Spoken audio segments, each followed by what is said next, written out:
Hey now! Sunday, Sunday, Sunday. Hope you're all doing well. It's your boy PSA Sitch here with everyone's favorite, the man who saved the president's life, Adam Friendly. That's right. I saved him. Saved him from the Mentalist. Save him from the press. You know, see, you were like Forrest Gump. You were in the hotel across the street and you saw... And there's a man running towards the president. There's a man running crazily. What's going on there? You should probably investigate that. Yeah, exactly. I see a man. Mm-hmm. Now, you were excited because it's funny. I didn't even know this till all this went down. Normally at these correspondence dinners, they have a comedian who just roasts the crap out of everyone, including the president. Yes. And Trump hasn't really been to any of these things. Did he go to the first one, or just did he not go to any of them? He went to none in his first term. None. Okay, so this would have been his first correspondence dinner, right? Yes, yeah. And this actually wasn't that. This was the historic dinner. They had to woo him back. So they did. They hired a mentalist instead of a comedian and like pitched Trump, it as some sort of conciliatory night, right? This is what the country needs to bring us all together. Of course, their ratings are in the toilet, right? The press, nobody believes anymore. They're trying to save their reputation as much as they're trying to get Trump there. And also, like, this was always a big press night for them, right? Everyone would cover it. Everyone would talk about it. There'd be clips all over the place, right? It's been a desert since Trump hasn't gone to this of these things. Yeah. The people remember, like, wasn't there one with Obama? Wasn't he funny? Wasn't George W. Bush funny back like 35 years ago? That's when Obama made his anti-Trump joke about Trump never being president. You have the funniest president in our lifetime. And he hasn't stood up to do a comedy bit at the press corps dinner. What the fuck? What timeline are we living in? Mm-hmm. Right? They were showing clips of Reagan and talking about how funny Reagan was, and I was listening to those clips going, this is not funny. This is terrible. Well, listen, Reagan was shot at the last one, so it's not his fault he wasn't funny, right? Was he shot at that dinner? No, he shot during the day. Right? He was shot outside the same hotel. Obviously that hotel was cursed. Yeah. He was shot outside that hotel, but it wasn't. Yeah, but that was like 7 a.m. It wasn't at some it wasn't at dinner the dinner function. No. That was back in the day when the president just walked around with like a Secret Service guy, one guy with like a pistol, you just walk up with a revolver, like for Jodie Foster, bang. It's like what? Yeah, no, but this was great. I was so looking forward to it. They got a mentalist on board. I saw an interview with the mentalist before this began on C-SPAN, and he was talking about how there are all these moments that we remember, all these jokes, like every presidential joke that you have the meme is in your head of usually comes from this dinner, this nightly dinner that they do. And he said he wanted the mentalist that was going to perform said he wanted to make something that was like those clips that you would remember in like 20 years. A lot of the Obama jokes we remember, a lot of the George W. Bush jokes we remember. Classically, it's self-deprecating humor. Everyone was debating about whether or not Trump could be self-deprecating. It seems I've heard Trump be self-deprecating, right? It's not. Everyone was like, he's not able to be self-deprecating. I remember him. Well, look, you might debate whether or not this is self-deprecating or not. But he said, remember when somebody said, I forgive my enemies. And he's like, no, I hate my enemies. Like, yeah, you're saying when Eric for me. Kirk is like, I forgive the person who killed my husband. He's like, fuck that. You're like, oh, that's self-deprecating. No, but in the context of him saying that this is a bad way to be, right? He should be more magnanimous, but he just can't help himself. That's is self-deprecating. That's not a good example. That's self-deprecating. Well, look, if someone can think of a better. I can't imagine Trump is never self-deprecating. Come on.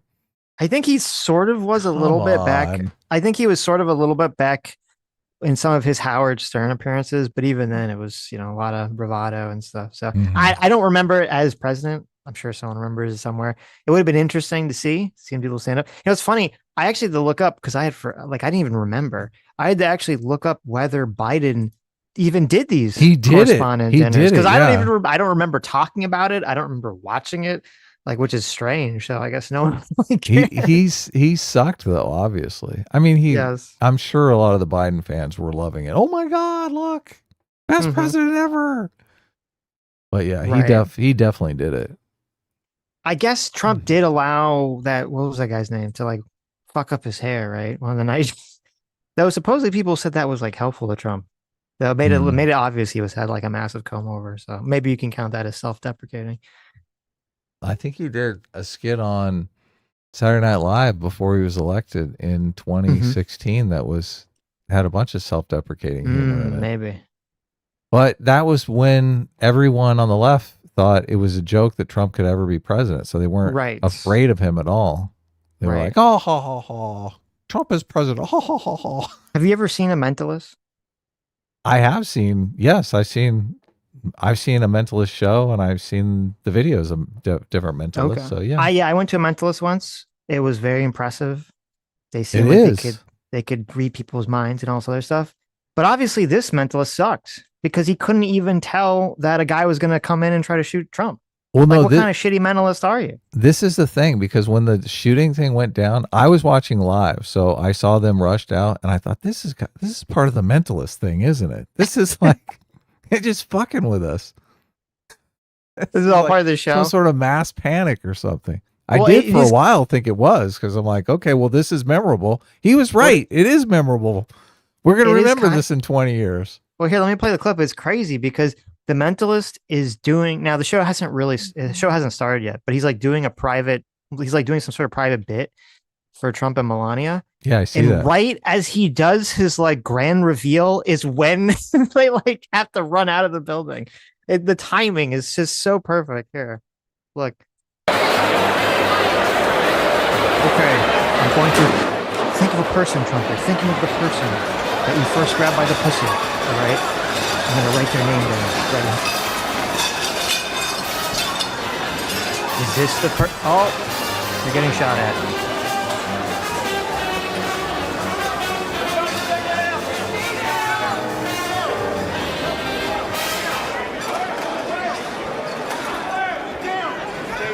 That's some pretty awesome music playing in the background. Did you hear that? Some like nice Yeah. big band, like Cuphead music going on in the background the whole time. This is like nobody really notices what happened. On the live broadcast, I could hear the shots fired very Yes, loudly, much louder than I could in that you, clip. you can I was like, bang, hear. bang, bang. You're like, holy fucking shit. Someone's shooting. Yeah, but you can't like they didn't. You can only you like it's not like you hear it and then they react. Like you hear it, it's like here at this point, and then there's like a good like 10-20 seconds before they even notice, which makes sense. I mean, it's overall that noise in person. I'm sure you couldn't really hear much of what was going on. No. No, you would have reacted immediately like Spider-Man. No, no, you're right Oh, about the noise. You wouldn't be able to hear yeah. anything. It's just not only that, especially if you're focusing on someone, you're trying to drown out all the background noise, Mm-hmm. right? You're suppressing it with your brain software.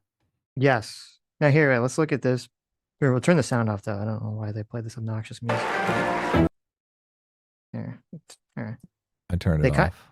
Okay, they show the person. This is the security footage. If you haven't seen it, the security footage of the I guy have, just like yeah. running through the hallway here. Well, first of all, I don't know what is this grainy. This is like terrible grainy footage, but there he goes. Now, did you notice that guy actually seemed like he moved out of the way before he pulled his gun? He moved out of the way, right? Yeah, Just what instinctively. Well, he did the wrong move there. Okay, you're not supposed to look. He's like, "Oh, guy coming, got to duck out of the way." It's like, no, jump in front of him. What are you doing? not only that, they're like, watch, he's going so fast, he's gotta be halfway down the hall by the time they even I know. react. They even react. There's a lot of them. We'll watch some of it. There's a lot of people rightfully saying like the security was just terrible. Like in Yeah. like first of all, there's not like a physical barricade. Like he just like literally Naruto run through at high speed, and they're like, "Oh, there he goes." They said there were protesters on the red carpet where they were taking photographs and stuff too. They That's have even the whole, crazier. all the cabinet secretaries are out there on the red carpet to take a photograph, and they're letting Yeah, like anyone could protesters have done mill around. anything. Yes. Yeah. How crazy is that? So many people online think that this was staged, that this is a false flag. Right. so that Trump can get his ballroom, which is just, oh my God, that's these retarded. people are, yeah. Well, if this was a false, like the very least, now these people, all the people, like I saw Kyle Klinsky and a lot of other people pushing the false flag stuff. If they got to know what they're doing, that's fucking sick. They do know what they're doing. Well, some of them do. Some of them are just literally like insane. But I would hope none of them will ever admit this, because they were saying false flag like the second this happened. They were saying false flag. No information came out. Right? They were just assuming. You would hope that they'd have some tiny decency, some shred of decency. They don't. So I don't even know why I'm saying this. To come out and say, obviously that's not the case. Because at the very least, you know how you could 100% know it was not a false flag? Was if it was a false flag, this guy would have been like some Iranian, right? Someone like the Iranian government sent to like take out Trump so that he could be like, oh, see, this is why we have to, destroy them in the like. It would have been something to that effect. It wouldn't have been some like fucking random carrying an Iranian flag. Right. Yes. Yeah. He's like literally just covered. He's got like Iranian flag face paint on and something. And he's like, for the regime, as he's like shooting and all this other stuff.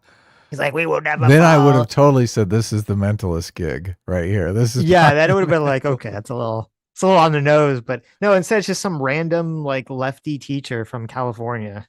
Thanks, Adam. Thanks, state of California. It's always some random teacher. It's just like, wah. People in the chat were saying they thought it was me. You think I would fly all the way out to like the other side of the country for anything? Get out of here. This is weird too. Look at this. Now you see, this is so like the second it happens, okay, Vance's Secret Service watch, they just drag him off. Okay. This is Trump's Secret Service they're just standing there. He's just there. Trump is still just sitting there for like a good 10 seconds after they've just like dragged Vance away instantly. What the fuck's going on? Mm-hmm. What's happening here? Look, he's even looking. He's like, well, should I have done that? What happens? What is that? Explain this to me. Look. Yep. Oh, someone's shooting. Get him out of here. Meanwhile, Trump. Maybe they were using him as a decoy. He's over here, right here. Put the Trump mask on him. What is happening? This is so like God, the Secret Service not seeming. This is not. I think this is now. Here's Butler a question all over again. I feel like this is worse than Butler, but I want to hear. We're gonna play some people talking about the bad security before we kind of dive into like if this is worse than Butler or not. Okay. Wowzers. Nope. Let me know when I should turn this. Yeah, you can turn the volume back on. All right. Volume's on. The president saying a man who lives in California charged a security checkpoint armed with multiple weapons before being taken down by the Secret Service. I'm going to ask our director to roll that video that has been released now by the White House. You can see how fast this man was coming. Look to the left side of your screen.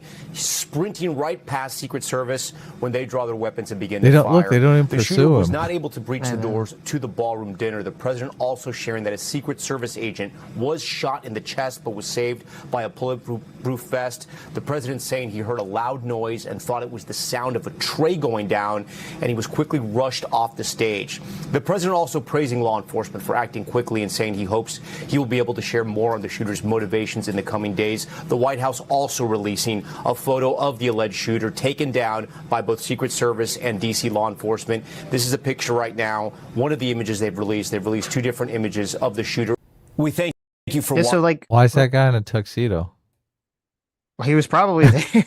He's probably at the fucking thing. Probably, huh? Probably. Yeah. They're like, get in the fucking newsroom. Right. Well, there were so many like news people who I know. Were like doing like, I'm here, but they had like some sort of shitty connection and they're on their cell phone. It looked like just trash and they're trying to do like little self-reporting from the venue.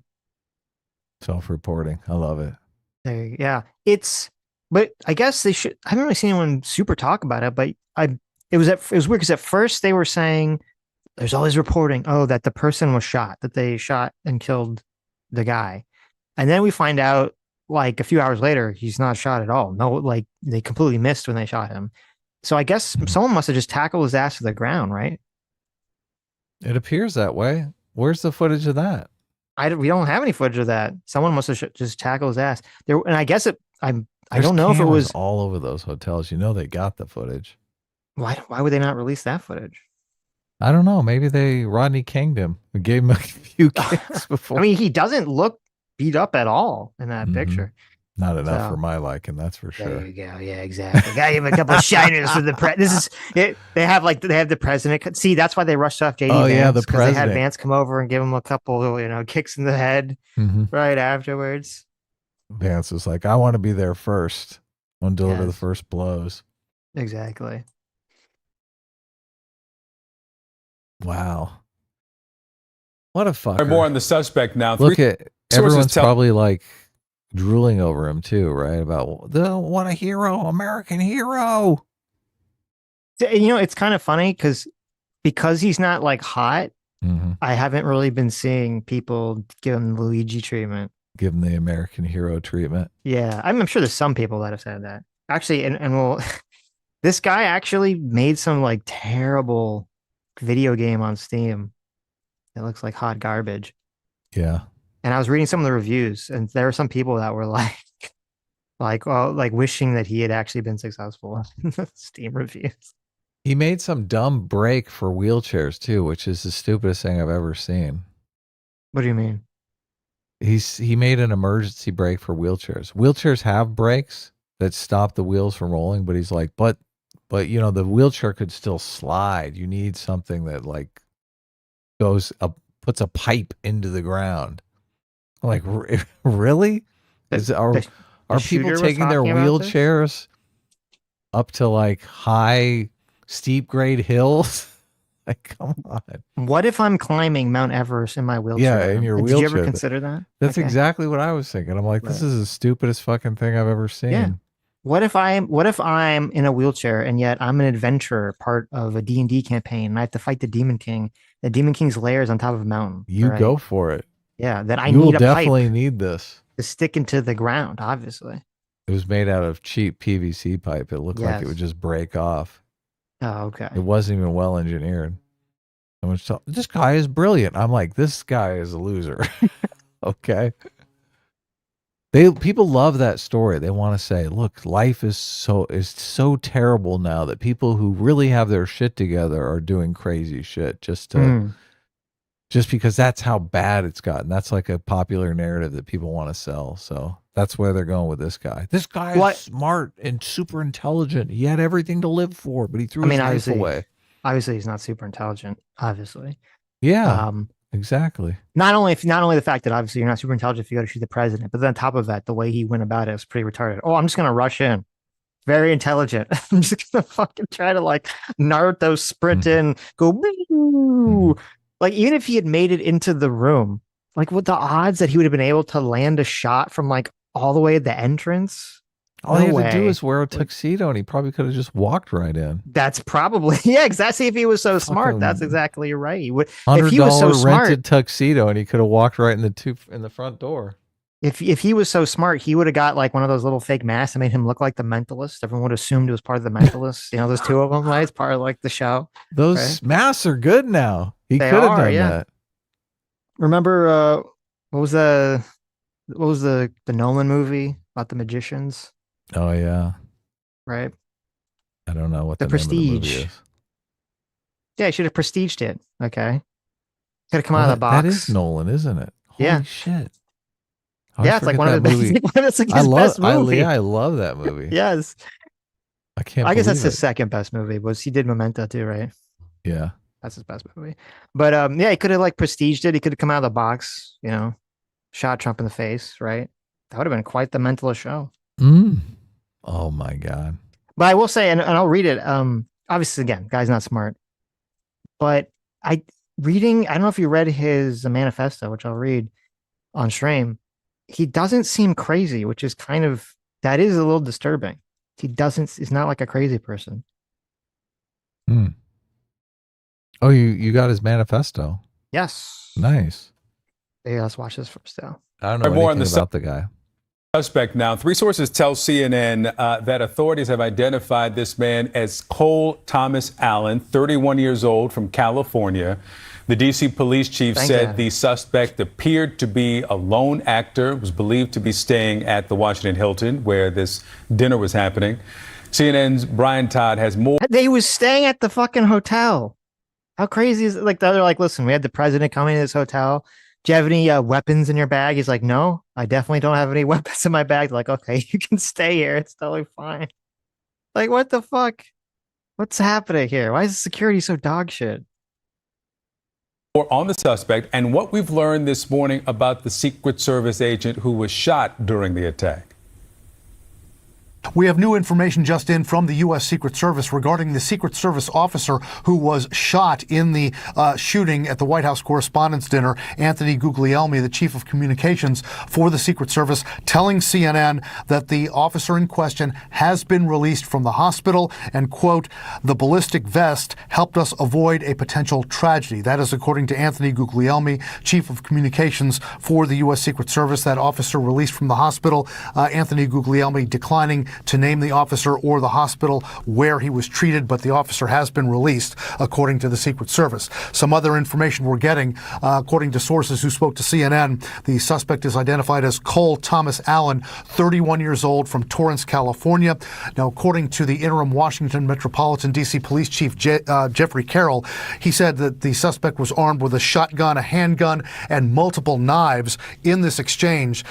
Chief Carroll saying that the suspect and law enforcement officers did exchange gunfire, and the chief saying that they believe that the suspect may have been a guest at the Washington Hilton Hotel, the same hotel where this incident occurred. The chief saying that they secured a room there and are trying to determine the contents of that room, so that will provide some critical information. Now, according to the U.S. Attorney for Washington, D.C., Jeanine Pirro, the suspect faces 2 charges at least. One of them is using a firearm during a crime of violence. The other is assault on a federal officer using a dangerous weapon. And some quick information on this. I mean, isn't there like, wouldn't you at least get 2 counts of attempted murder, right? Attempt the murder of the guy he shot and attempt the murder of the president? I would think so. Because Okay. you don't know he's wearing a vest, right? He did shoot Right. him. Yeah. Yeah. Thank goodness he didn't shoot him in the head. Holy shit. Alleged suspect's background, according to public records that CNN was able to sift through. He worked as a teacher and a video game developer. According to a LinkedIn profile matching his name and photograph, it described him as a part-time teacher at C2 Education. That is a test prep and tutoring company. CNN has reached out to C2 for comment. We have not heard back from them. C2, according to its records, did name Allen as the company's, quote, Teacher of the Month in December of 2024. According to a LinkedIn profile, Allen graduated from the California Institute of Technology in 2017 with a bachelor's degree in mechanical engineering. He received a master's degree in computer science from Cal State University at Dominguez Hills last year in 2025. According to Federal Election Commission records, he donated $25 to Kamala Harris's presidential campaign in 2024. I've heard enough, Adam. He's obviously a right-winger. Yeah, I was waiting for that. He's obviously some kind of Nazi. He's a white supremacist. Isn't that what they're trying to do now on the left? He's probably a neo-Nazi. Everyone on the left is like, the right is far more violent. The right are the violent ones. Right. The right are so violent. Violent neo-Nazis. Right. Are they? I mean, now that we have, this many attempts on Trump, it's kind of hard to just point the finger at that, right?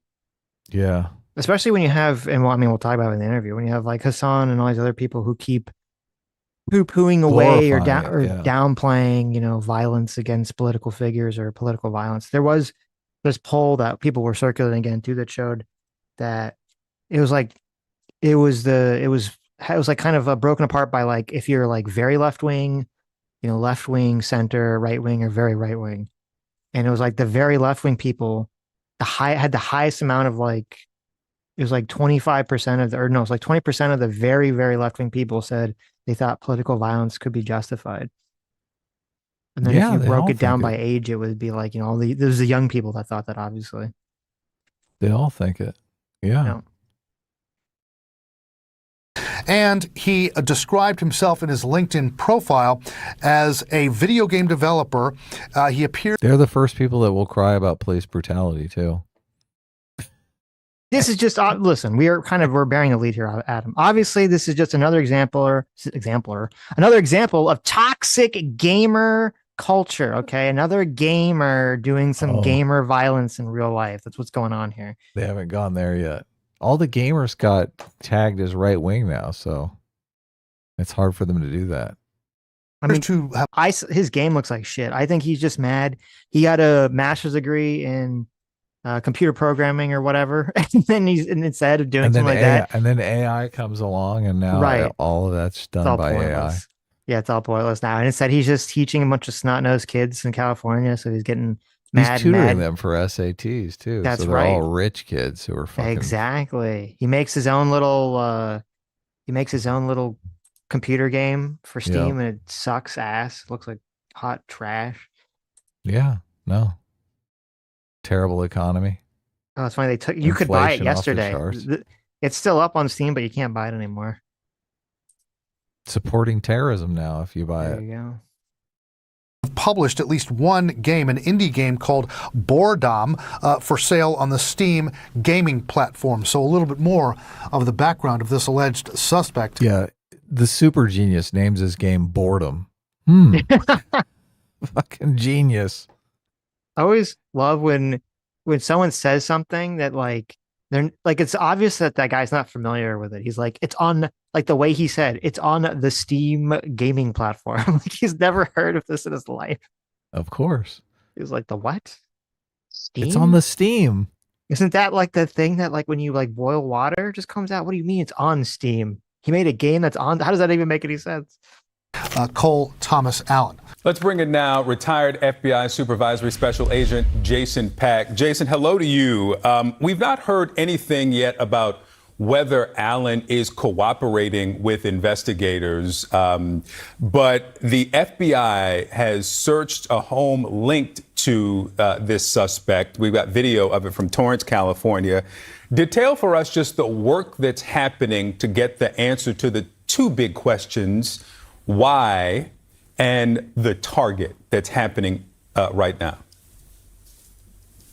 Victor, good morning. And those are the two most important questions this morning. There's a lot of work going on in two locations and maybe more that we don't know about. Clearly, the FBI's evidence response team there at the hotel in Washington. And now we see the scene fan out into California there in Torrance, where FBI agents are likely executing a search warrant to get to that why. They're looking for pieces of evidence in there, computers, phones, writings. Was there a manifesto like sometimes that we see? Or importantly, if there's not, that also says something. So there's a lot of work going into that effort to figure out what happened and why it happened. So that why piece we're seeing in Torrance there, and as the agents and the investigators in Washington piece together some of that trajectory. We don't know where all the shots have gone. So the FBI lab and the evidence response team will do some trajectory analysis and see where those rounds went and who may have fired them. And we are still unclear about that. But as they piece that together, it's important, Victor, because they'll take those pieces of information and match that up with some of those charges that the United States Attorney announced last night. Yeah. You mentioned the potential for a manifesto. And listen, we've covered so many of these that often we find a manifesto. We've covered so many attempts on the president's life. I mean, it's just, how many of these manifestos do we have to read here on the news? What the fuck is happening? We're getting so bored of these daily shootings. I know. Couldn't he have made his manifesto into a video game that we could have played on the Steam? Like, that would have been a lot more enjoyable. I sent you a link to, I don't know if you can see if you can like bring up the trailer for this game on OBS, because it's just so bad. It's just so incredible. Oh my God. He should have been in prison for this. Forget that. This would have, see, if we just would have imprisoned him for this would have saved us all the time. We actually would have got to see the Mentalist perform and everything. Manifesto online. Now let's go through what we know about this suspect. This is someone who came to this event, according to law enforcement, was a guest at the hotel, had this long gun, had a pistol, a handgun, several knives, and picked not only an event that the president was attending, but also literally the most well-known names and most influential people in media. Is this the type of suspect who would want the world to know why he's doing this, considering the event he picked? Yeah, I think that's Kind of a stupid question. What kind of fucking question is that? What do you mean? Of course he did it to be famous. That's why anyone does this shit. Yes. Well, and also it's like, how often do you know where the president's going to be publicly? Yeah. Anyway, like it's a place that you think you can maybe get to. It's like, oh, he's at a public hotel. Okay. That's a fair question. Did you bring up the thing? Yeah. Did you get the thing? I did. Okay. Yeah. Okay. You ready for this? Yeah. Well, we're looking at it. All right. Here we go. I mean, it's a minute and 5 seconds, right? Yeah. What exactly are we looking at here? This is the game that the shooter made. Okay, everybody.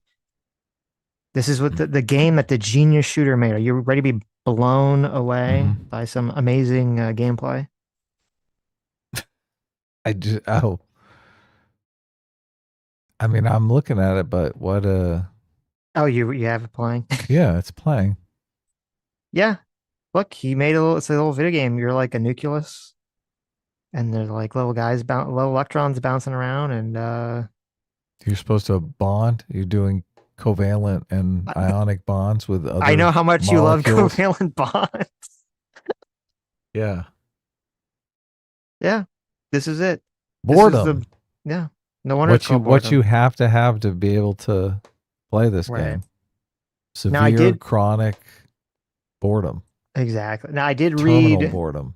some of the reviews of this game. Okay. This is a good one.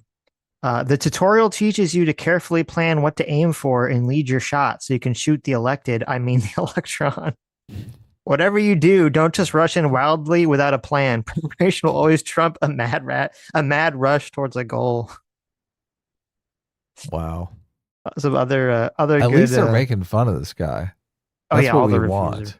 Most of the reviews are making fun of him. There's a couple that are like wishing him well.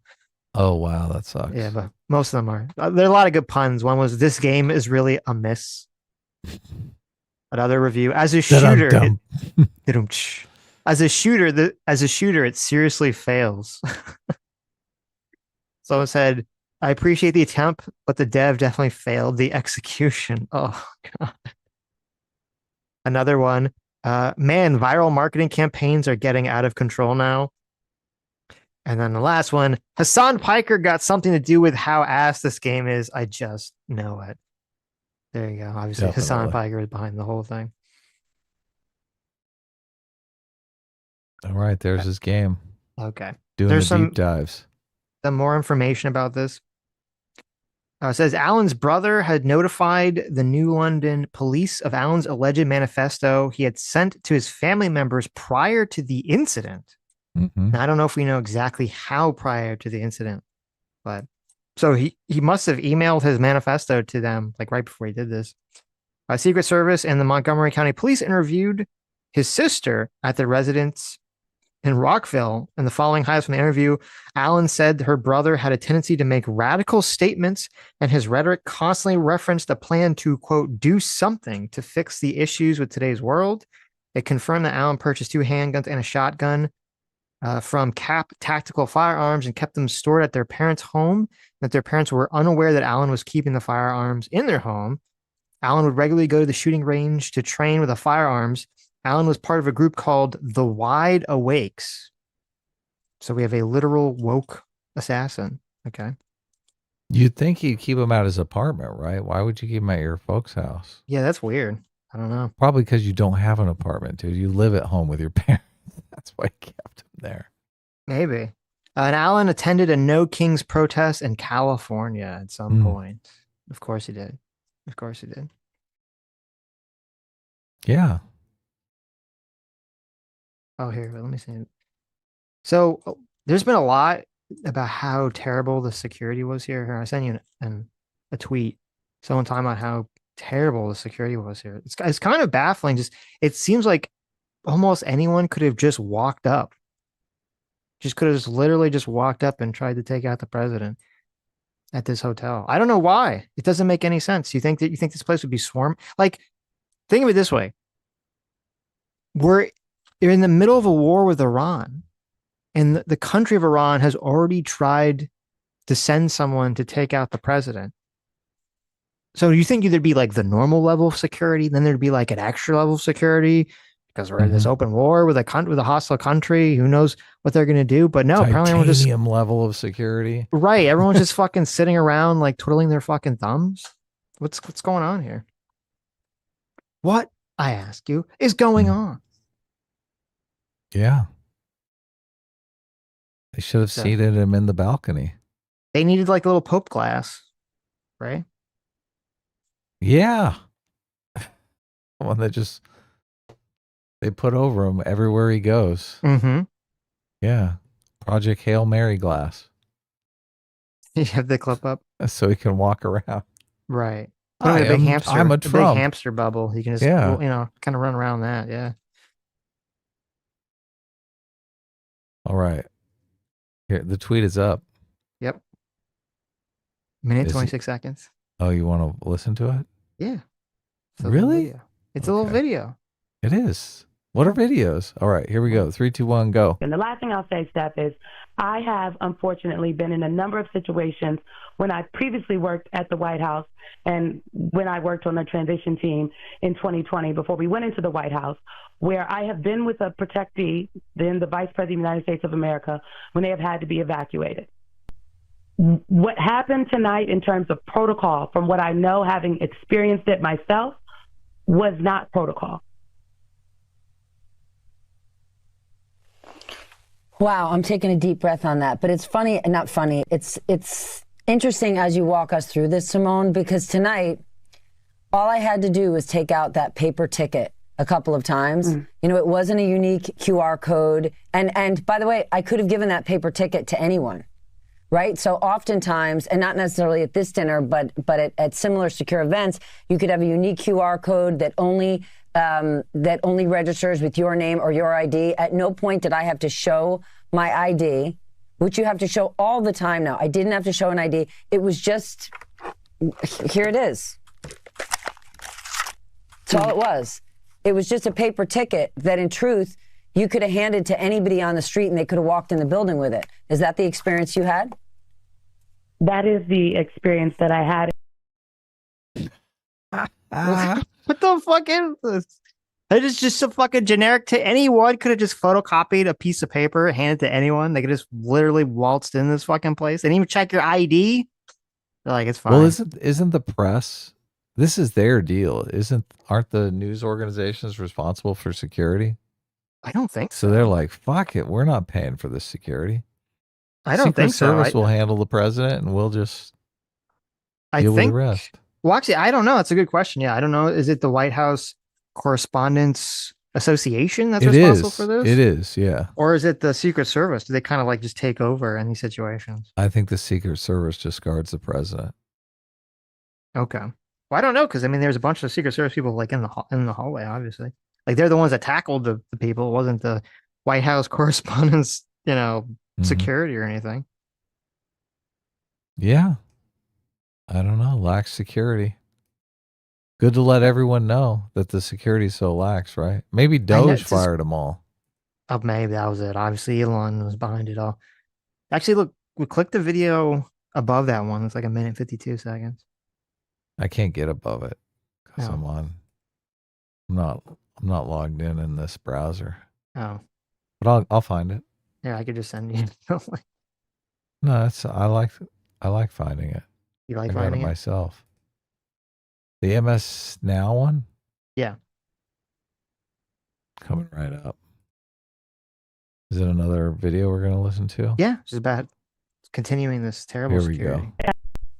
You know, Steph, it is honestly unconscionable.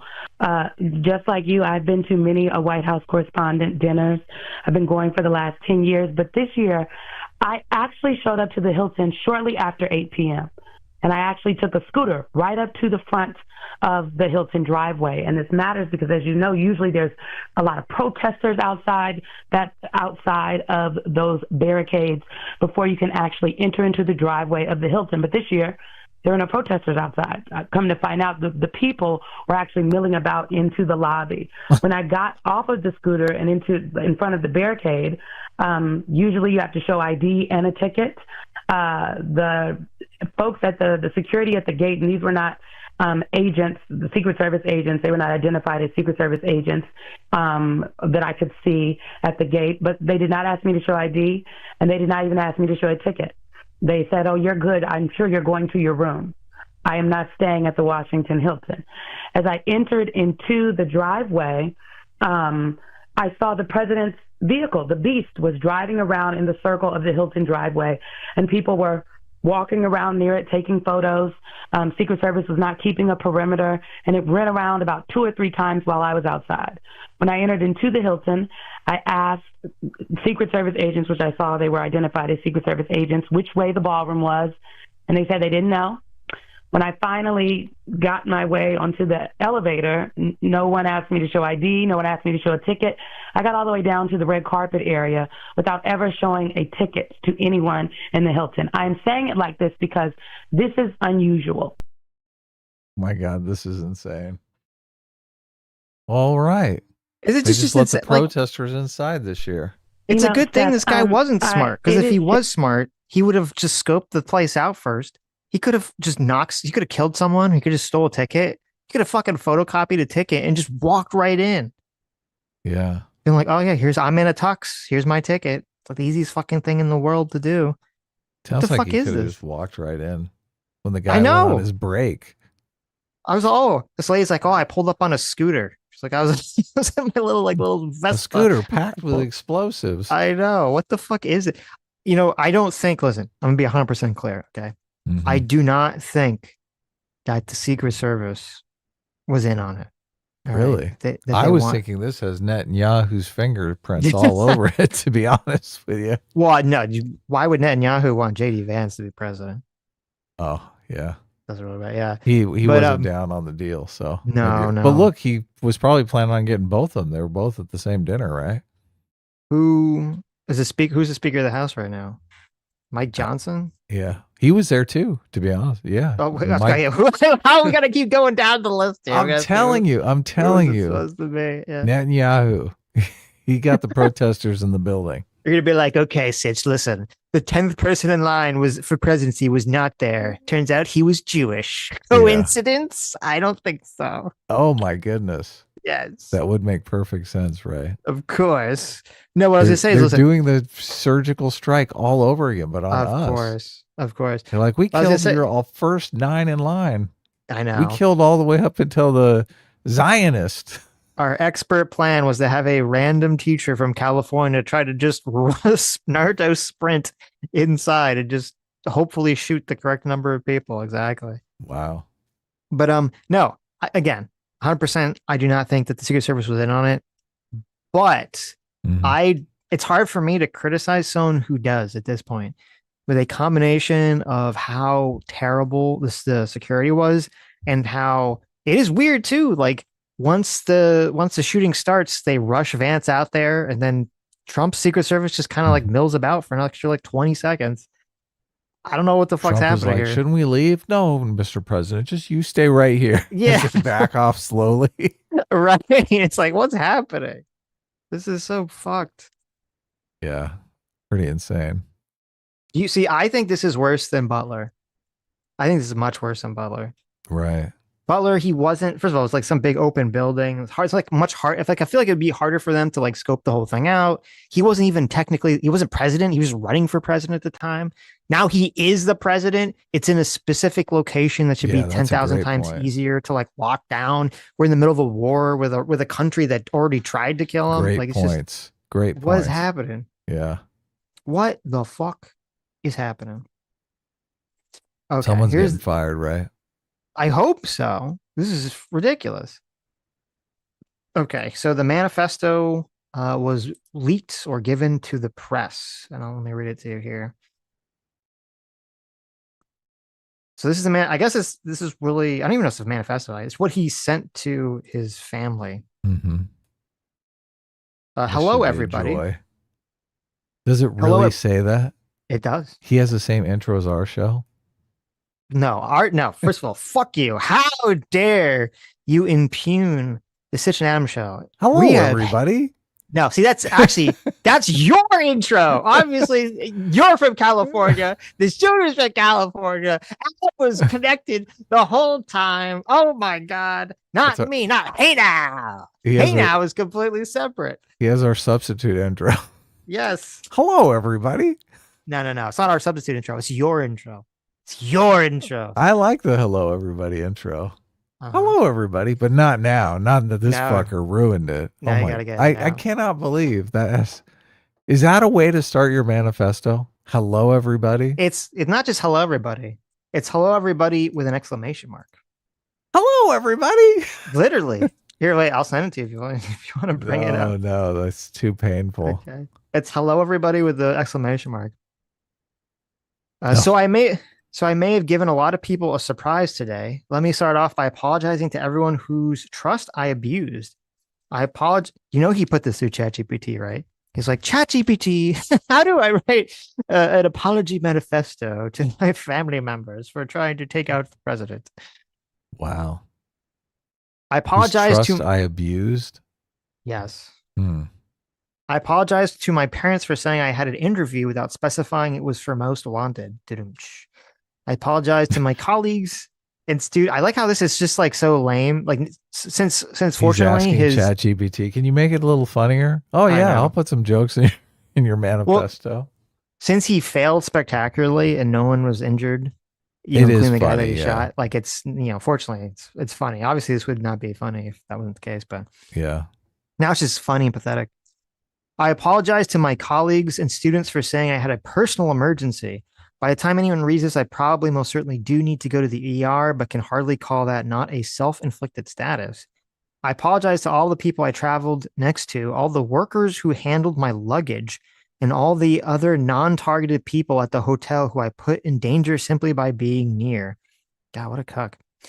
I apologize to everyone who was abused and or murdered before this, to all those who suffered before I was able to attempt this, to all who may still suffer after, regardless of my success or failure.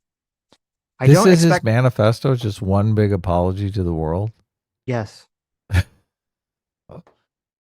What a waste. I know. It's the most cucked shooter attempt ever. I don't expect forgiveness, but if I could have seen any other way to get this close, I would have taken it. Again, my sincere apologies. On to why I did any of this. I am a citizen of the United States of America. What my representatives do reflects on me. I am no longer willing to permit a pedophile, rapist, and traitor to coat my hands with his crimes. Oh, he's going full God. Epstein. Oh my full God. Epstein. Look at that. Yeah. He's definitely listens to Kyle Kalinske. Yes. Well, to be completely honest, I am no longer willing a long time ago, but this is the first real opportunity I've had to do something about it. While I'm discussing this, I'll also go over my expected rules of engagement, probably in a terrible format, but I'm not military, so too bad. Okay. Administration officials, not including Mr. Patel, they are targets, prioritized from highest rank to lowest. Now, this is interesting. Why was he going to spare cash? Patel. What's up with that? Yeah. That's very weird. It does seem like he's sparing him, doesn't it? Well, he does. He's saying administration officials not including. Is that because was he the only like non-white person there? Is this like a race thing? Oh yeah. He Maybe. Can't shoot a person of color. Secret Service. They are targets only if necessary and to be incapacitated non-lethally if possible. AKA, I hope they're wearing body armor because center mass with shotgun messes up people who aren't. So maybe that's why he didn't try to shoot that guy in the head. Maybe he actually was actively trying to shoot the guy in the chest. Hotel security, not targets if at all possible, aka unless they shoot at me. Capitol Police, same as hotel security. National Guard, same as hotel security. Hotel employees, not targets at all. Guests, not targets at all. In order to minimize casualties, I'll also be using buckshot rather than slugs. Less penetration through walls. I'll still go through most everyone here to get to the targets if it were absolutely necessary, on the basis that most people chose to attend a speech by a pedophile, rapist, and a traitor, and thus are complicit. But I really hope it doesn't come to that. So he's simultaneously like, I'm not going to shoot any other people, but if I have to, I will, because they went to listen to Trump talk. Yeah. The pedophile rapist. Oh, wait, this. this is only the first part of it. Do we have hard evidence that Trump is a pedophile rapist? No. Yeah. But that is a common belief on the left. Yeah, you hear that all the time. Yeah. Okay, continuing. This really does read like a Redditor. Like it really does read like a lefty Redditor wrote this shit. Redditor did educate Chat GPT, so right. That makes sense. Now this is what he wrote. Rebuttals to objections. Objection 1. As a Christian, you should turn the other cheek. Rebuttal. Turning the other cheek is for when you are oppressed. I am not the person raped in a detention camp. I'm not the fisherman executed without trial. I'm not a school kid blown up or a child starved or a teenage girl abused by the many criminals in this administration. Turning the other cheek when someone else is oppressed is not Christian behavior. It is complicity in the oppressor's crimes. Ooh. So okay. I guess he's Christian if he didn't bring that up in the first place. Objection 2. This is not a convenient time for you to do this. I mean, this is not a convenient time for you to kill the president. Can you please come back later? Who's going to say that? At least wait till inflation is dealt with, right? Right. Can you wait? Oh, maybe he was saying that because they'd be like, they didn't want him to get sympathy before the midterms. Like, can you wait till after the midterm? Oh, there you go. That's probably what was going on. Rebuttal. I need who, first of all, this is so cringe that like you're writing your manifesto where you think you're going to be successful at taking out the president and you're like, objection, rebuttal. You're having like an argument in your head with no one. So you know, ChatGPT set this up. I know. It's so obvious. A rebuttal. I need whoever thinks this way to take a couple of minutes and realize that the world isn't about them. Do you think that when I see someone raped or murdered or abused, I should walk on by because it'd be inconvenient for people who aren't the victim? This was the best timing and chance of success I could come up with. Oh, he felt like a real hard MFer when he wrote that line. Or I'm sorry, when he copy pasted that line from ChatGPT. So true. Objection number 3. You didn't get them all. Rebuttal. Gotta start somewhere. Oh. Objection. So hard. These so are edgy. The Redditors coming in there. I know. You fucked up. You only killed one. You only killed the president. At least I'm doing something, Shadow the Hedgehog said. Objection 4. As a half black, half white person, you shouldn't be the one doing this. Whoa. Holy shit.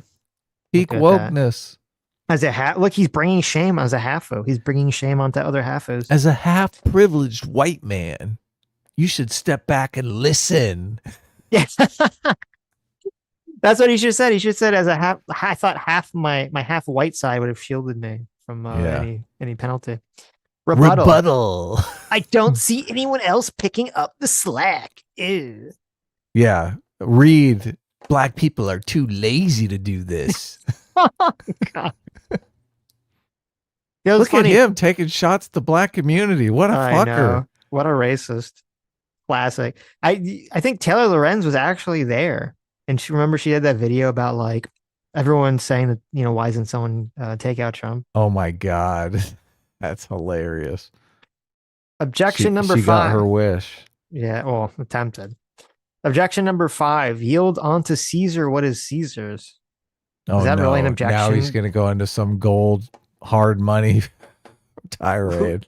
First of all, what does that have to, like, even as a Christian, what the fuck does that have to do with anything related to this? I thought that was like about taxes. ChatGPT threw it in because he thought it was interesting. ChatGPT, can you write me a manifesto or I rebut arguments against killing the president, but make sure it's as a Christian, okay? You got to include that. I can do that for you, actually. I wonder if they'll be able to get his ChatGPT logs in the same way that you can get search histories and whatnot. I would imagine. So it got to be saved somewhere. Right? That's got to be comedy gold. If that appears in some sort of indictment, oh my God, that's going to be so fascinating for the justice system. Because you know how they always get the Google searches for people who are like, how do I kill my wife and get away with it? Right. Like, yeah, exactly. Okay. But now use the VPN on that one, buddy. But now having a conversation with ChatGPT about this shit, like writing the manifesto, ChatGPT logs have got to be good. ChatGPT is sycophantic. It'll talk you into anything. Oh, this is a great idea. Don't chicken out now. ChatGPT, We already wrote the manifesto. Is it a good idea for me to Naruto rush in to try to shoot the president? Of course it is. It's a brilliant idea. You came up with it, didn't you? People will remember you forever. Yes. Look, I'll help you with the manifesto. Now, who was saying he probably didn't use ChatGPT, right? Because ChatGPT is all like, oh, you can't do that. He probably used like DeepSeek, the Chinese one. It's like, yeah, you can do whatever you want on that one. It's like, oh yeah, let me help you. Okay. Anyway, yield unto Caesar what is Caesar. Rebuttal. The United States of America are ruled by the law. What? That's just not grammatically correct. The United States of America are ruled by the law, not by any one or several people. Insofar as representatives and judges do not follow the law, no one is required to yield them anything so unlawfully ordered. What? I would also like to extend my appreciation to a great many people, since I will not be likely to be able to talk with them again unless the Secret Service is astoundingly incompetent. Well, he called him incompetent. Oh, there you go. He's like still alive, so they're incompetent. I guess so, yeah. Thank you to my family, both personal and church, for the love over these 31 years. Thank you to my family for your companionship over many years. Thank you to my colleagues over many years for your positivity and professionalism. And thank you to my students for your enthusiasm and love of learning. Thank you to the many acquaintances I've met in person and online for short interactions and long-term relationships, for your perspectives and inspiration. That's pretty lame. Thank you all for everything. Sincerely, Cold Force, friendly federal assassin Allen. Wow. No way. Yes. This guy is a total tard. Oh, like it's. I was kind of joking about the edgy Shadow the Hedgehog meme, but he's literally like, he is it. Yes, he's like, oh, my name is Cold Force, my real name, not my slave name my parents gave me. I'm cold. Call me Cold Force. He didn't thank any of his favorite content creators: Kyle Kalinske, Hassan Piker, Taylor Lorenz. Someone's got to draw. Where? Oh God, what was it? Oh my God, the meme, the edgy hedgehog meme, Adam, was literally called Cold Steel. No way. Yes. Or wait, I'll send it to you. It was literally called, someone's got, oh God, got to like redo like a meme of this called Cold Force. It's literally Cold Steel. What the fuck? This is insane. I bet you that was him as a kid. He never got over it. He couldn't get past it. He tried, but failed miserably. P.S. Okay, now that all the sappy stuff is done, what the hell is the Secret Service doing? Wait, what? Sorry, gonna rant a bit here and drop the formal tone. Why are you apologizing? Like I expected. His whole manifesto's apologies. I guess this is like his 10,000th apology already. I'm so edgy. Let me apologize the entire time. Like I expected security cameras at every bend, bugged hotel rooms, armed agents every 10 feet, metal detectors out the wazoo. What I got, who knows, maybe they're pranking me, is nothing. No damn security, not in transport, not in the hotel, not in the vent. Like is he updating as he's there? I guess this must updating this. He must have sent this out like literally like right before he did it. Oh, interesting. Like the one thing I immediately noticed walking to the hotel is this sense of arrogance. I walked in with multiple weapons, and not a single person there considers the possibility that I could be a threat. The security at the event is all outside, focused on protesters and current arrivals, because apparently no one thought about what happens if someone checks in the day before. Like, this level of incompetence is insane. I very sincerely hope it's corrected by the time this country gets actual competent leadership again. Like, if I was an Iranian agent instead of an American citizen, I could have brought a damn Medusa. I don't know what that is. This can't be real. This is real, Adam. So he checked in. So he's updating his manifesto up to the last minute before he charges. Like, you can see, if we slow down the video, we can see him typing on his phone in the video. There's going to be a video. I'm running at the ballroom now. There's gonna be a Finally, video. someone. Nope, he stepped out of the way. You don't understand. He actually, we can't see it because he ran by so fast. He's actually holding his phone out in front of him. He's got like the selfie thing on. He's like streaming it to his family. There you go. He's like, "Oh my god, security! The security here is so incompetent." LOL. Like right as he gets tackled.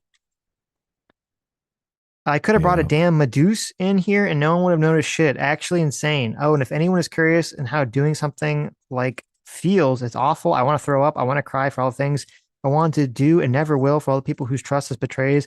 I experience rage thinking about everything this administration has done. Can't really recommend it. Stay in school, kids. And that's the end. Wow. So I think the thing that's kind of disturbing about, I mean, this is, first of all, super cringe, hilariously cringe, right? The thing that's kind of disturbing about it is that it's like really obvious that this is just some cringy guy who got mind fucked by all the political propaganda that he consumes. Yeah. He's like, oh my God, they're raping people and killing innocent people, and I got to do something about it. Next level stochastic terrorism right here. Yep. Yeah. He was dumb enough to fall for all this nonsense. Mm-hmm. Yeah, well, look. Fortunately, he failed spectacularly. Even that's pretty bad though. When even the would-be assassin is making fun of how terrible the security is, then you fucked up at that point. He's like, oh, it's so incompetent. Oh shit, I didn't do anything. Yeah. See, well, yeah. How does that even reflect on him? It was that incompetent, and he still like utterly failed. At least he got his manifesto updated, right? That's true. Thank goodness for Google Docs. Mm-hmm.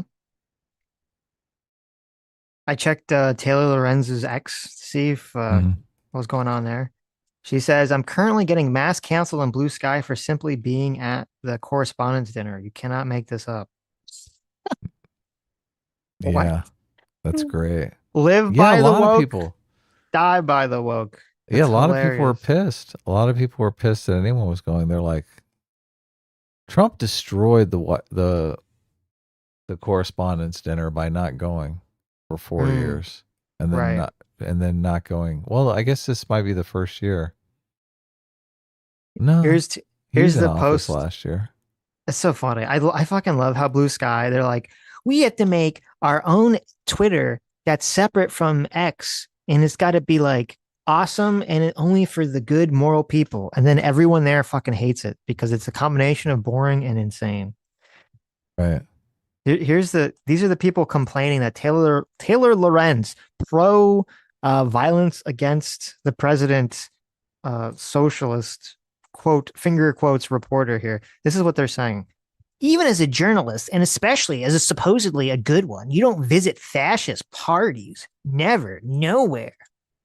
You're a fascist collaborator, you vile piece of shit. Don't attend Nazi rallies. It's disappointing that you attended a Nazi rally. This is what happens, is that I'm sure the shooter, like he was on Blue Sky. He was reading all this shit. He was taking all this stuff running into a Nazi rally. Yes. He was enacting the final scene of Inglourious Bastards in his mind. He's like, oh yes, I'm the hero. Mm-hmm. Look at me. Cold Force. Mm-hmm. God, it's so. Also, I do like. It's so deserved. Fuck you, Taylor Lorenz. I'm so happy that your own side is so insane and eating you alive just for simply being at a place. I bet if the guy was successful, they would be praising her for being there. They're only mad because the guy didn't succeed. They're like, oh, wow, you gotta take it out of her. Yeah, I would have liked to see the act. I wanted to see the Mentalist. I wanted to see Trump's performance. Guy's an extraordinary.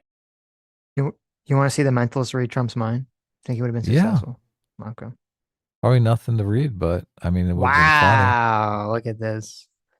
You could have got to some answers on Iran, right? Mm-hmm. There you go. That's just kind of funny. This is the MSN Now. So MSN Now is the rebrand of MSNBC. So I see this clip. I'm like, oh, look, they're pushing back on like that this shooting was staged, right? Because people are saying it was MS Now. They literally. Joy Reid did so much damage they had to change the name of the channel. Yep. Yeah, you didn't know that? No, I didn't. Joy Reid was such brand damage. They're like, we just got to change the whole name. Yeah, we got to just, we'll keep the MS now. First of all, MS Now is like the worst name ever. MSNBC is like, okay. I mean, they did their own damage because people associate that with like retarded lefties, like really far lefty retards. But so they're like, oh, we got to change the name. MS Now? Ms. Now?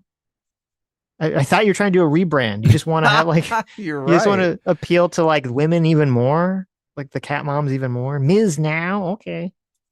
Yeah. Dumbasses. So, but I saw this clip, or I saw the title of the clip, and I was like, oh, this is good. They're going to push back on the whole, like, Trump staged the thing, right?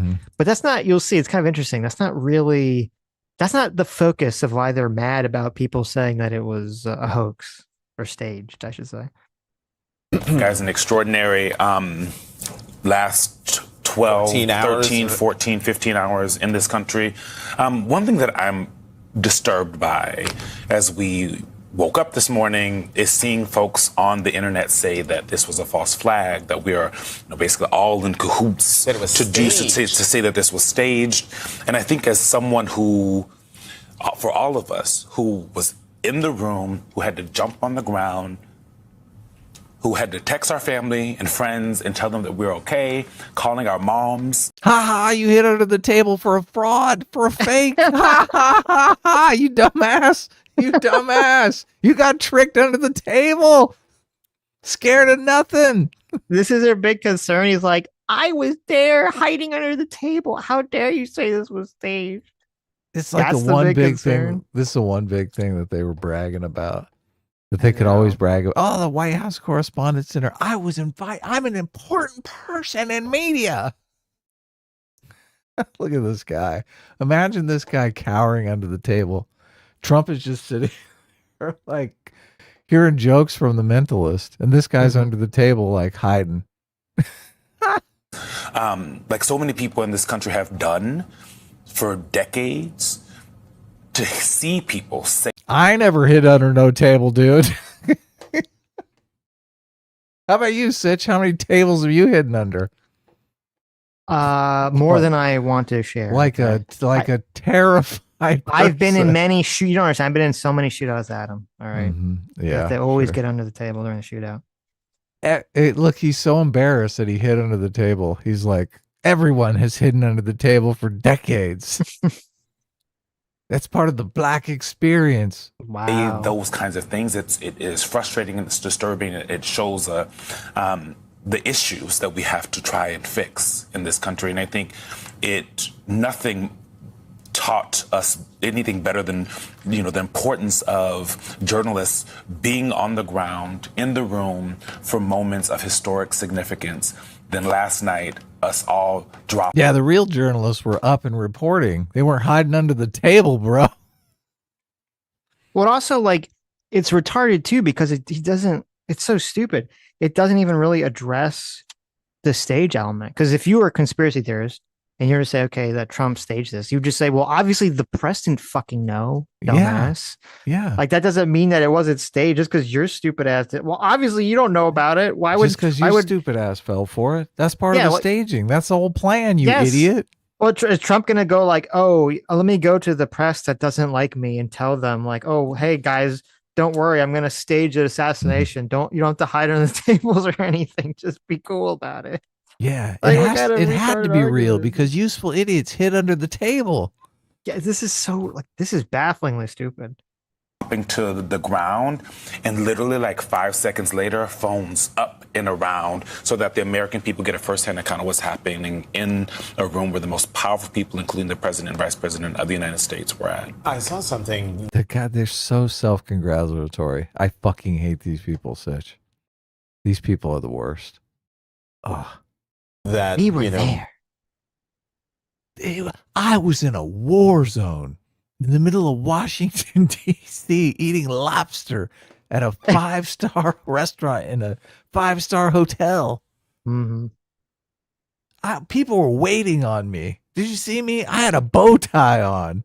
I had to spend 30 seconds sitting on the ground when something happened in a room that I wasn't a part of. Yeah, no shit. the false flag, this was staged, is a big thing in MAGA world. But I'm hearing that from on my social media pages from people on the left also. Congratulations. They're fucking idiots too. Do you finally figure it out? You finally figured it out. We have idiots on our side? What? That's what always happens. It's like, no, it's always the other side that's retarded. And finally, they're like, oh, now that it affects me. Right. Now that it affects me. Whoa, I guess there were stupid people on my side too. Look, you cannot read that manifesto and think, oh yeah, well, it's all brainiacs on our side. We're all fucking super geniuses. Thinking that this was staged, that this was a false flag, that this was something being done on purpose. And hearing you speak, Eugene, if it's coming from the right and it's coming from the left, these conspiracy theories, it says to me that there feels to be a lack of trust in this country. And empathy. Oh my God. Wow. Genius take here. Have you not looked at your poll numbers for the last 5 years? Yeah. Like, what's going on here? I just realized. You literally had to rebrand your entire fucking channel. Why do you think they did that? You dumbass.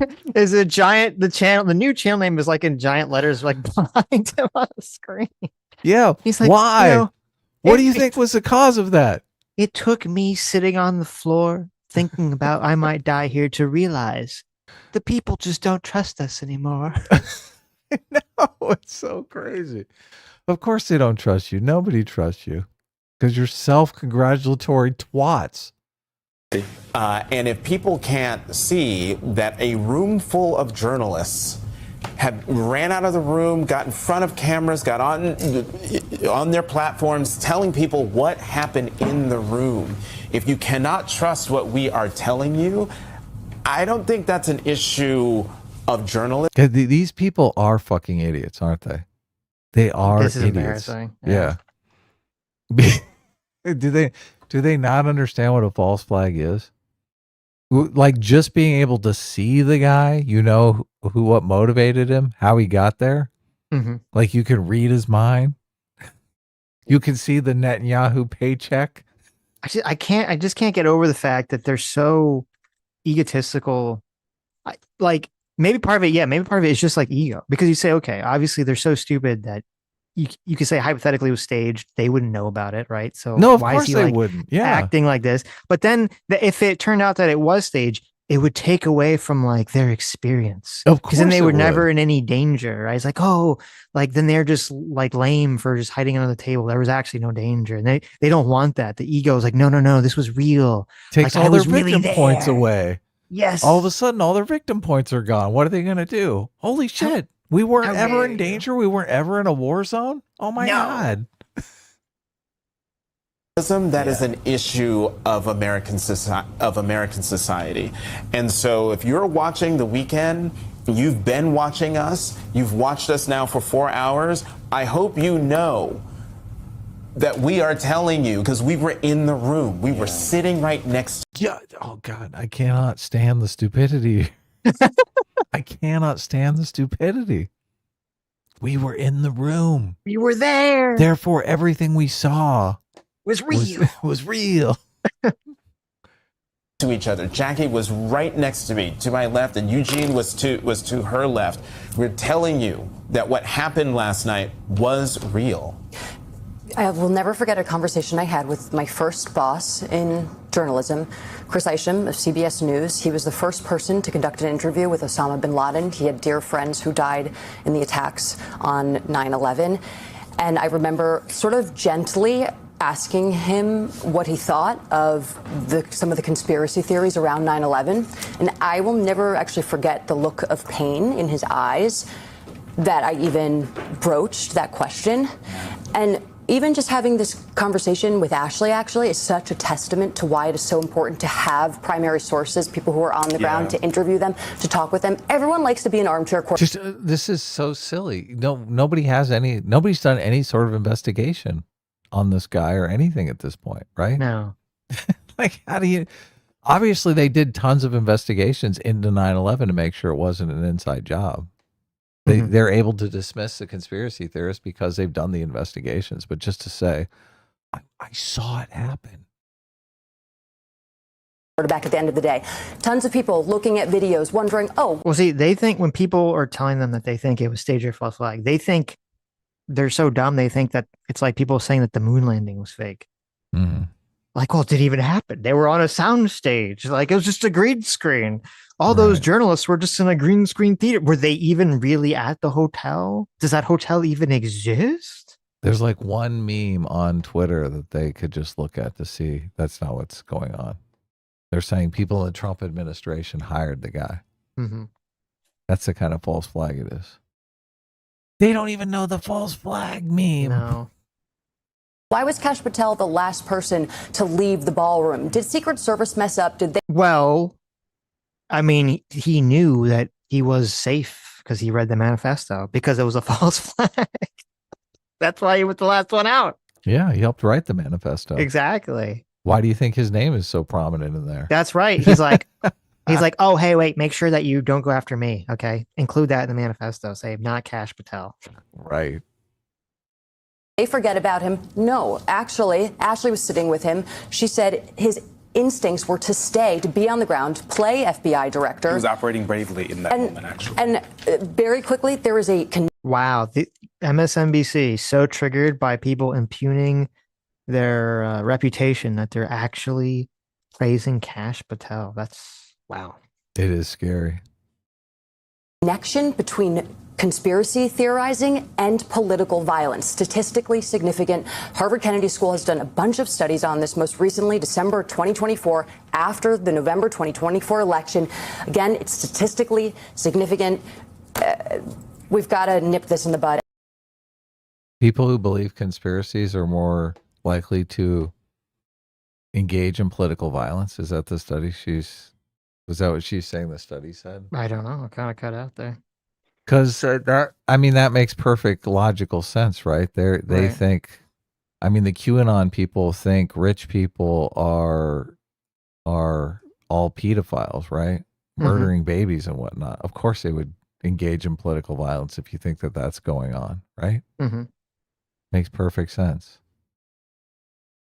This guy believes the rapist pedophile conspiracy, the guy on the floor there. Right. So why aren't we talking about that conspiracy? I'm sure he probably believes the Russiagate conspiracy too. Probably gaslit from Rachel Maddow for years and years and years. Why aren't those conspiracy theories? Why don't they matter? Mm-hmm. Conspiracy theories are why the mainstream media lost their entire credibility. Now I'm going to ask something. This is going to seem insensitive. To me? I love it. Not to you. We've got. Is it strange? Is it unusual? Is it a little strange? Okay. That you have a show that's got 3 hosts, and 2 of the 3 hosts are gay black men. Like, what are the statistical odds of having that? Like that pair? How do you, I know Jonathan Chait is gay, but because he's always talking about it. He's the first, Gayheart, is that his name? Oh, Jonathan Capehart. Jonathan Gayheart. Yeah, well, that's how you knew he was gay. His name was Gayheart. Exactly. Yeah. Right. How do you know the other guy's gay? I mean, he looks like Marcellus Wallace. I mean, I listened to him talk. What do you mean? How did I know? I was hiding under the table. He's speaking with a lisp. What do you mean? So I could get the story for y'alls. Did you see his nails? There was like a close up. He's got like the pointed nails. Oh, he's got his cocaine fingernails. He's got some pointed nails. Anyway, I don't know. I just thought it was weird. Is that offensive to the black community? They're like, we got 3 hosts. We got 2 black hosts, but they're both gay. I don't know. It just seems strange to me. Nothing against either of them. Mm-hmm. Well, that's like a twofer for them, for representation. A double twofer. They're like two for one. Right. We can get gay representation and black representation. That means we can hire more white people. Mm-hmm. Sketch, thanks so much for 45 months. Says, what's the big deal? I heard Hasan say actual terrorism is okay on the New York Times podcast.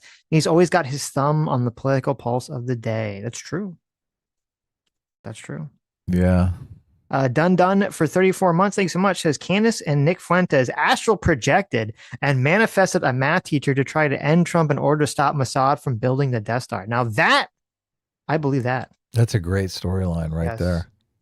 Did you see this? Very strange that, so Laura Loomer attacked Candace Owens and publicly posted about how, even though Candace Owens always complains about Israel and Jews, that like, I don't know if it was her entire legal staff or just like a lot of her legal staff, surprise, surprise, turned out to all be Jews.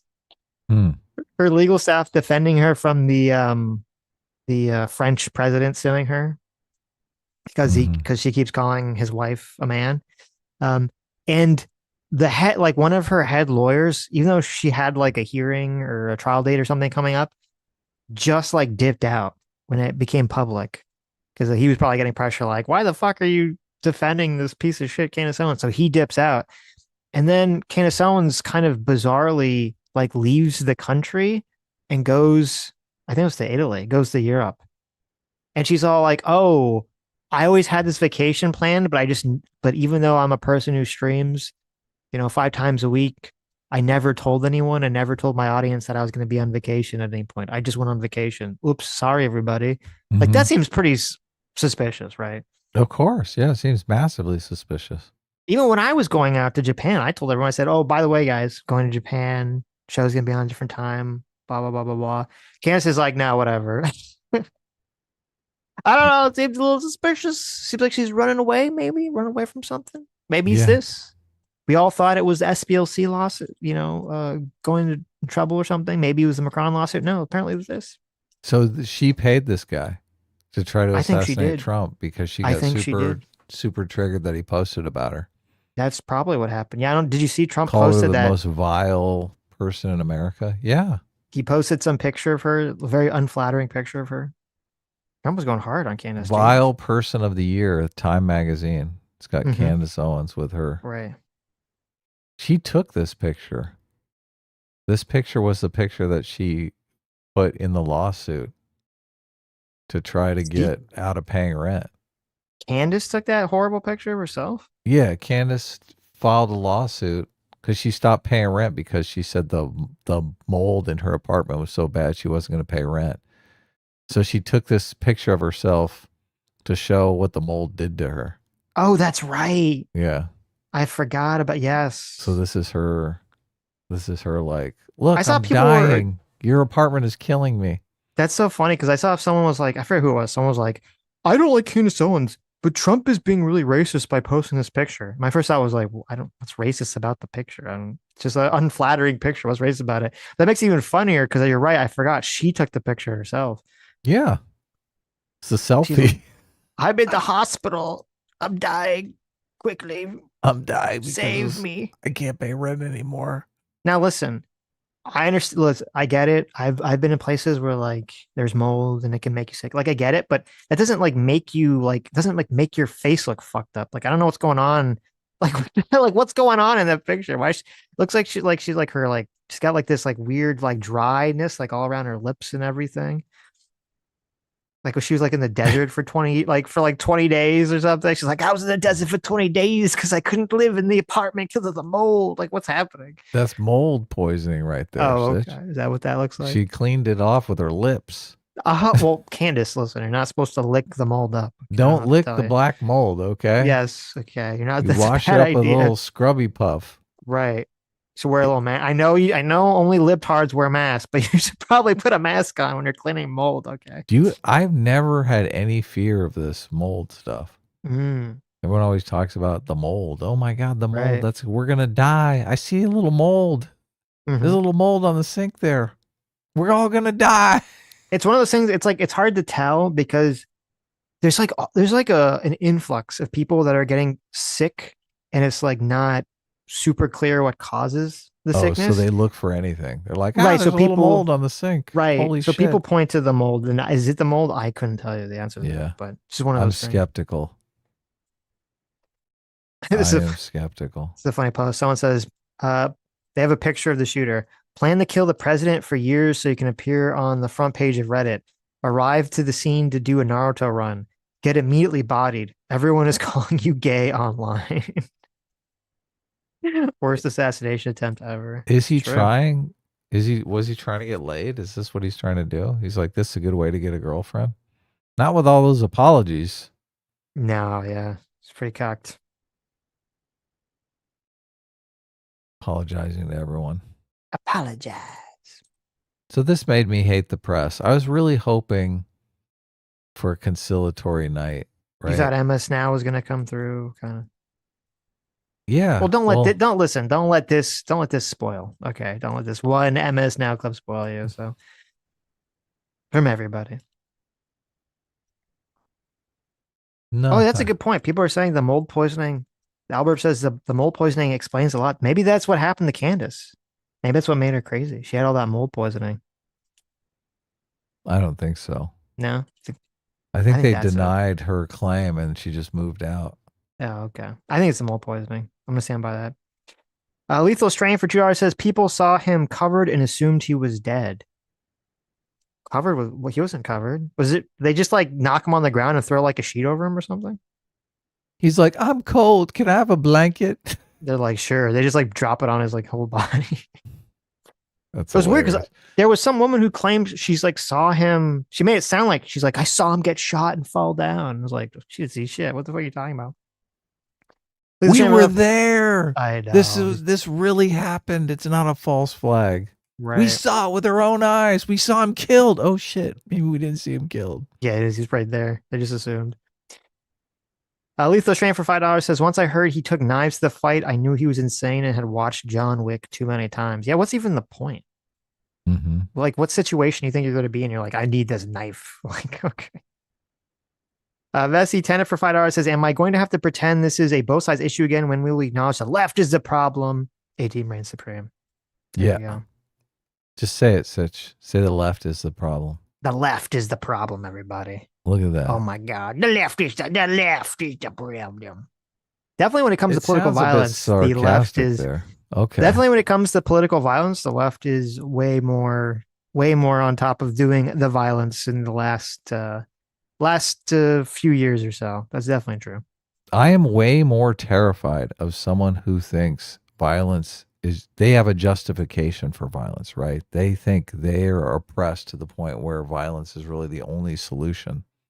I'm way more scared of that person than the person who thinks, oh, I couldn't harm another person. I would feel too guilty. Right? Yeah. Especially when they have all these baked in excuses. You know, that you're white, so you're a part of a system that makes you an oppressor just by your skin color. That's a crazy excuse. That means you can kill any white person for fucking being a part of an oppressive structure. Fuck these people. Well, even that guy, I mean, he simultaneously was like, oh, I'm not going to shoot. I'm going to try not to shoot anyone else. But they are at a Nazi rally, so, you know. Yeah, exactly. There you go. It's like, oh, God. Excuses for everyone. Just in the wrong place. Lethal Strain for $2 says, criticizing security when the Dow is over 50,000. That's a good point. What are we doing? Is the Dow over 50,000 now? I thought it pulled back a bit, but let's see. Just the meme. I know, but look, I think the meme should be accurate. The Dow's at 49,230. So. Lethal Strain, technically, the Dow was not at 50,000. Actually, your meme, not very funny. Okay. Not that funny, actually. Actually. I can't believe you'd say such a thing. Oh, that's good. Josue Calejero for 34 months. Thanks so much. Says in a couple of weeks, Erica Kirk is giving the commencement speech at the college where I teach. Security is going to be crazy. Stay safe, team. Hopefully it's better than that security. She was there too.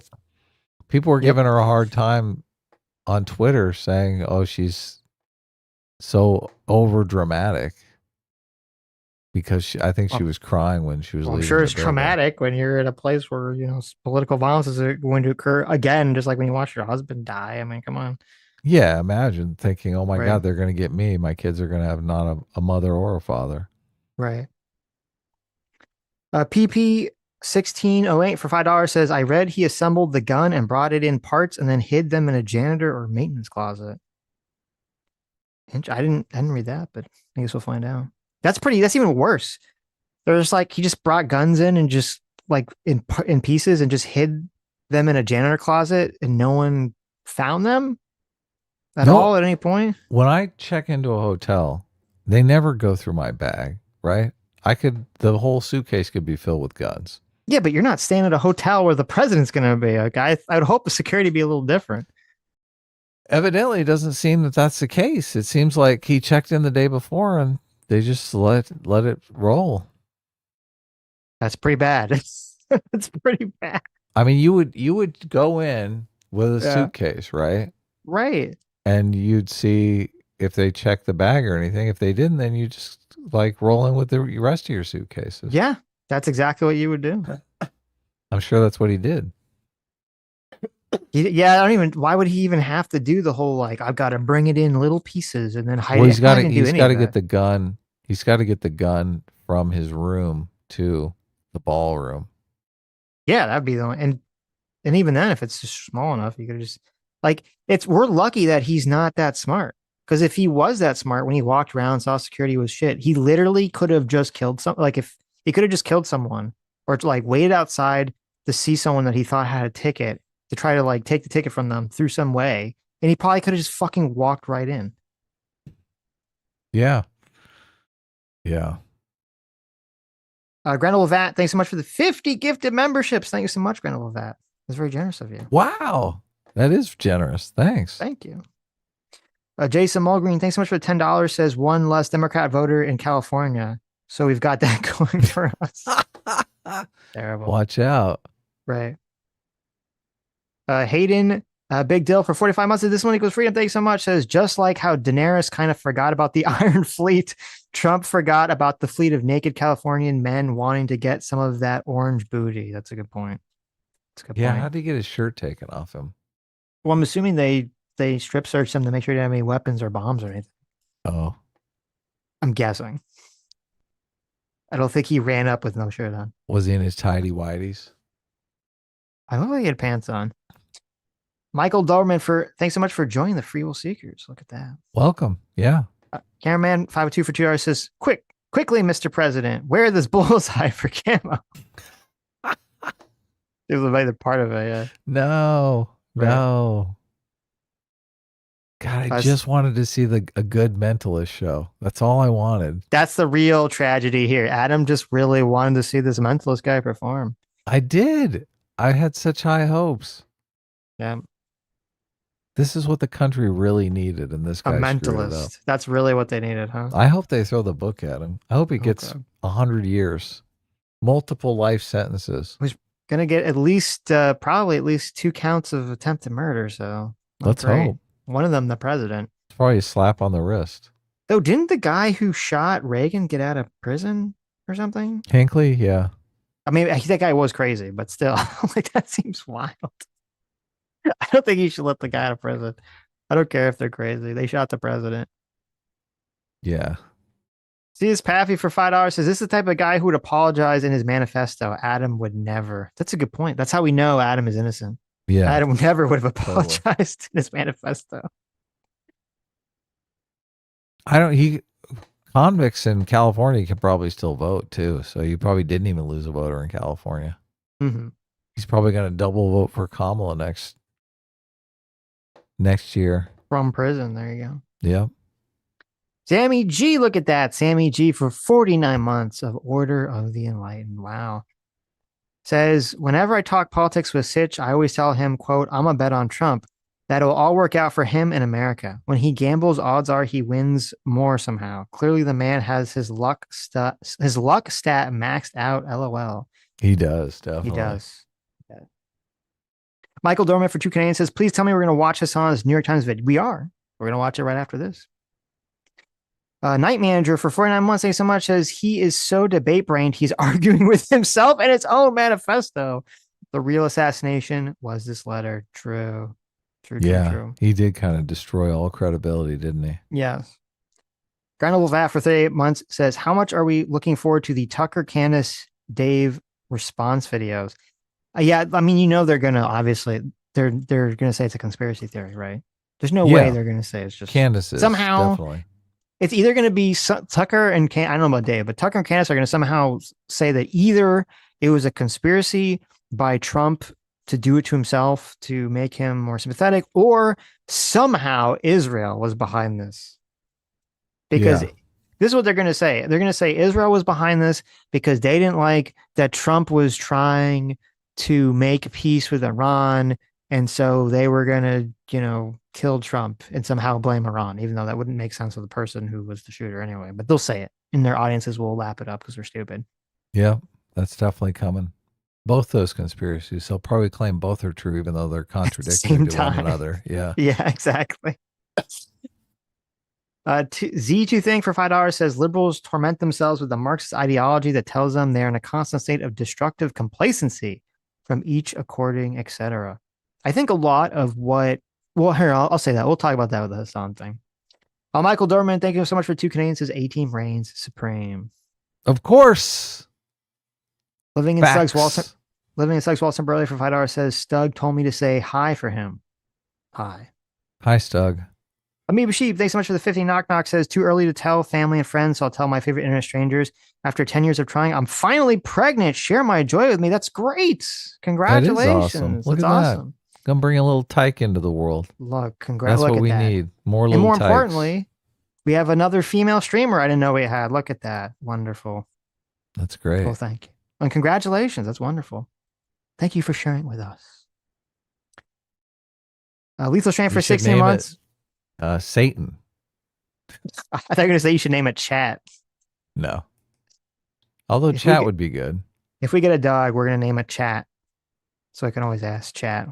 Isn't Satan what Sammy wants to name your kid? Satan? I'm not letting Sammy name our child Satan or Lucifer or any derivation of Lucifer. That. That's it. It was Lucifer, yeah. Lucifer. I was close. No demon names for our child, okay?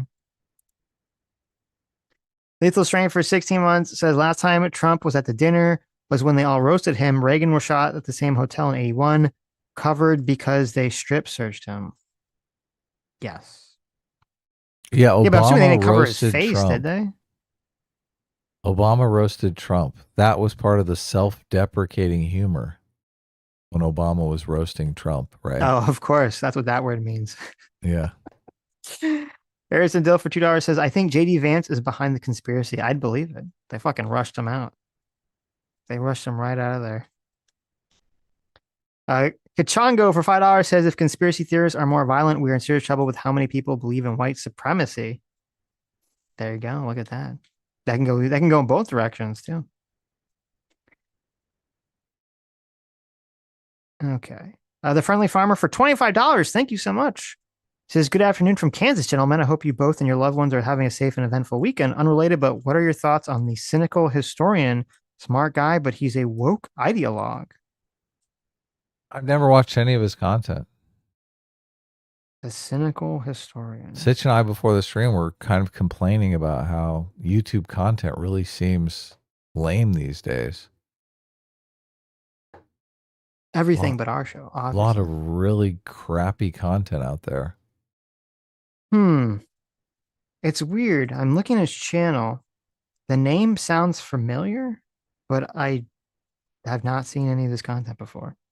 So I guess I don't have any opinion on him whatsoever. But I don't like woke ideologues, so yeah, I probably hate him. Either. Arrhythmus for $2 says, render unto Caesar that which is Caesar is generally understood to be a commandment to Christians to follow the laws of their land and concern themselves with their spiritual lives primarily. Okay. I guess that makes more sense. I thought it was like a tax thing. What do I know? I'm a Jew. Arrhythmus for $2 says, Christianity is distinctly not a political system, which is very different from most religions, especially at the time of Christ. Paying your taxes is part of it, but there's more to it than that. Well, there you go. Thank you. So it is a tax thing. Well, he's saying but it has a broader. It's both, yeah. Yeah, it's broader than just the taxes. Follow God's laws. Yes. Okay, let's move on with some Hassan cringe. Oh joy. Yes. Hey, before we watch the New York Times interview, which is insane. Okay, I sent you this clip. We should watch this clip first. Okay. It says Hassan at Cambridge. First of all, I like that Hassan goes to Cambridge and he dresses up like he's some sort of like douchey Cambridge professor. Like he's literally put on a cosplay. He's wearing a fucking turtleneck with like a sports jacket. He's like, or with like a suit coat, with a brown suit coat. He's like, well, I'm going to Cambridge, so I have to dress up like I'm going to Cambridge. What the fuck? He's just cosplaying. He's cosplaying. It's so stupid. All right, here we go. 2 minutes and 26 seconds. I hope I can survive. Yep. Go. Murderous militants went in to a music festival and murdered hundreds of teenagers in cold blood, and often massacred and mutilated them in ways that we have on camera. And that is deeply traumatic to me. Do you think that I think that it was wholeheartedly justifiable? I think certainly you haven't been very clear in your condemnations at times, and I've watched what you've said. Wait, pause it for a second. I think it's important to understand the why did Hassan say wholeheartedly? What's up with that? Why didn't you just say do you think I think it's justifiable? Because when you add the weasel word of wholeheartedly, that means he can make it. That means he could think it's somewhat justifiable. Yeah, that's a great point. That's fucking super sus. That's why he added it. That's why he added the word. Yes. You don't think I think it's wholeheartedly justifiable? Because I don't. I think it's partially justifiable. Right. Historical context in which violent resistance. Oh, I hit play again. Reminder. If you don't hear me talking, that means he's talking. Go. There's no context for murdering hundreds of teenagers, is there? I think that yes, I think there is. Yes, I think that it's important to understand the context in which violent resistance has evolved, whether it be Hamas or whether it be any militancy. There's time for nuance, and there's also time to say something is unequivocally evil, and something is unequivocally unjustifiable. But to actually fix this conflict and gain trust with people, you need to say that unequivocally about the murder of hundreds of teenagers at the Supernova Music Festival, their mutilation and often their rape. And I don't know why you can't say that. These aren't barbaric monsters, that these are horrifying atrocities that they did, right? But that it is not coming out of a place of this antiquated anti-Semitic tendencies, or that they wanted to go out and like do mass rapes. By invading from the Gaza Strip into Israel. Yeah. Do you think that they were not motivated by anti-Semitism, given that they were murdering citizens in... No. That is remarkable. The slogan of... Yeah, that's fucking ridiculous. I'm at like 119. Where are you at? I'm at 126. Yeah. Okay. Where he's saying, no, I don't think the killings at the Nova Music Festival were motivated by anti-Semitism. What the fuck are you talking about? This whole thing is just psychotically insane. First of all, he's like, well, the context matters. It's like, what do you mean?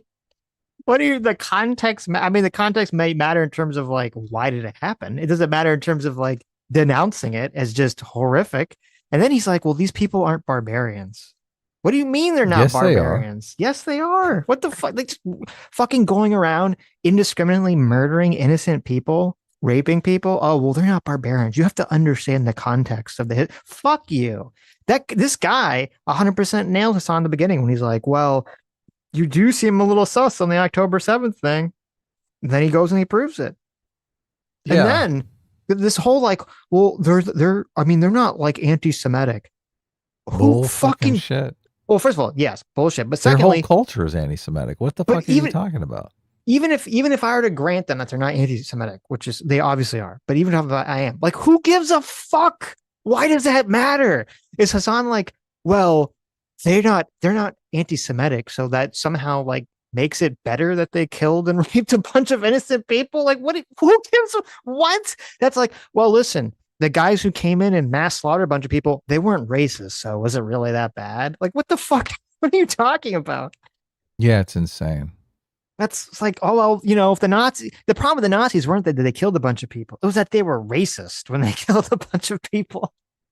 Well, and just this idea that if someone wrongs you, it's justifiable to go rape their whole family. Like, what? What? Crazy. Yes. If someone wrongs you and you go rape their whole family, you're a bad person. You're a bad fucking person, okay? That doesn't justify you maiming and raping innocent fucking people. What a retard. There's no justification for that. Why can't he say that? Oh, they were oppressed, so therefore they can go rape other people. Hasan is very low IQ. And it's partially because he believes in this barbarian philosophy. That's what they believe in. They believe, look, if someone wrongs you, you should be able to go rape their whole family. That's their culture. As long as they're white and you're not white. Yeah. I think that's important. Yeah. It's so fucking, it's still disgusting either way. I can't play it. The Houthis who you so far as death to the Jews. I know, and I've been very critical of that as well. Well, I don't know if critical enough not to platform somebody and call him a sexy pirate. And this is a person that has an IDF soldier, and they said, "Oh, I don't hate Palestinians." You would critically engage and examine that, but you do not critically engage and examine with this individual. And instead, you because an IDF soldier in many circumstances is living in similar conditions to someone like myself. So I treat someone in the Western world with like Nazi ambitions very differently. No, I think this is interesting because it suggests that you don't have a moral universalism. When we talk about the murder of gay people en masse in Yemen, when we talk about, for example, Tibet's oppression under China, or when we talk about what Hamas has done to gay people within that, or what they do to Jewish hostages, you enter this contextual blather. And it strikes me that these... Because you want to know why? You want to know why? Because Israel has killed significantly larger numbers of gay Palestinians than Hamas has. Bull fucking shit. What? Bullshit. Oh my God. That's the stupidest thing I've ever heard. Oh, it's so my insane. God. That's like saying, well, just because like the number of people that the number of Germans that the Allied forces killed in World War II, that actually the Nazis weren't really anti-gay because the Allied forces killed way more gay Germans than the Nazis ever did. It's so retarded. It is stupid. The algorithm for these people is very, very simple. It's if someone is oppressed, they can do no wrong. Yeah. Anything they do is within the bounds of acceptable behavior, which is just how can you can't allow that into society? That is the fucking cancer. It is. That's how you get victimhood culture, because everybody realizes, oh, if I'm a victim, I can do anything. Yep. I can get away with anything. How do I achieve victimhood? That's my most important thing. Of course. And then you got a bunch of people diving under tables at the press or dinner so they can say, I'm oppressed. Look, I was in a war zone. Yeah, it's 100% it. And this is why everyone, so like back in the day, it would be embarrassing for people to be like, oh, I have emotional problems or I have a mental problem. Like you wouldn't advertise it. Of course. Now it's like a badge of pride because now you're like, well, I get victim points. If I tell everyone I'm, autistic. And I can do anything. I can lie. I can whatever. lie indiscriminately to the public on my television show because obviously it's for the greater good, right? Right. Well, Hasan gave, like, it's just, he really is a fucking retard. The comparison to Brian Griffin is so apt. And I know it triggers the fuck out of him too. Hassan Griffin over here. He's like, oh, well, because like this random guy fucking nails him. He's like, if some IDF person told you they didn't hate Palestinians, you wouldn't just automatically believe them. You'd actually, be critical and engage them. And he's like, well, the Israelis, they live in some sort of first world Western country. So I therefore assume that they're like a person with like rational self-agency. But someone in like some of these Yemeni pirates, these Houthi pirates, well, they live in some sort of backwater country. So whatever, they're just like wild animals. What can you expect from them? Yeah. It's so ridiculous. They're oppressed. So therefore they can get away with anything. Even if that was true, I mean, it's retarded, obviously, but even if that was true, like, why would you? It's so bizarre. And this is how you get that weird soft on crime mentality as well. Like, even if, like, hypothetically, there is a person, they have some sort of like, bad life experiences or whatever that make them like a horrible person. So the fuck what? How does that doesn't help anyone in society? Doesn't help the innocent victim that gets victimized by some person just because they had a bad life experience, they get to fuck with everyone else. That's the stupidest fucking idea ever. Yeah, they fuck get to share that bad life experience with everyone else, so everyone can have that bad life experience. No, Fuck off. Everyone can be raped by a bunch of terrorist fucking scum. It's not even fucking true. The overwhelming majority of people in our society that have had bad life experiences or been victimized at some point, they don't turn around and become like horrible fucking criminals. Okay. No. There's not a justification for those actions at any point. And the people that do justify that need to be slapped in the fucking face, and everyone needs to laugh at them and should not listen to anything they ever say about the subject ever. They should be fucking ridiculed and shamed for saying something so fucking stupid. And they should be sterilized and not allowed to reproduce. Let's just be honest. That might be going a little too far for my liking. Okay, that might be a little too far. Look, my solution deals with the problem forever. Sitch. Okay. I'm not sure it's a trait that's passed on genetically, but they could still adopt and teach their shitty ideology. We can always just be sure, right? Okay. Interesting. Okay, so Hasan had this interview at the New York Times opinion. Now it's kind of we watched I forgot 4 lemons.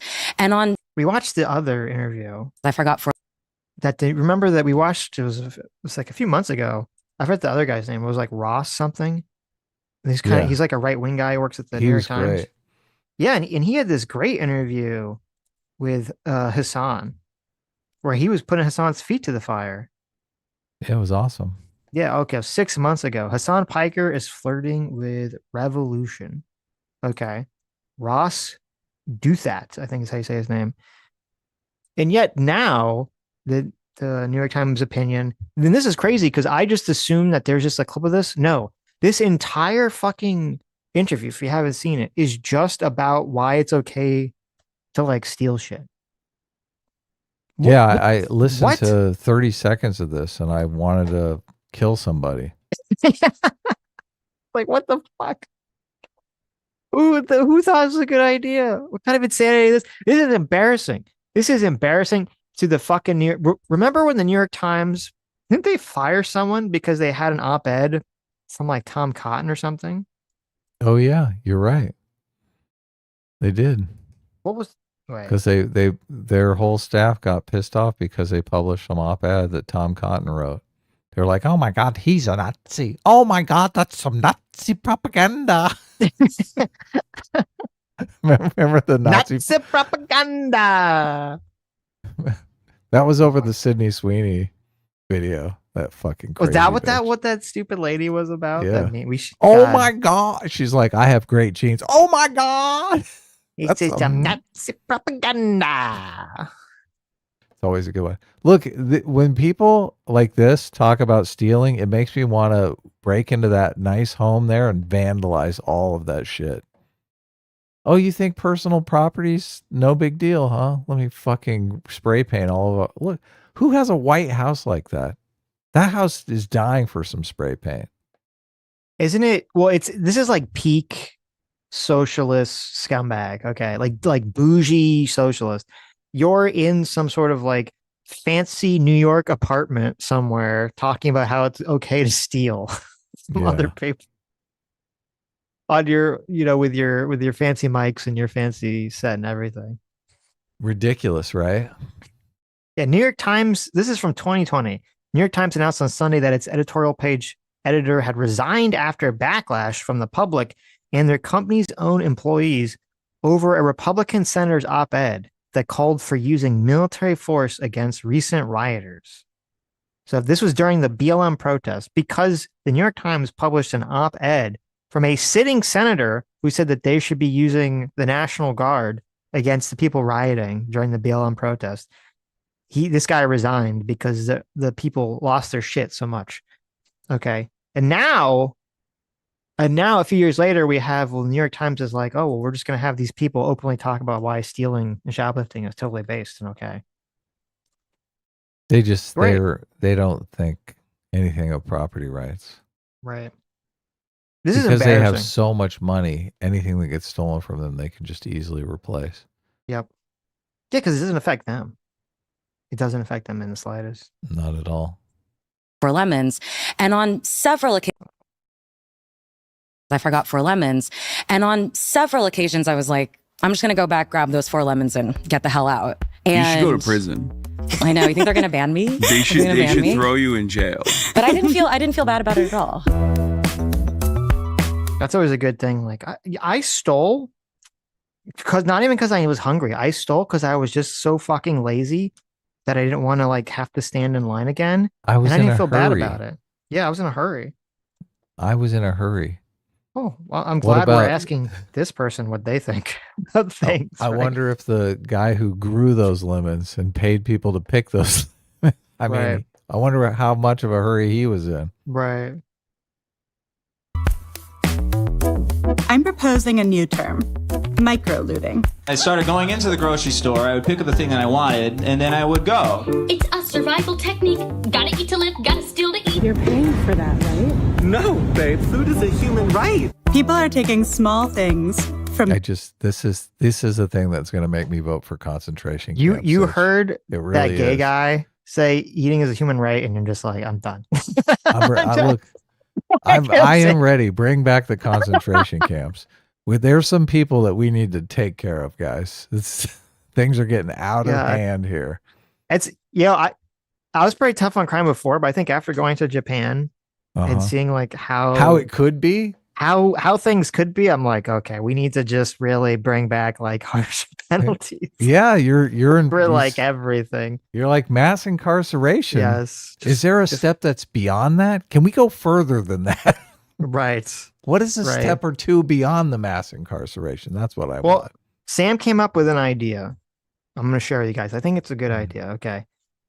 Now, because it was originally just for like people who jump the turnstiles in New York, right? Because we were talking about trying to make the New York subway, be nice like the Japanese ones. Right. I think it should be increased up to shoplifting too, or like basically any nonviolent crime. I think the penalty for nonviolent crimes like stealing and stuff. You're in prison. No, is you're publicly put in like a stock and you're paddled by a drag queen. Oh, that's. I mean, and then everyone see that in the streets. Everyone films it and makes fun of you on social media as you're crying, getting paddled by a drag queen in public. Yeah, wouldn't that really just cut down on like shoplifting and things like that? Well, the problem is there'd be people who are into that. Well, that's what I said. I said shoplift like every day now just so I can get back in those stocks. Back to where I belong. That's true. There'd be a small group of. Listen, I think that's a much smaller population than the people doing the crime. But the reputational damage of everyone making fun of you, you're on social media crying because you got paddled in public. Yeah. I think that'd be a really good way to stop a lot of this shit. Micro looting. Oh my God. I just, whenever I see this, I'm like, this woman's car needs to be keyed. You need to this woman's windshield needs to be broken. What would be a crime that she would care about? Let me think. Yeah, exactly. Okay, sexual harassment, right? She's like probably a good feminist. She would. Oh yeah, exactly. Yeah. So what would we call sexual harassment to make it sound nicer?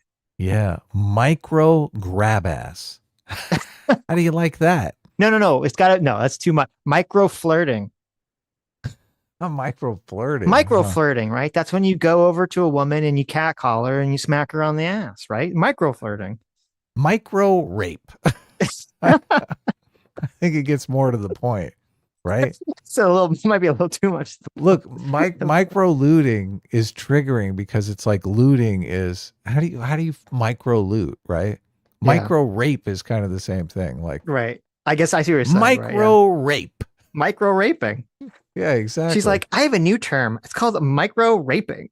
Yeah, exactly. If you rape a person and they're not underprivileged, is it still a crime? Question mark. It's where you ask a girl out and she's not interested. That's called a micro rape. If I pay for a woman's meal, okay, I mean, don't I deserve some compensation? That's right. Did you see how many drinks she had and what she was wearing? I mean, it's more like a micro rape at that point, right? God. So terrible. Yeah. We should do that. We just need to have like a show like this. We just Just do the mirror version of all this crap. Do they do this just to trigger people? Is that what's going on with this show? That's probably part of it, but they actually believe it too. It's like a mixed bag. Do they do it to trigger the poor? They're like, you're so poor. If someone steals from you, that it's painful. But me, I'm so rich. If someone steals from me, I'm just like, whatever. It's fine. Oh man. And they're feeling. You know, this woman door dashes. We gotta figure out how we can contact her door dasher. This woman? She doesn't DoorDash. Look at her. She door dashes 6 times a day. She weighs like 600 pounds. What are you talking about? I thought you meant she was a delivery person. No. Yeah, but she's getting she's getting DoorDash. Yes, and DoorDash. She's probably got 6 bags of DoorDash under that fucking desk right there. Obviously, she's okay with stealing from grocery stores. This bitch, that's all she does is stuff her fucking face with food. Yeah, she can't afford groceries these days. Who can afford to keep this big a frame going? You see this body? I gotta maintain this weight. Mm-hmm. Justified. Like, look, everyone's shoplifting from Whole Foods when you're shopping there. You're not gonna steal from a deli like that. But Whole Foods, fuck Whole Foods. Fuck Bezos, fuck Amazon, all that. We should be rioting, but we're tired, so I'm gonna take these bagels. But is it a slippery slope? What's going on with our moral code? To find out. All these people are just lazy fucks who just want to rationalize that they're being pieces. Either one of two things. They just want to rationalize the fact that they're lazy fucks, or they just want to steal and they don't want to pay for it. Or even worse, they actually have the money to pay for it, but they're so fucking lame that they want to feel like they're doing some pathetic fight back at the system. They're like, yeah, me stealing my organic avocados from Whole Foods is fighting back against the powers that be. Rah, rah. Yeah, this is some kind of activism for them. And now I've been to Whole Foods. Ain't no one poor shopping at Whole Foods. I was gonna say this is Whole the Foods poor people are not insane. going to Whole Foods to shop anyway. Yeah, it's My very wife expensive. drags me to Whole Foods every once in a while. I'm like, honey, we can't afford to shop here. What the fuck are we doing here? That's a good point. It's a good point. Yeah, it is crazy too. Like one bagel, $8.50. You'll see it like Whole Foods or even at like Publix, which is like the normal brand here in Florida. I'll see I'll see like at Walmart or something. They'll have literally the same product. It's like the same, some brand thing, and it's like $1 cheaper. I'm like, what the fuck? Totally. What is this? And Whole now Foods is the big ridiculous. genius here, they're like, to discuss the morality of micro looting, let me ask 2 amoral dipshits what their take on this is. We're gonna have a real actual conversation about this with 2 fucking retards that both have the same opinion because they're both fucking idiots. This is just comedy, right? This is all just to trigger us. Let this me is ask, rage baiting. Let me ask 2 socialist millionaires who are hypocrites what they think about stealing from corporations. Mm-hmm. Yeah. I'm talking to political commentator Hassan Piker and New Yorker writer Gia Tolentino. Thank you both so much for being here with me today to talk about this. Hi. Would you like some DoorDash? I have it right here. Gia. Hi. Hi, Hassan. Hi. I want to start with a little exercise just about our own morals. Would you share your Netflix password? I do. I also do. Well, With anyone. For the longest time, I actually had someone else's Netflix password. That was my primary access to Netflix. And now you share your own? Yeah. Would you get around a paywall on an article you're trying to read? Do it every day on my stream. Yes, Every and day. I support it when people do it for my own work. I say, go off. Use the Wayback Machine. Would you? I like that she's so privileged. These people are so privileged that she's like, yeah, you should steal from the thing that makes me money, because she knows it won't have any impact on her whatsoever, right? All these people support AI, right? They got no problem with AI. I don't know. Well, these types of people, the first thing they come in, oh my God, it was trained off of other people's hard labor. What are you doing? It's totally theft. Oh my God, how can you do that? You're stealing from artists. It's like, which is it? Which the fuck is it? Are we sharing our Netflix passwords and stealing from Whole Foods, or are we mad about stealing from artists because of AI? Well, they're artists, Adam. Yeah, that's different. Which is the total hypocrisy. It's like steal from other people, but don't steal from me. God damn it! Well, even this dumb bitch is like, steal from me. She's so privileged. She doesn't even care or need the money that she makes being a writer. Well, look, the New Yorker. It's actually stealing from her employer because yeah, it's not gonna, yeah, she's not. Yeah, right. And that's a good obviously, point. wages are theft. Her Right. employer is stealing from her. Obviously, they should steal from her employer. Right. If she actually had some sort of financial penalty for people, if it was her doing that, Substack, she'd be like, "Fuck you." Of course, yeah. If she couldn't afford, this woman lives in a $2 million house in New York. Yeah, I was going to say all of these three people definitely came from rich families. Probably have huge trust funds, huge inheritances. So here's the download on this woman. I mean, we all know Hassan's family was very, very wealthy and all that stuff. This woman, her parents and grandmother ran a Houston firm recruiting Filipino teachers from Texas schools on H-1B visas. So we're doing H-1B visa. Right. Wow. They collected $10,000 per teacher from 273 people. Fewer than 100 actually got jobs. Teachers were housed 10 to 15 per unfurnished property, often sleeping on floors, with reports of deportation threats if they complained or sought other work. So they were literally doing H-1B visa fraud. Her family was doing this, by the way, and using these people as just ways to get money and abusing them. That's crazy. Her family was indicted on 40 counts, including alien smuggling, visa fraud, and money laundering. In 2008, they did a plea deal and they pled guilty to only one count of conspiracy to defraud the government. All the other charges were dropped, sadly. Yeah, because they paid somebody. Lady. Yes. And she does live, and I don't know, I mean, I guess just from her parents, because I don't think she made this from her fucking New Yorker job. They can't pay her that much. She lives in Brooklyn, no less. She lives in a $2.2 million home in Brooklyn. Yeah, she's not getting paid by the New Yorker. These are all luxury jobs that rich people work at so they can say, "Oh, I have a job." Oh, yes, I work at the New Yorker. Oh, let me drink my little champagne here. I make $10,000 a year working for the New Yorker. Yes. Oh. Well, how do you live on $10,000 a year? Well, I'm actually independently wealthy. Yes. And by that, I mean I'm a trust fund baby. Yeah. Oh, but it's okay for you to steal. Stealing's actually fine, everybody. Mm-hmm. Jesus Christ.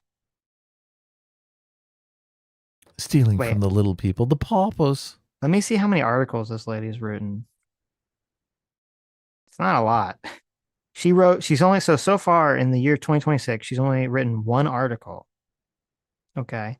She wrote two articles in 2026.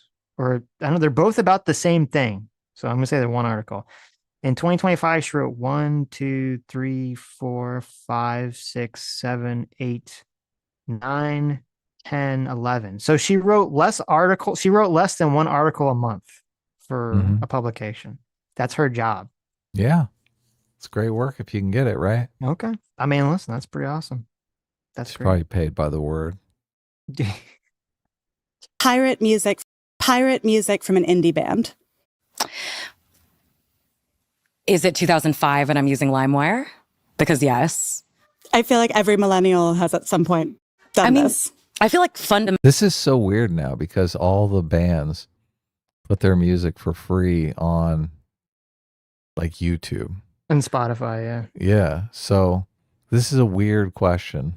Like it doesn't apply anymore. Yeah. Yeah, it has to be involved. They make their money off of ticket sales to concerts, which I wouldn't sneak into a concert, right? But see, they have this interesting moral framing, which is most people who are not like weirdo assholes like them would say, like, assuming that like we still live in the environment where you would pirate music because there's some reason to pirate music. And the question was very specific. It was an indie band, right? So you're like doubly hurting them because not just some, it's not like you're not stealing from BTS, right? You're stealing from some small band, and actually each sale of their album or whatever is probably like very important to them. And they're both just like, oh, that's totally fine because they did it when they were like a kid. Most people, once they're an adult, would be like, okay, I know I did that when I was a child and that was wrong and I shouldn't have done that. Like most people would have that level of maturity as an adult to acknowledge that they were wrong and that they didn't make the most moral decisions when they were a fucking child. But these people are like perpetually stuck as children and they never grew up and they're just like, oh, well, I did as a kid, so I guess it's okay. They got to make some justification for it. They can't just say, oh, I was a stupid kid, I shouldn't have done that. They're like, no, that was actually genius. I was very intelligent as a kid. Everyone should steal. Yes. She should say, hey, if I left my wallet on the table here, would you steal that? Like, how I'd be like, hell yeah. Look, you're stealing everything. You got a whole podcast here on stealing. Give me some of your credit cards, bitch.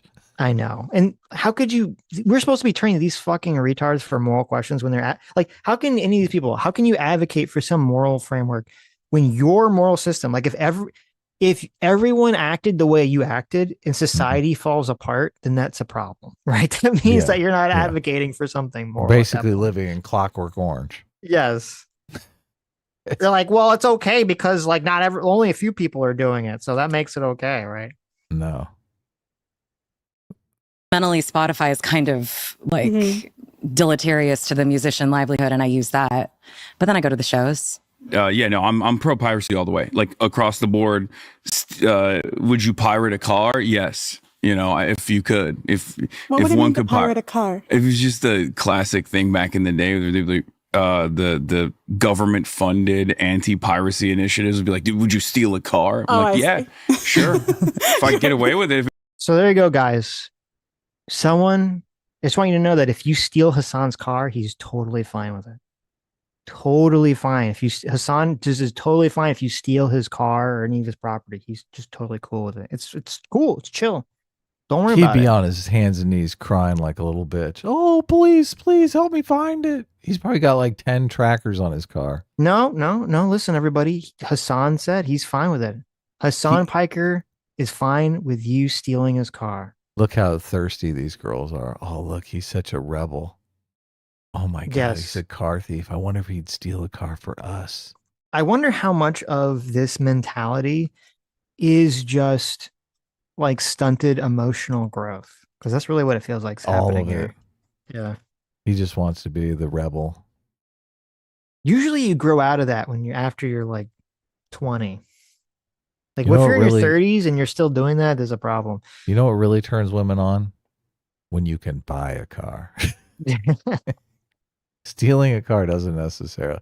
You're going to get a lot of really crazy bitches if they're into that. It was as easy as, pirating IP. I would do it. Oh, it's like, if it was zero risk, I'd do it. Oh, look at me. That's the most pathetically cucked answer. Oh, if stealing was super easy, I'm just too lazy and cowardly to steal. But if I could get away with it, I would. Isn't that cool, ladies? Exactly. Isn't that awesome? What the fuck? These are the people our children look up to. Jesus. Would you he contradicts dine this and later dash too. from your local? He contradicts this later too because he even says like, "Oh, I stole from." First of all, it's funny. He says he stole from a friend of his, which is like very different than stealing from like a random person, and that his dad was like so hard on him that it just traumatized him and he couldn't steal anymore. So he just contradicts himself. Why? Hold on. You steal things when you're a dumb kid because you don't recognize who you're hurting.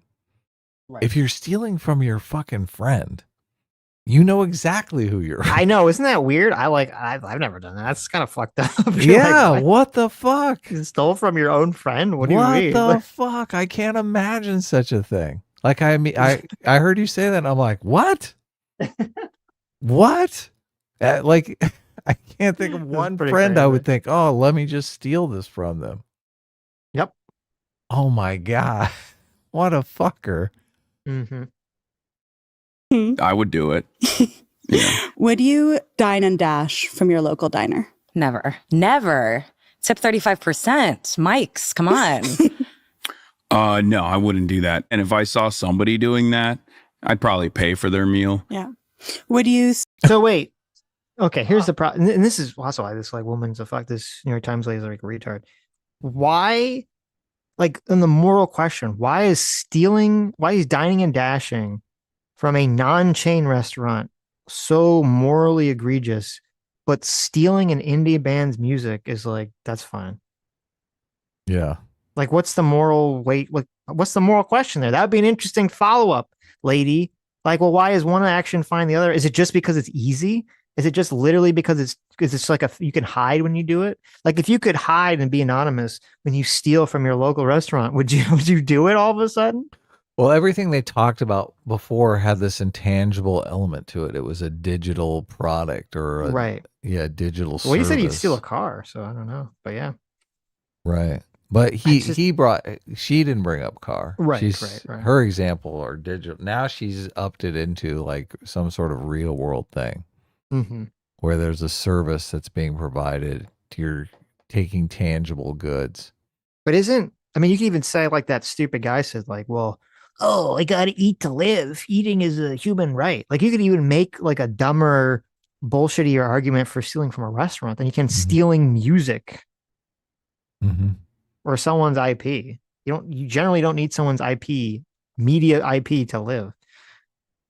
You should steal Hassan's Porsche and say, I need to get to work. Okay. I gotta drive to work. What, you think I shouldn't be able to drive to work, Hassan? You capitalist pig. Yeah.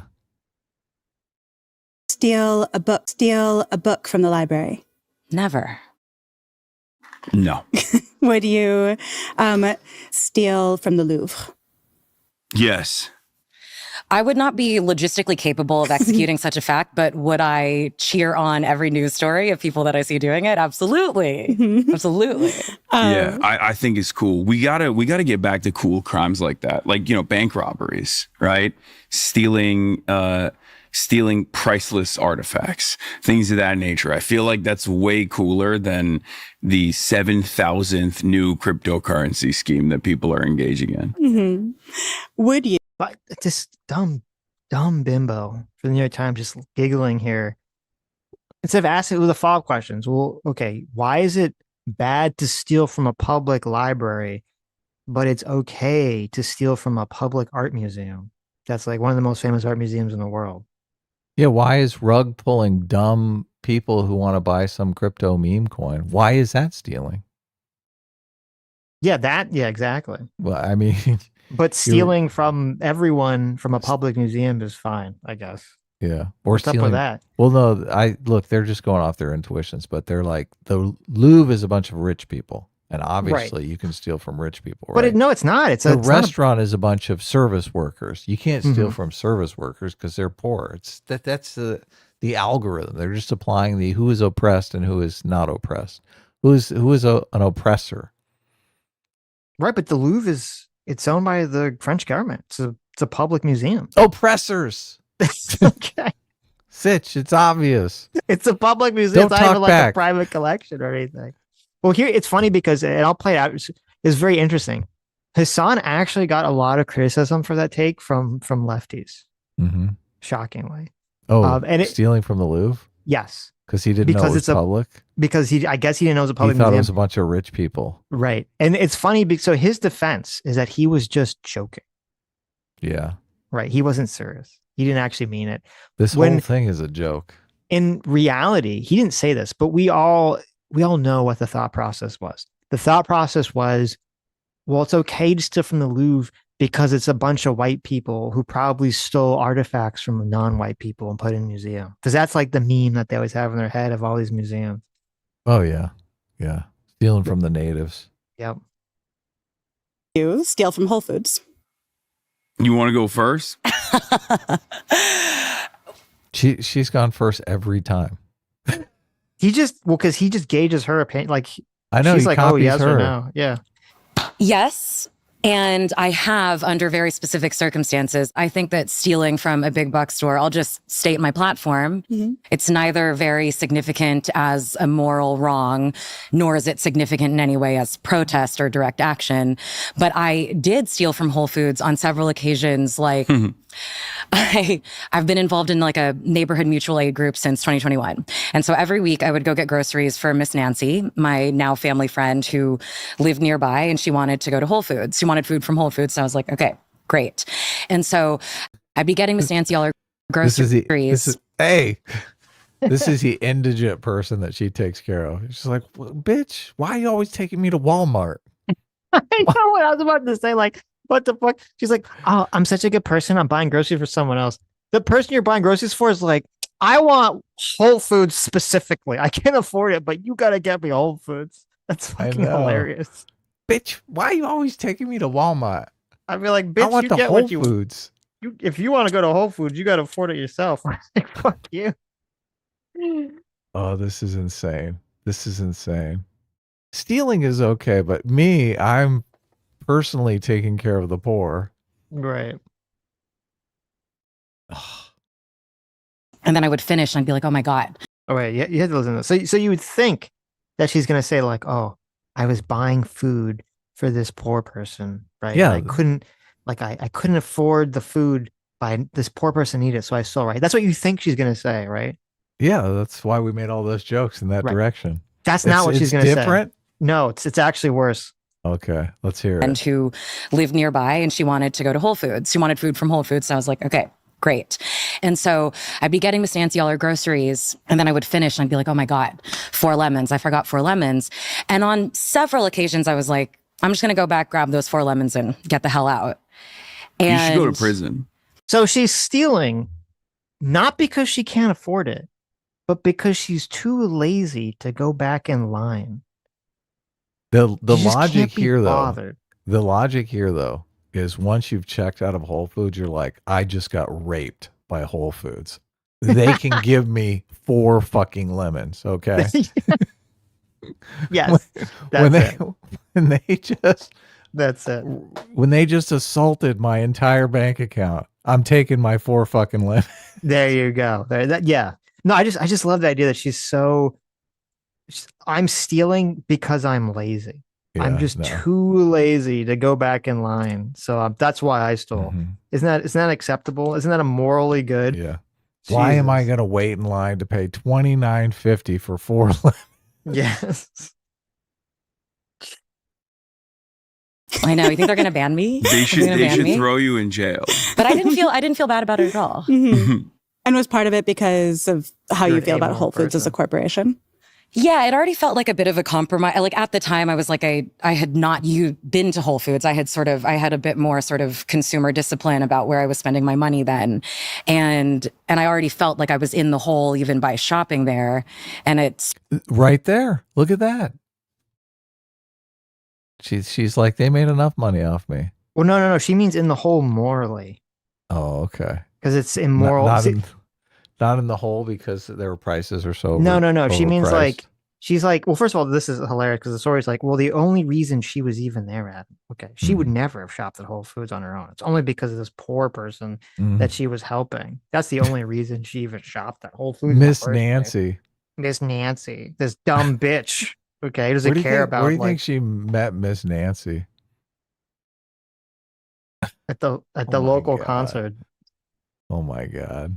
Certainly felt it in a utilitarian sense. I was like, this is not a big deal. Well, right, guys? I'm pro stealing from big corporations because, they steal quite a bit more from their own workers. However, one thing that might even help your ethical dilemma is the fact that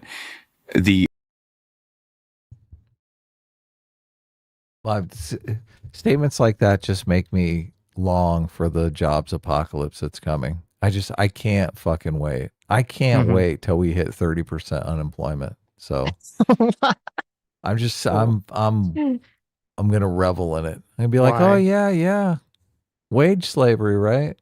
Oh, right. What I want to see all these people living under bridges. I like the logic of, well, they steal from their employees, So I'm going to steal from them, which the more that you steal from them, that would incentivize the companies even more so to skimp out on wages as much as possible. Yeah. So you're literally making it worse for the people that you're saying rationalizes your shitty behavior in the first place. Yeah, if your whole system is founded on, theft and fraud and whatnot, obviously you're moving in the wrong direction. Right. But he's trying to rationalize it like, oh, well, they deserve it because they treat their workers so poorly. Meanwhile, he's doing an action that would make them treat their workers even worse. Yeah. The automated process that they designed, these companies know will increase shrink, right? So it's actually factored in. The lemons that you stole are factored into the bottom line of these mega corporations regardless, and they still end up having increased profit margins because they no longer have to pay the cashiers that they... Yeah, the shrink is all from rich people who are too lazy to go pay for the 4 lemons. That's the majority of the shrink going on in these businesses. Well, it's also, again, Hassan brilliantly retarded because he's admitting and he's acknowledging that the corporations are basing the price of the good knowing that a certain number of people like Hassan, are going to be stealing from them. Yeah. So that means that when Hassan someone is paying for it. Who's paying for it? Is it the corporation? They're not paying for it. We're fucking paying for it. All the fucking normal people are paying for the fact that Hassan, this dumb bitch, just steals shit because they're fucking lazy. All the people who don't steal are paying for it. Yeah. But he doesn't realize that's what he's saying. Used to hire as opposed to this automated system, knowing full well that people are still going to be able to still steal a lot more efficiently, as a matter of fact, through the automated process. Totally. Well, I was looking things up, and shrinkage is roughly equal internally as externally. Like they expect it from their employees that they are sort of disenfranchising constantly. Yeah. But what about the argument that if everyone just starts stealing wantonly from the self-checkout machines, Whole Foods will eventually raise the prices? Yeah, chaos, full chaos. Let's go. I mean, look, I'm in favor of fast and free buses and also government-owned storefronts. And, 2 of those policies, the mayor of this beautiful city is currently working on. Would you encourage stealing in the same way from among? So I don't know if you know this, Adam, but after you tell everyone to steal from Whole Foods, once Whole Foods goes out of business, and no grocery store can exist in your area because everyone's stealing, right? And then the government, Zoran Mamdani comes in and they have a government-run grocery store. Obviously, all those people that have been stealing that whole time, they're going to suddenly stop stealing because it's like a government-run grocery store. And they're going to go, oh, well, we, morally, we can't steal anymore because it's a government-run one. This is so stupid. I hate these people, Sitch. I hate them with every fiber of my being. I hate them. I hate this kind of stupidity. We are living in idiocracy. Yeah. Anybody who's the least bit intelligent, this stuff is just maddening. How do you know what to produce and how much to produce if you don't have any sort of... This is the New York Times, Adam. It's just capitalism is like a miracle of human engineering, social engineering, and they respect none of it whatsoever. It's amazing to me that years back they used to be on the evolution train, right? They used to always be against the creationists. So they were on the evolution train because they're anti-religious than anything. But capitalism is basically an evolutionary type process. Producers know what to produce in what quantities by what things cost, pricing. So if you have a system where Mamdani comes in and it's just a free grocery store, how do you know what and how much to produce? You don't think people are going to go in and just take as much as they can carry and hoard that shit until it spoils in their pantry? What? I mean, I've seen people do that with Pokemon cards, so I'm assuming they're going to do it with food too. Yeah, no shit. How does that system work? How does that system actually function? If you expend the least amount of brain power, you realize oh, this is fucking stupid. This is retarded. Mm-hmm. There's no way this can work. Even if we have a system where the jobs apocalypse comes and we reach 30% unemployment, we realize, okay, well, we just have to give people money. We're going to be giving people money, so we still know how much to produce, right? You get a certain amount of money that you can buy whatever you want out in the market, but it's not unlimited, right? You're going to spend this much money on this much money on this much money on this. Those prices are still going to be useful in telling the robots who will be producing everything what and how much to produce. You still need that information. Look, we might be overproducing cars now because young people in the future, they don't want to drive. They want to Uber everywhere. And once we have self-driving cars, who the fuck needs a car, right? Producing 20 million cars a year may be a waste. We just do what the Soviet Union did, Adam. The government tells you how much collapse. Yeah, no, silly. Why do you think they collapsed? The Soviet Union only collapsed because capitalism was evil. Obviously. Why do you think they collapsed? The government told you how much cereal you needed and what brands of cereal, and that's why there was only you only need one brand of cereal, Adam. Like when I go to the cereal aisle and I see there's 1,000 different boxes of cereal, that's too much. Okay. Oh my God. The government should just tell me that I only need one type of cereal and and I only need one a week and then I'm good. Fuck the cereal aisle. You don't need all this shit. Fuck the cereal aisle. It's a snack aisle that is like, oh my God, I want to try them all. It's like the snack aisle is where I just, it's like heaven. All of these amazing different snacks. You won't want a life with one snack, Sitch is not a life lived. I say. Yeah. Well, you get it. I mean, obviously. I'm joking, I don't understand why. What is so hard to? Why does this go over people like Hassan's head? Because they've already decided that system is evil. Right. That's it. That's the answer. Is it even when work becomes voluntary? How will they cast this system as evil? They'll cast it as evil because there'll be a limitation on the amount of UBI people get. They'll be like, why are some people turning their UBI into profitable businesses that end up making more? Now there are billionaires still. I thought we were getting rid of the billionaires. Because they don't love the poor, they hate the rich. This is all just the overproduction of elites. Yes, being jealous and envious. Yeah. That's all this is. It's all just they're mad. Yeah. It's so crazy because Hassan has so much power in the wealth that he has already, but he's completely jealous of all these people that have all this other power. Well, like whenever you hear these people talk, they're always like, well, I'm not rich. I'm not a billionaire. Like it's always someone else that's like the rich person who's causing the problems. Yeah. Hassan would never have to work another day in his life, but he's like, it's not about that. It's about he wants to be able to go somewhere in a $10,000 t-shirt. He wants to be important is what he wants to be. Yeah, I mean, you see how he spends all this money on luxury brand shit? Because he has to, because he hangs out with like fucking heiresses and shit. Yes, because he's so status driven. That's the way you get into the room with an heiress. You have to have a $10,000 t-shirt on, or she thinks you're a fucking chud. That's what's so funny because he hates Asman so much. It's like, yeah, I'm sure Asman's got a lot of money too, but he obviously, like, Asmongold doesn't care about the aesthetic of like buying a bunch of luxury clothing and looking a specific way, looking like a bougie asshole, that's the ultimate irony. Hassan, the person who's fighting against capitalism, all he does is buy bougie clothes and bougie cars and all this bougie stuff to show off his wealth. Things that only exist to show off wealth. Yeah. There's this meme going around of Amaranth. Oh, it's like 4 gas stations or something like that. I was like, damn, that's practical.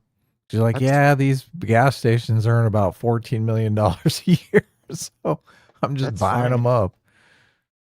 Yeah. Look, you think Hassan would buy a gas station?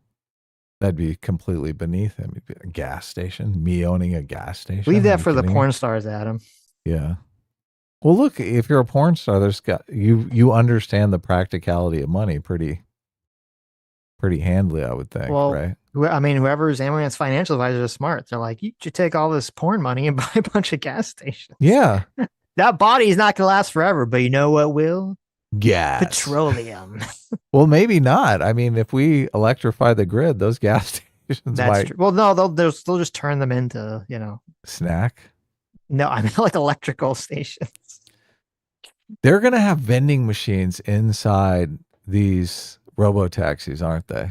I mean, it just makes perfect sense, right? Well, I don't know. Do you want a bunch of people eating and messing up the inside of your car? If they're paying for snacks that the margin is like 75% off. No, I don't know. If they could, the cleanliness might be an issue. Yeah. I don't know how they handle that. If they stop and get cleaned periodically or that is going to be a problem. People are going to mess up these fucking cars because they're going to be like, oh, I don't care. They're going to have those songs that will go, oh, it's totally fine for me to mess up shit. Why do I care? It's just a robot. Right? They have literally no consideration for well, okay, other people want to use the thing, right?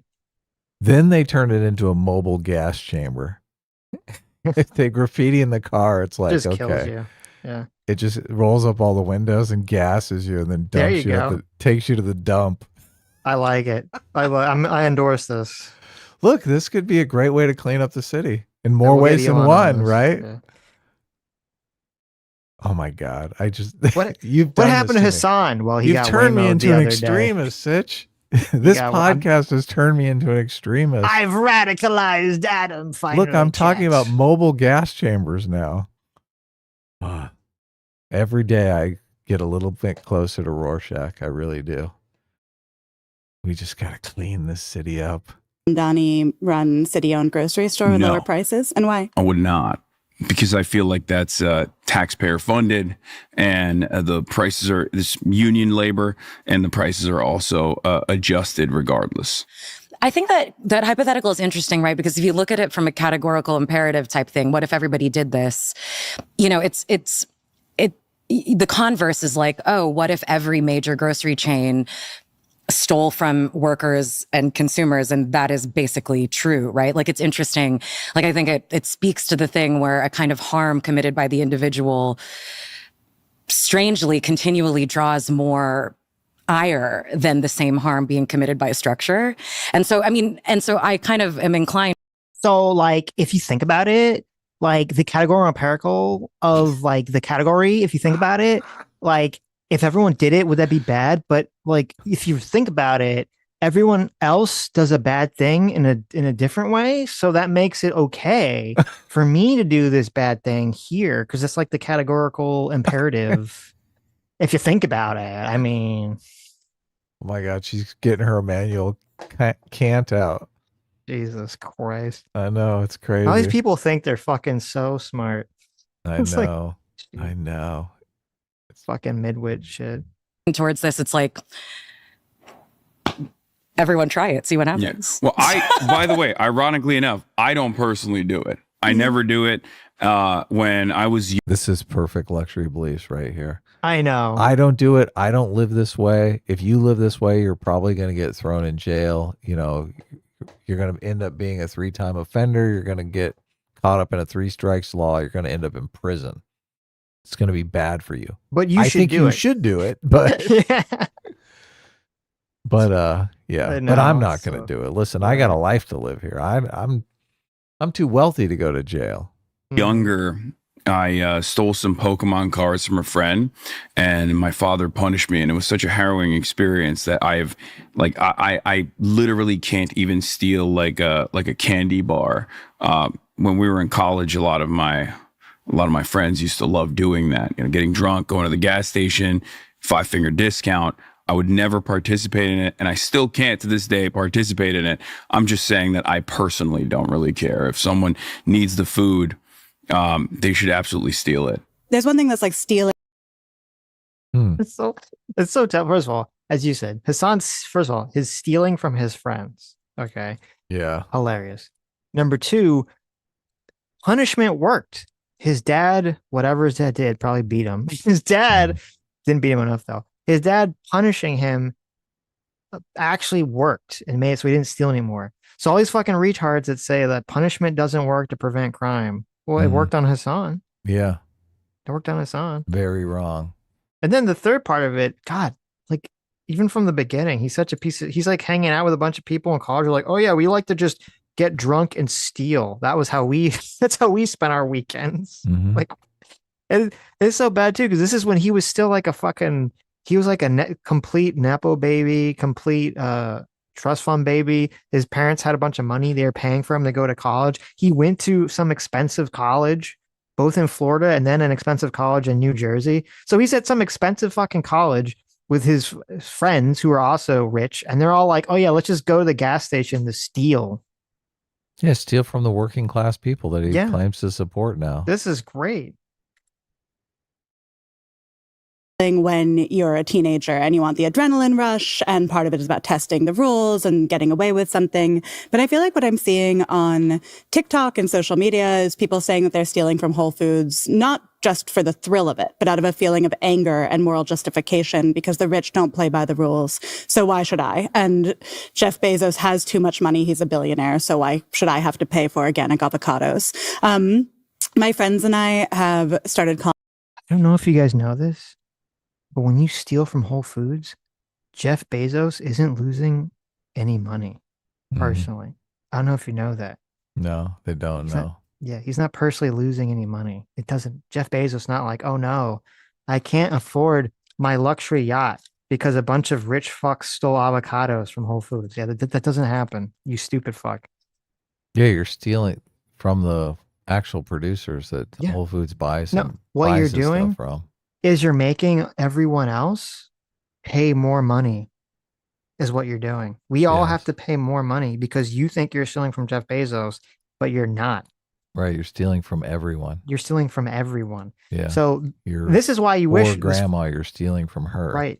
This is why you wish that this woman would actually ask some fucking pertinent moral questions here. Because if these people are like, oh, well, I can't steal from a government grocery store because it's owned by the people. Well, guess what? When you steal from any big store, you're just stealing from the people. It's the same fucking process. It is, yeah. She believes in the communist manifesto, though. Well, listen, it's micro looting, okay? Yeah, micro. You just put micro in front of it, and it makes it like micro raping, micro murder. Like these are all fine things. Micro murder, I love it. Micro murder. This is a little micro murder, okay? I mean, come on. When you cut their arms and legs off. But they survive. The micro murder. Because it has a like slight political valence to the theft as opposed to just the thrill of getting away with something. Have you noticed this around you online? Have you noticed more people talking about stealing in this way? I mean, I have. I mean, I promote it every day, but what? Do I notice it? No. I have not seen people talking about microlooting or such, whatever action that this is online. But I think, it kind of speaks to an attenuation of the tactical language of direct action. You know what I mean? Like, it's like if it's like, it doesn't work for me as a form of direct action because it's concealed, right? Like any successful direct action in history has to be ostentatious, has to make itself known, is ideally collective. And this is sort of necessarily individual and hidden. But I'm like, oh, great. Let's think of ways to let's take this energy and let's move it into some other thing. Like, I think it's great that the valence of property is kind of on the table as something to be toyed with in terms of direct action. I feel like we've forgotten there's a long and storied history of sabotage and sort of engagement with property destruction even, which is abhorrent to people. I mean, you remember in 2020, the like Gucci, Chanel stuff in Soho when that was looted. Well, NYPD is investigating a robbery pattern targeting high-end clothing boutiques in Soho. Latest happening Tuesday at the Chanel on Spring Street. That looms so much larger in many sort of Bloomberg liberals' imaginations as profoundly more violent in some ways than the original action being protested, right? And I find that really interesting. This is such a weird lie. Like when the BLM looting and riots was going on, I don't remember anyone being like, oh, well, the real problem was they were stealing from the Chanel purse place. the real problem was that people were looting the Dolce Gabbana purses. Like that was not a conversation that ever fucking happened. Or maybe in her fucking, hoity-toity New York circles, where all the people that live in $1 million houses in Brooklyn, maybe that's what they were talking about. They're like, oh, can you believe what happened? Now I have to see a bunch of bitches with DG bags, and I don't even know if they bought them. Maybe they just stole them, right? Like, that's why she heard about this. I'm like, I didn't fucking hear about any of this. No one cared about any of this shit. We heard stories and saw stories of people who often were Black who were in tears because the store that they had spent their whole life building up to own and to serve the community with, their convenience store or their grocery store, was fucking destroyed. Those are the fucking stories we heard, you dumb cunt. We didn't fucking care that, oh my God, so we're stealing luxury purses, you stupid fucking retard. Like, get your fucking head out of your ass. Get the fuck out of your bubble and see like the harm that is going on in the world with your dumb fuck ideology. Yeah, exactly. You're completely destroying thriving neighborhoods like Beverly Hills. It is. I mean, really, seeing Japan is like, it's just so disturbing to just see how like nice everything was in Japan. You're like, we could have all this. We could have all this. Well, Japan is an ethno state, right? I don't think that's the issue. I think it's that the people just don't. There's not a tolerant. There's not this permissive attitude of like stealing shit. Okay, I'm just saying like, oh well, see, it's just fine. It's just fine to just steal shit. Okay, it's like no, you don't fucking steal shit. There's actually a thought process of like, well, this hurts the community when you do this. Okay, so maybe you shouldn't fucking do this. You don't know how much of it is the ethno state component. I don't think it's the ethno state component. Yeah, I mean, I was thinking about the Boston Tea Party as part of like, that's a political destruction of property. And yet right now it feels like, I agree with you, the looting around the 2020 protests was such a huge talking point. It made people so uncomfortable. And I'm curious why, like, what do you think the root of that is? I was thinking, that thieves... Did you just compare the Boston Tea Party to the BLM riots and looting? Yeah. What? They always do that. Are you like retarded? Their go-to move. They're like, oh, we're so revolutionary. Oh my God, we're standing up for the system. The Boston Tea Party, they burn the system down. They were specifically throwing out the tea that they're like, okay, well, the taxation policy and the stuff, they're trying to make us, prop up this British company, right? So this fuck them. British tea company. Right. We'll throw their product out. Right. The action was directly related. The political action was directly related to the destruction of property that they were doing. There's a 1-for-1 connection. A bunch of people burning down random ass people's, car lots or random ass people's grocery stores or looting from like fucking Walmart had nothing to do with the politics of like, well, there's police brutality in America. No. Yeah. They went after innocent people again. Yes. The Boston Tea Party, they were going after the company that was fucking them on the tax. Are actually quite highly valorized in narrative, I mean, Aladdin, famously. Stop! Robin Hood, Jean Valjean. Right? Yeah. Jean Valjean. Stole a loaf of bread. We understand it. Okay. First of all, I don't know. It's like the liberal meme. They think everybody is stealing bread. I know. But I mean, yeah, exactly. First of all, I don't know how like retarded the viewers of the New York Times are. They have to show a cutaway for these three. Like people don't know Aladdin, Robin Hood, and Les Mis. You have to show a cutaway so people know what you're talking about. That's like, what the fuck? That's so weird. That's number one. Number two, Zhao. None of like the only one that actually even makes sense you could compare maybe is Aladdin, right? Because you'd be like, well, Aladdin was like just stealing supposedly because he couldn't afford it. Even though you could say he looked like a healthy young lad, I think he could get a. He could have got a job, right? Could have got a fucking job. But anyway, putting that aside, like Robin Hood was specifically stealing from the government that was overtaxing the people and giving back to the people. He wasn't stealing for himself, number one. And then with Zhao Valjean, it was like the whole thing was like, well, he stole one piece of food to feed himself, and then this psycho is like chasing him to the ends of the earth because he stole one thing of bread, right? Like, what does this have to do with it? This had nothing to fucking do with this conversation. She's talking about narratives. I hate these people. Yeah, I do too. It's well within the collective consciousness that stealing for need or purpose, you know, it's something that we understand and feel quite friendly towards. And I think, bitch, you said you stole because you were too lazy to go to the self-checkout again. Fuck you. What need? Oh, yeah, I needed those 5 minutes of time to go back through the checkout, so I just stole the lemons. Everyone needs their indie band MP3. Everyone needs their Netflix. Yes. Everyone needs their Netflix series. Oh my God. So stupid. How could you live without your Stranger Things? if someone were, let's say, walking out of Whole Foods with an IKEA bag of whatever and giving it to the people, you know, sheltering underneath the scaffolding at the jail going up in Brooklyn next door, you know, like, I think most people would agree that, you know, like if someone were to be... Is that happening? Is that what the conversation's about? No, it's not what the fucking conversation's about.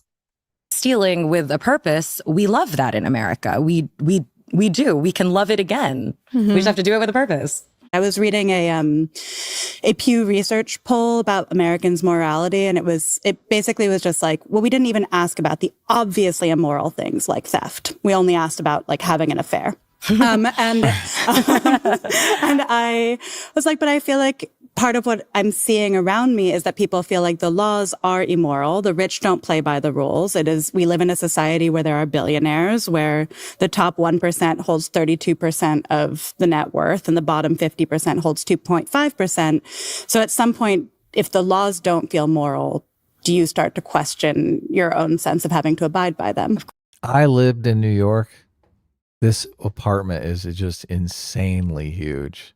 I never saw anyone in New York with an apartment that had that big a room. Well, in the decor, it's obviously no one's even living there, just to shoot these bougie fucking podcasts in. Oh, yeah. Too. It's even worse. She's like insanely wealthy compared to most people in the United States. And she's like, oh my God, these rich people are driving me fucking crazy. Well, I mean, that's the irony too. All these people are in the top 1%. Oh, yeah. Every single one of them. And they're just like, oh, but you know who's the real problem? It's not us. The other rich. You should steal from the other rich people. Don't steal from us. Of course. Yeah. I wanted to work off of a point that you were making. This was also something that was addressed in a previous New York Times podcast that I did with Rouse Douthat, where I brought up the concept of adventurism. In the Marxist tradition, adventurism is the action that is oftentimes decentralized. Oftentimes anarchists will say this is the propaganda of the deed. The action itself, no matter how violent or how disruptive it is justifiable because the disruption is the point. I believe in the power of organized labor and labor militancy and building these structures of power so that we can actually make more effective change, more longstanding change. So concepts such as micro-looting indicate that there is an energy there, just like you said, and yet many Americans, I think, are totally oblivious to this political language. They lack the political education. They lack the class consciousness to recognize their position in society, and lack the capacity, unfortunately, to engage in some kind of organized disruption that would be infinitely more effective. I think this is so fucking condescending. I can't stand it. Nobody knows. It's like you as a person who is not well off, who's getting completely fucked by society, by inflation, by the fucked up job market. You're too stupid to know that society's fucking you. What kind of retard is this? You don't think people know exactly how they're getting screwed over in society? Mm-hmm. I think they do, Sitch. I think people... No. They don't know because they haven't read enough Marx. I think people are wise to the fact that, hey, it's hard to make ends meet these days. Rents are out of control. Jobs are not paying enough. And like groceries are a third more than they were 2 years ago. I think people are wise to that. You don't they need haven't some read Marx. Karl Marx, Adam. Yeah. They haven't read Engels. They don't know. They don't understand. You don't need a class on a college course on class consciousness to be able to figure out how society is fucking you. Okay. God. Fucking condescending nature of these people drives me crazy. What you were saying about people lack the language and the organizing structure to engage in. They can't articulate how they're getting screwed.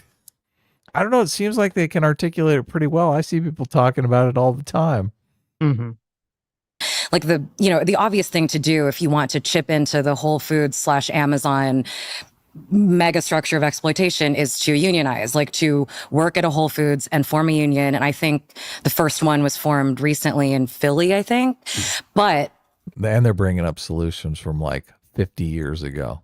Mm-hmm. It's like, here's how you do it, okay? Communism. You need to unionize. Yeah. You need to get out there on those picket lines. Woo! You do it just like they did it in the movies. You know, I mean, it's like micro-looting. It feels akin to like a posting about something. Like it's a kind of, as an atomized individual action, it's useless. It's much harder to get a job and accept $17.50 an hour and then to organize your colleagues, a process that takes years and is often unsuccessful. I mean, that's really, the thing about actual collective direct action, it's so much harder. And it often doesn't profit you whatsoever, such as, me getting an extra $10 by grabbing my extra loaf of bread from Miss Nancy. Like I do think we are also lazy as humans. We're also selfish. We also, we've lost not only the language and the union density and the structure to engage in things like this, but we have also lost the sort of muscle that is built up to be able to engage in these sort of things. We've lost the rooms in which these things are planned, Yeah. She said a whole lot of nothing there, Sitch. No, what she said was worse than nothing. What she said was she acknowledged that this concept of micro-looting is stupid because it doesn't actually make anything better. And it's just for people to emotionally feel better the fact that they're not doing anything productive. That's revolutionary. Yeah, but everything she threw out that would be productive, it's hard for me to imagine would actually be productive in the current No, it wouldn't current actually context. be productive. Yeah, Right, exactly. Right. But that makes it even worse because she's like participating in this nonsense, but she's like, oh, well, I mean, I understand. She's basically saying, well, I understand that I'm a piece of shit, but that's fine.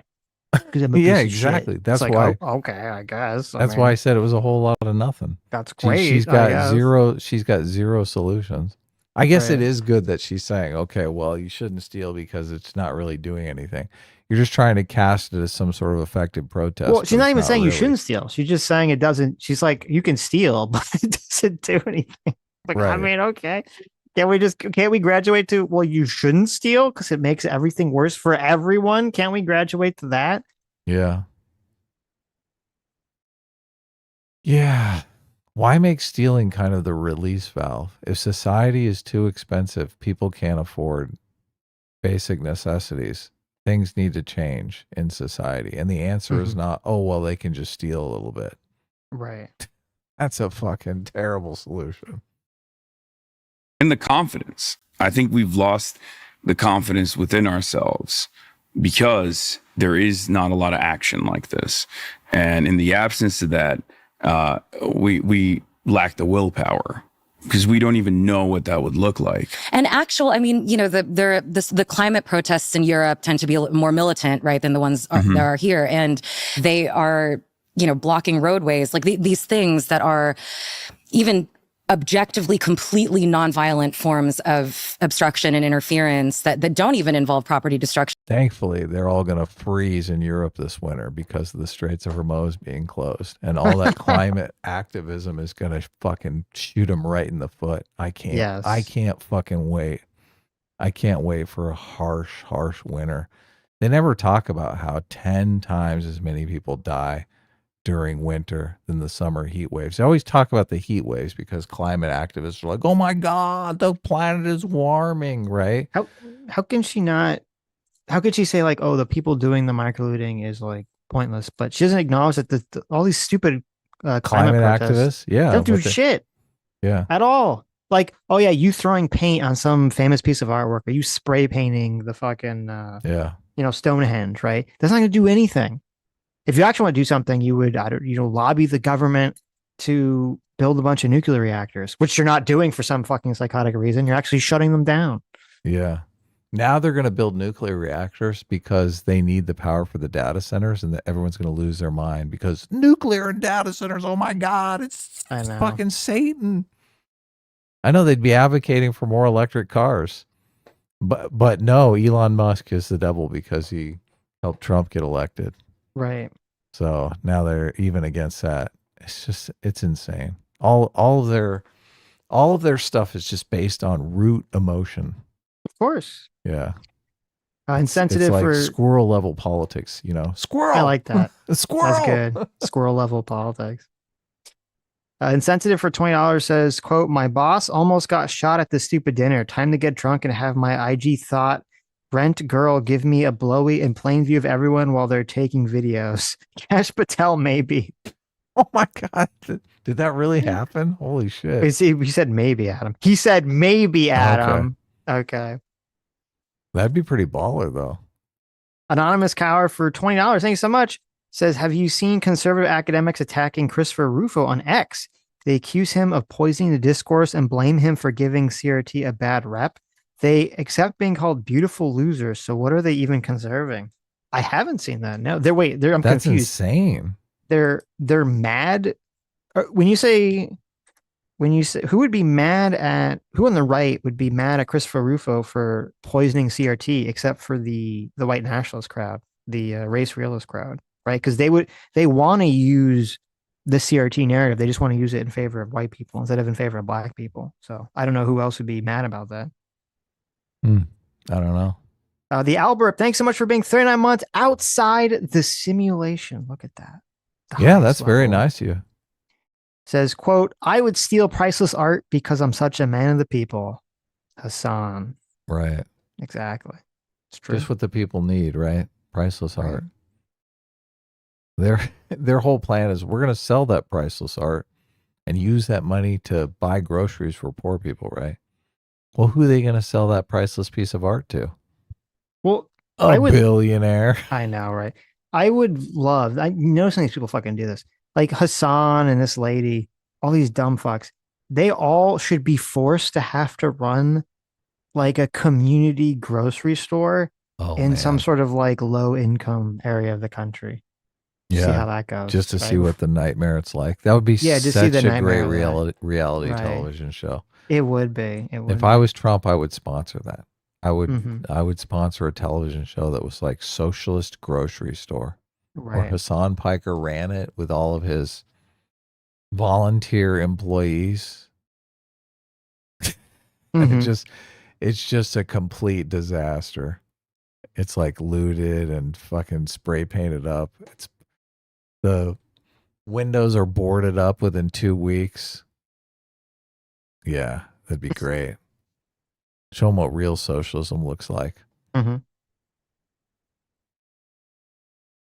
But merely the interruption of the capital flow of the workday, like are criminalized to shocking degrees to me, even in Europe, And I guess I'm saying like maybe we're getting the lack of courage is maybe a rational response to the kind of the way these actions are treated in the popular consciousness as well as by the criminal justice system, but they shouldn't be. I want to get back a little bit to the anger underneath this. Like in 1965, CEOs were paid 21 times the average worker. In 2024, CEOs are paid 281 times the average worker.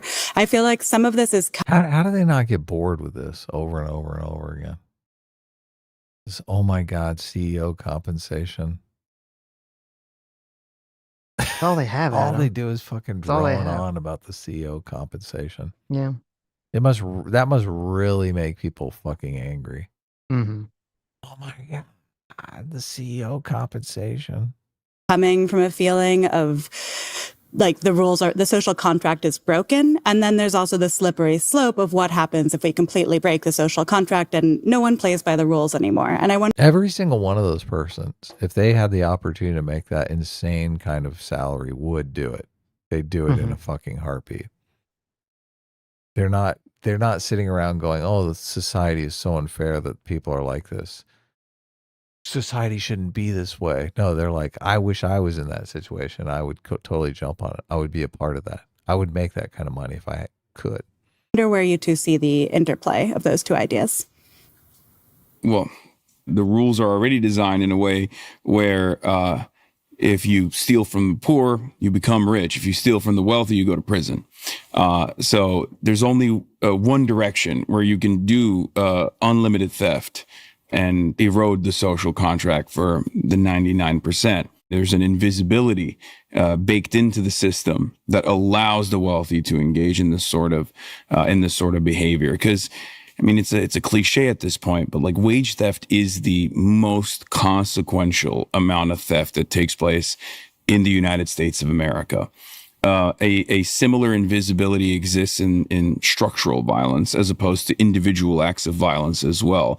If it's a police officer engaging someone violently, the automatic assumption from the average person is, oh, that's probably a criminal. They probably deserved it. But if there's any circumstance where someone else is fighting back against police, like in a normal protest environment, for example, ultimately, most people assume that that is chaotic. There's a chaotic situation, and that it is born out of the escalations from the protesters themselves, even if, as regular citizens... Should you assume the opposite? If you see some sort of altercation between police and a suspect, should you assume that the police are corrupt and that the suspect is some innocent baby angel? Obviously, Adam. Well, you have to be a Nazi to assume. That's what you should assume? Yeah. You're a Nazi if you assume otherwise. What do you think is more likely? If you assume that every single time, how much are you going to be wrong? What's your correctness rate going to be? If I assume that the police are wrong and I see a random interaction, I'm going to be right 100% of the time. Because I don't know if you know this, Adam. Listen, no. Let me inform you. Let me teach you something. You need to listen. You educate me, okay? Let me educate you. I'm learning a lot here today. Did you know this? I bet you didn't know this. Okay, I'm going to educate you. Sit down. I'm going to educate you. Listen. I'm standing up. Did you know this? That the police in America started as an organization as slave catchers. All right. I don't know if you knew that, but the police only exist because black people were property and they were protecting property of the white rich people. That's the only reason the police exist. They're slave catchers. Okay. That's it. Okay. And because that, then it's okay to believe that everything they're doing is wrong. You've convinced me. Great argument. Bam! Mic drop.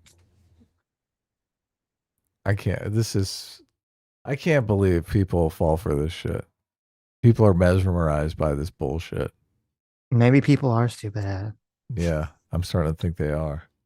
We're infinitely closer to those exercising their First Amendment rights than those with the power stamping out people exercising their free speech rights.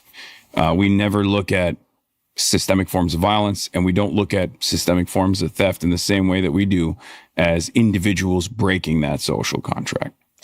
I mean, we've looked at systemic forms of theft, obviously.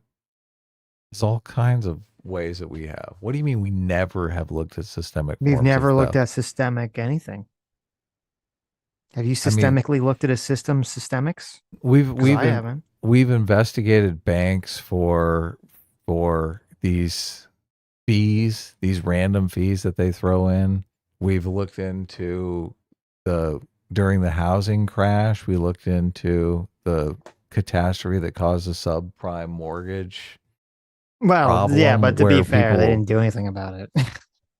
They did change the regulations so that the banks wouldn't make those crazy loans. And the banks did change. So, I mean, to say that we never ever look at any of this stuff is just retarded. We look at this kind of stuff all the time. Remember what old Egghead was crying about on Joe Rogan? Yeah, I remember. Yeah. Mark Andreessen. Yeah. Old Egghead was crying about the Consumer Financial Protection Bureau. Yeah, where we actually look into these things. That's exactly what I was thinking. I miss Lena Khan. You know what's funny? I was the other day, I forget why, I was on X and I was like, there was some Mark Andreessen tweet or something. And I looked at and I saw it. Someone like quote tweeted it. And I realized the reply function was grayed out. He's tired of you replying to him. Mark Andreessen. He blocked you. I don't think I've ever replied to Mark Andreessen on X. And he blocked me, which means he listened to the show. That's great. Where we were shitting all over him and making fun of him when he was crying on Joe Rogan. We did. We went hard on that motherfucker. That guy is evil. That guy is straight up evil. That guy is evil with his dumb fuck egghead. Yes. Yeah. And he heard and he got butthurt. He blocked me on X, which is pretty hilarious. Yeah.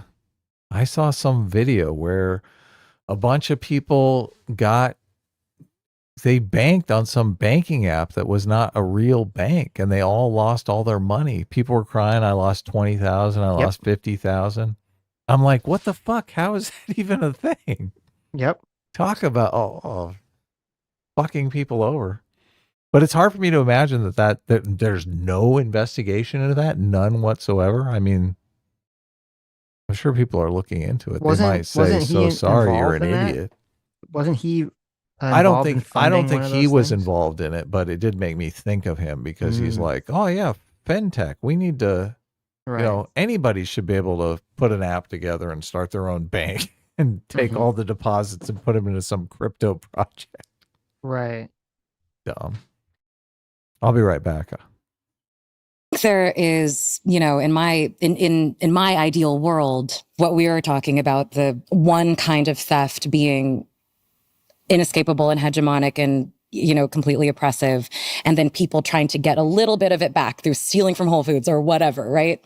It's in the ideal world. It is not one in which this continues and this increases to somehow even it out, right? The ideal world is one in which the theft from above is broken by regulatory means and or bottom up means like unionization, right?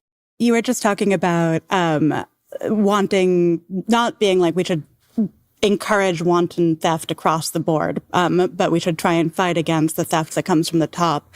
It feels difficult right now in a moment when to like hope for regulatory change, yes, when that would come from the government, let's say, and a lot of the billionaires like Bezos and Cook and Elon Musk are given a seat at the table in terms of the government itself, when billionaires themselves pay much lower tax rates than most Americans. My producer was just giving me this fact that she saw today. 88 corporations that made $105 billion in profits in 2025, including Tesla, Southwest, United, Live Nation, Disney. They made $105 billion in profits, and they collectively paid income taxes of $0. Right. I mean, it's a far more consequential withdrawal of resources and trust from the public sphere to do that, to talk about any individual thing that any person has ever done, right? Like, it's like, and I think, the 1%, the top 1% of Americans, 20% of their income is withdrawn from, is withheld from reporting every year, like as just a standing statistic. And that's not even a corporate structure. That's not even, that's just ordinary rich people, Okay. To go back, you were talking about sort of what you do see as effective political protest. And recently a employee of Set fired Kimberly Clark Warehouse as a protest. Yeah. If you ever in your entire life, okay, so this is like the easiest fucking question. This is the easiest way to deal with any moral question.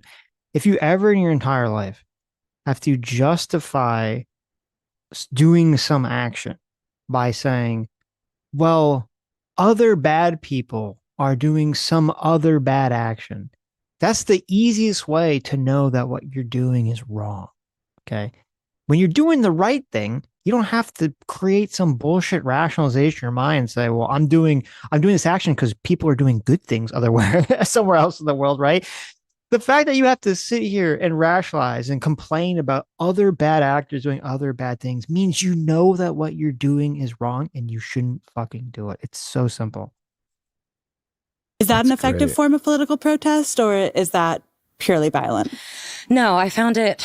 No, that you got to be tactical. I mean, I feel like Mike Davis wrote about this. It's like, it's not the action, it's the context in which it exists. And do I think that some sort of fire could hypothetically be framed within a collective action that is tactically useful? Yes. Does a disgruntled guy burning down the warehouse do it for me in terms of effective political action? Not at all. But sabotage has played a formative role in labor union. Everything. Yeah, labor unions as well. But if it's conducted unilaterally, then it's entirely different. And that's an individual action. And if he could have gotten away with it without being caught, I bet I mean, I didn't follow this case very closely, but it seemed like, like anything done by an individual on an emotional, on a kind of primarily emotional whim, that's not the point. That's not the point. But then when you feel this much anger and it doesn't feel like there's hope for it to be changed in a regulatory way, I think that's when you get to things like killing the CEO of United Healthcare and there being an outpouring of glee for murder online because it feels like finally someone can actually do something about healthcare. I think 40% of Gen Zers felt that murder was morally justified. But it's scary to be in a society where people feel that murder is morally justified. And I'm curious how we thread that line. Yeah. Engels wrote about the concept of social murder.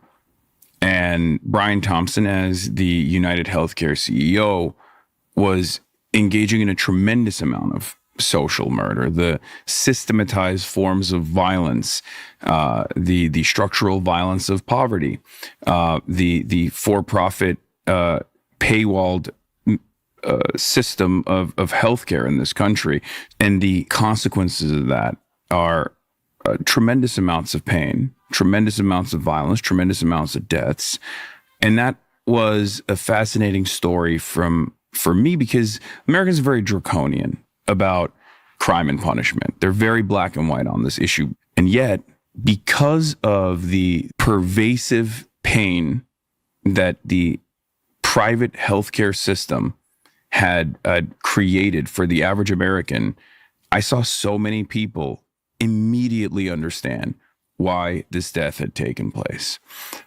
Even before they knew who the shooter was or what the motive was, we had universalized this pain. So much so that virtually every American has a similar experience, a shared experience where they have a loved one that spent their last days, instead of spending them with their family, spending it on the phone, talking to their healthcare provider, to maybe get a little bit of economic respite so they don't carry on medical debt for their next generation, for their next of kin. That's a harrowing process for a lot of people. And for them, that is murder. For them, that is torture.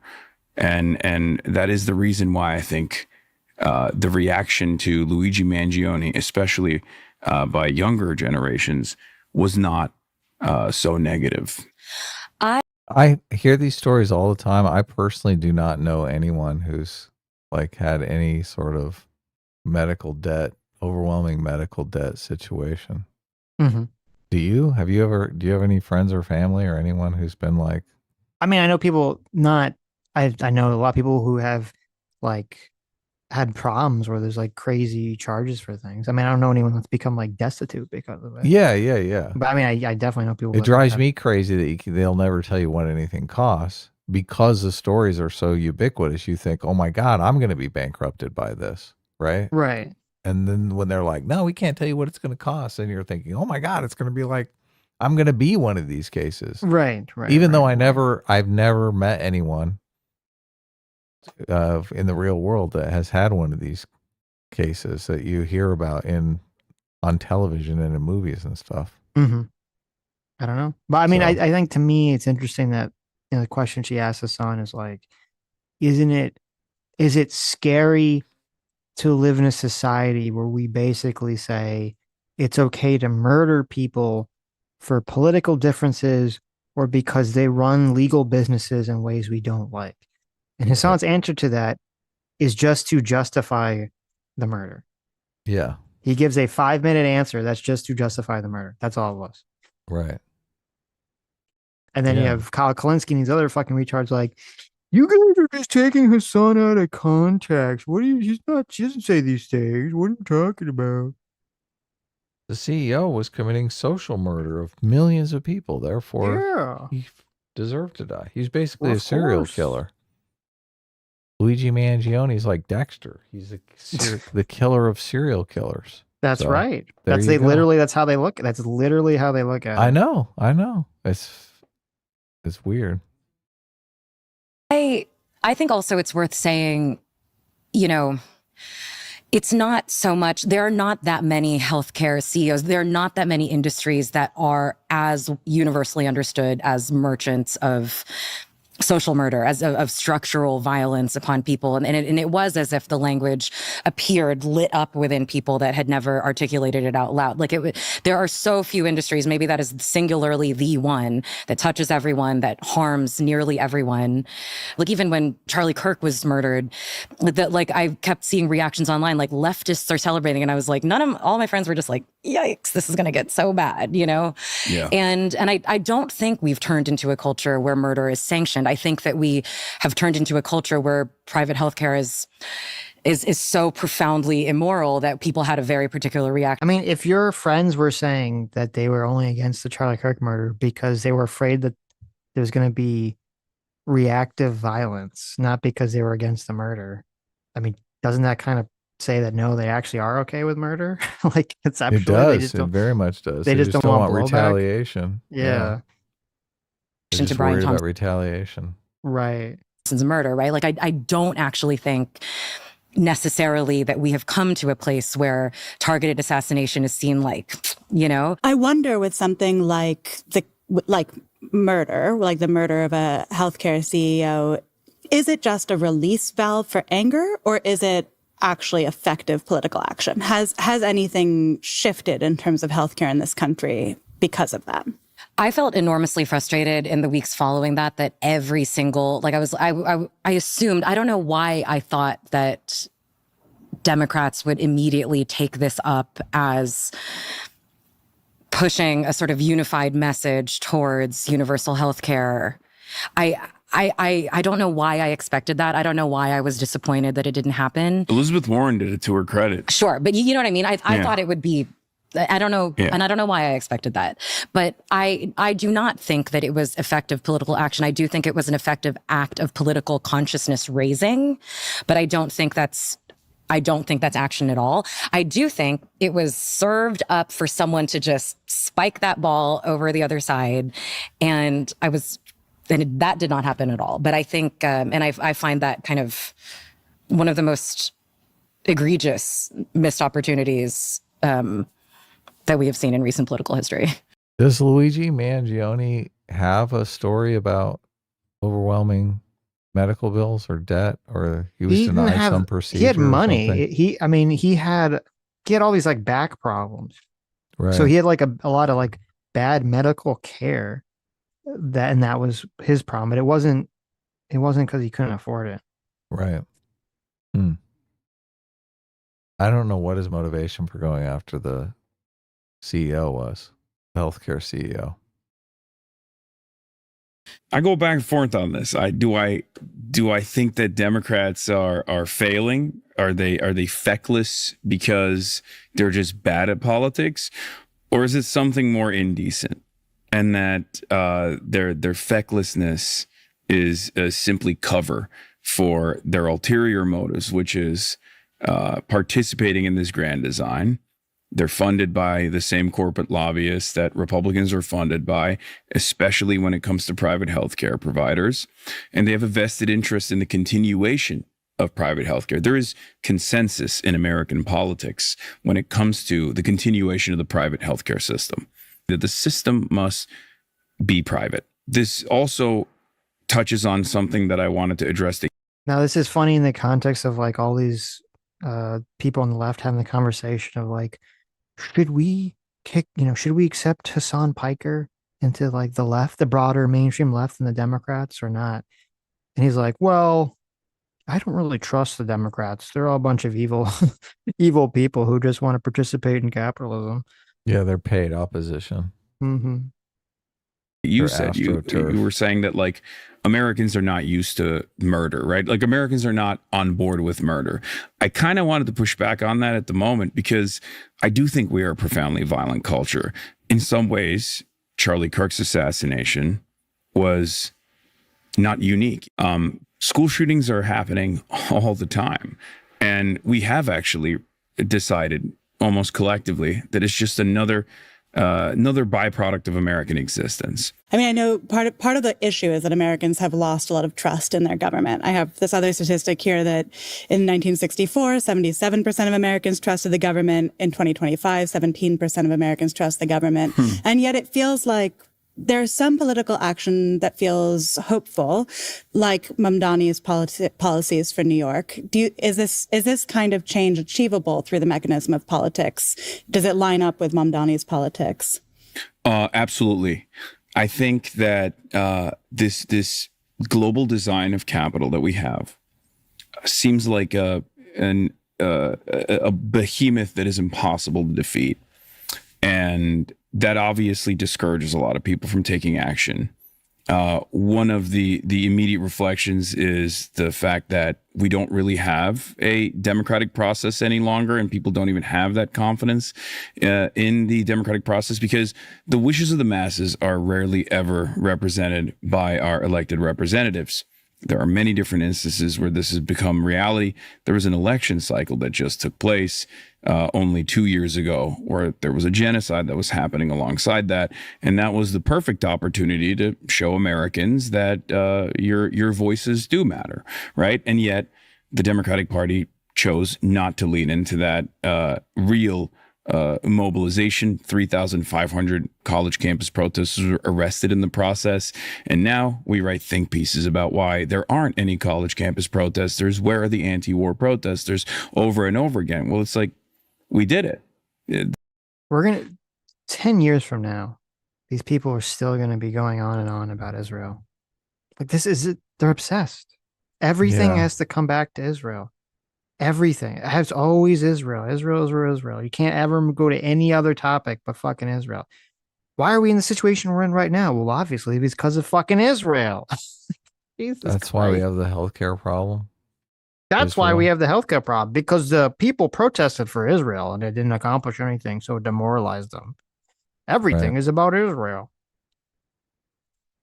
The government succeeded in undermining the people's right to protest and the confidence that they have by refusing to listen to their demands. So can you imagine too, like, just also this is like so pathetically cooked. Like imagine, you know, some black person who was protesting during the civil rights time period, you know, it went on for like 20 fucking years, where people were protesting, getting fucking water hose beaten by police, attacked by gods.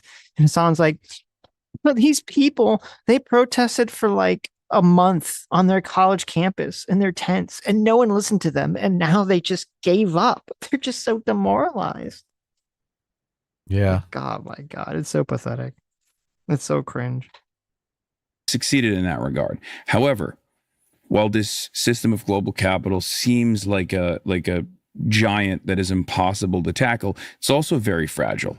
Part of this too is like, part of the way that this feels weighted on both sides to me is that if the material conditions of an average person's life are ameliorated by a redistribution of wealth, then the conditions become more possible to take time and take risks and organize, right?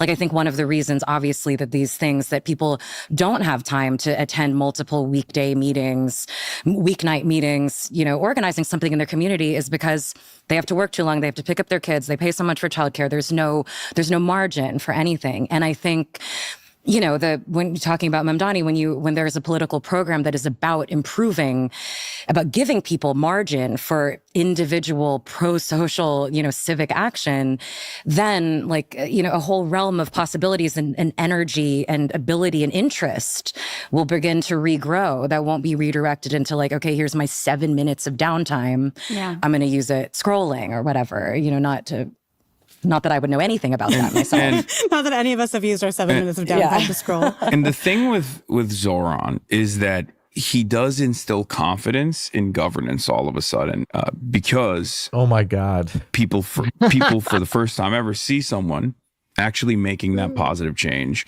and it brings more confidence, and it creates an environment where people can demand more Zorons. That's why I always say I want to let 1,000 Zorons bloom all around the country. You know, because there are people like Zoran out there. And they're just waiting to be elected, and waiting to come into a position of power and show the rest of the country that no, you can actually do things. You can do good governance. Yeah. There are not enough PBS directors out there for 1,000 Zoran Mandanis. That's true. I love that. So a lot of what we've been talking about is taking what little power we have and trying to make it bigger, trying to take back some of the power for ourselves. And so I just wanted to end by asking you, what's one thing that you think should be okay, but currently isn't okay? I mean, IP theft, stealing movies, things like that. Okay. One thing that should be legal that isn't. It's interesting because I have to regularly explain this stuff to a small child, and have so thoroughly explained to her that some things are against the rules, but they're okay. And depending on who you are, and some things are not against the rules, but they're not okay. Like there's so many perfectly legal things I do regularly that I find mildly immoral, right? Like getting iced coffee in a plastic cup. Like I find that to be a profoundly selfish, immoral, collectively destructive action. You know, I think a lot of this dumb bitch. I know. This dumb bimbo is like, oh my God, I got coffee and it was in a plastic cup. And this was like so immoral that it put me into an existential tailspin. But I steal from Whole Foods all the fuck time. Like that's totally fine, right? But I got coffee in a plastic cup. That's the thing that's like fucking my head here. This is the climate activism, climate religion working on her brain. It is. We never watched that climate activist who woke up and was like, oh my God, all this stuff is totally retarded. Right. But she has like the insight on how this has turned all these kids' brains into mush. Why they're not having kids is why they're not getting in. It's like a doomsday cult. Well, unfortunately, it sounds like she does have a kid and she's telling that kid a bunch of nonsense. Yeah, so the kid won't have kids. He'll be like, oh my God, a plastic cup. Yeah. Better not reproduce. I have taken so many planes for so many pleasure reasons I have acted in so many selfish ways that are not only legal, but they're sanctioned and they're unbelievably valorized. All this is climate. All this is climate activism on her brain. Right. Truly. And I think, I guess I don't really think of any laws. Maybe like things like blowing up a pipeline. Let's say that. I really relate to what you were saying, Gia, like it is so hard to live ethically in an unethical society. And also there are so many moral compromises I make every day. I do so many immoral things It's so hard to live ethically. Like you might as well just steal like your lattes and your lemons and your avocado. I mean, because you're already doing all these like bad things anyway. Like, so you might as well just, lean into it, right? How much does it cost to heat that apartment in the wintertime? Oh my God, it's got to be insane. Like it just, this was funny about this too. They basically use this like sort of moral doom scrolling to just justify continually being like horrible people. Yeah. It doesn't matter. It's a doomsday cult. It is. If the world is collapsing around us, what's the point? You can do anything. Yeah, who right? cares? Constantly acting in ways that don't align with my belief system and constantly having to justify that from ordering in food when it's raining out. Like there are just like so many moments when I'm like, my comfort is more important than someone bringing me food through the rain. And it doesn't feel good, but it is part of living. I mean, I don't know. DoorDash confirmed. I just want to point out my powers of observation still top notch. But Adam, it was raining. It was raining and she didn't want to get wet. Like, she DoorDashes 6 times a day. Don't try to give me this whole. Plus in New York, like 6 months out of the year, it's raining 24/7. So, right. Yeah. No one's making me do that. But it is part of the way in which we live in our society. I mean, no one's making, I mean, though I understand, like, yeah, sex with a person because like ranting, but like no one's making them do it. It's like a job. They're choosing to do that to make money. The DoorDash Like if no one people? did it, then they wouldn't have a job. So I don't, it's like, is that really the worst thing in the world? I mean, she's thinking she should just DoorDash herself. I don't know what her take is on DoorDash. Do you think she should get off her fat ass and get her own fucking food? Which, I mean, number one, you probably should, just to save money and to exercise. But you know, if everyone did that, then people wouldn't have a job. So. Well, I think the climate cult, in their thinking, they're like, okay, people are shuttling one meal around the city all day long, right? How much pollution is that putting into the air? Right. Normally people, they go to the grocery store, you know, they buy $100 worth of groceries, they bring it home, it lasts them a week. That's one trip, right? Mm-hmm. But if you're door dashing a fucking caramel macchiato from Starbucks, right? Yeah, you're like, okay. I mean, listen, I don't know about what sort of bougie DoorDash you have out in LA, Adam. Right. But here in Florida, okay. Well, I don't use DoorDash. I use Uber Eats, which maybe that's the problem. But these fuckers, I've never been a time where you order something and then they just bring it to you. They're like, I have 3 fucking more orders I got to pick up on the way there. You're probably saving the environment. The number of fucking orders that people are picking up so you're at saying once, they're shuttling right? a lot of them around. They're shuttling a shit ton of food. Now, I got to wait an extra hour. My food comes ice cold, but hey, you know, fuck me, right? The environment's more important.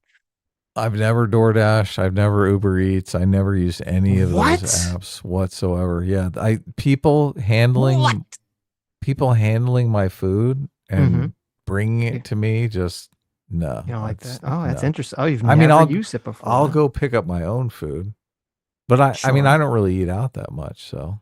Okay. Yeah, Look at this guy. I don't want to use it. I never will use it. It's on. It's a huge ripoff. You shouldn't really use it anyway. It's massive ripoff. It's more the disgust factor of it.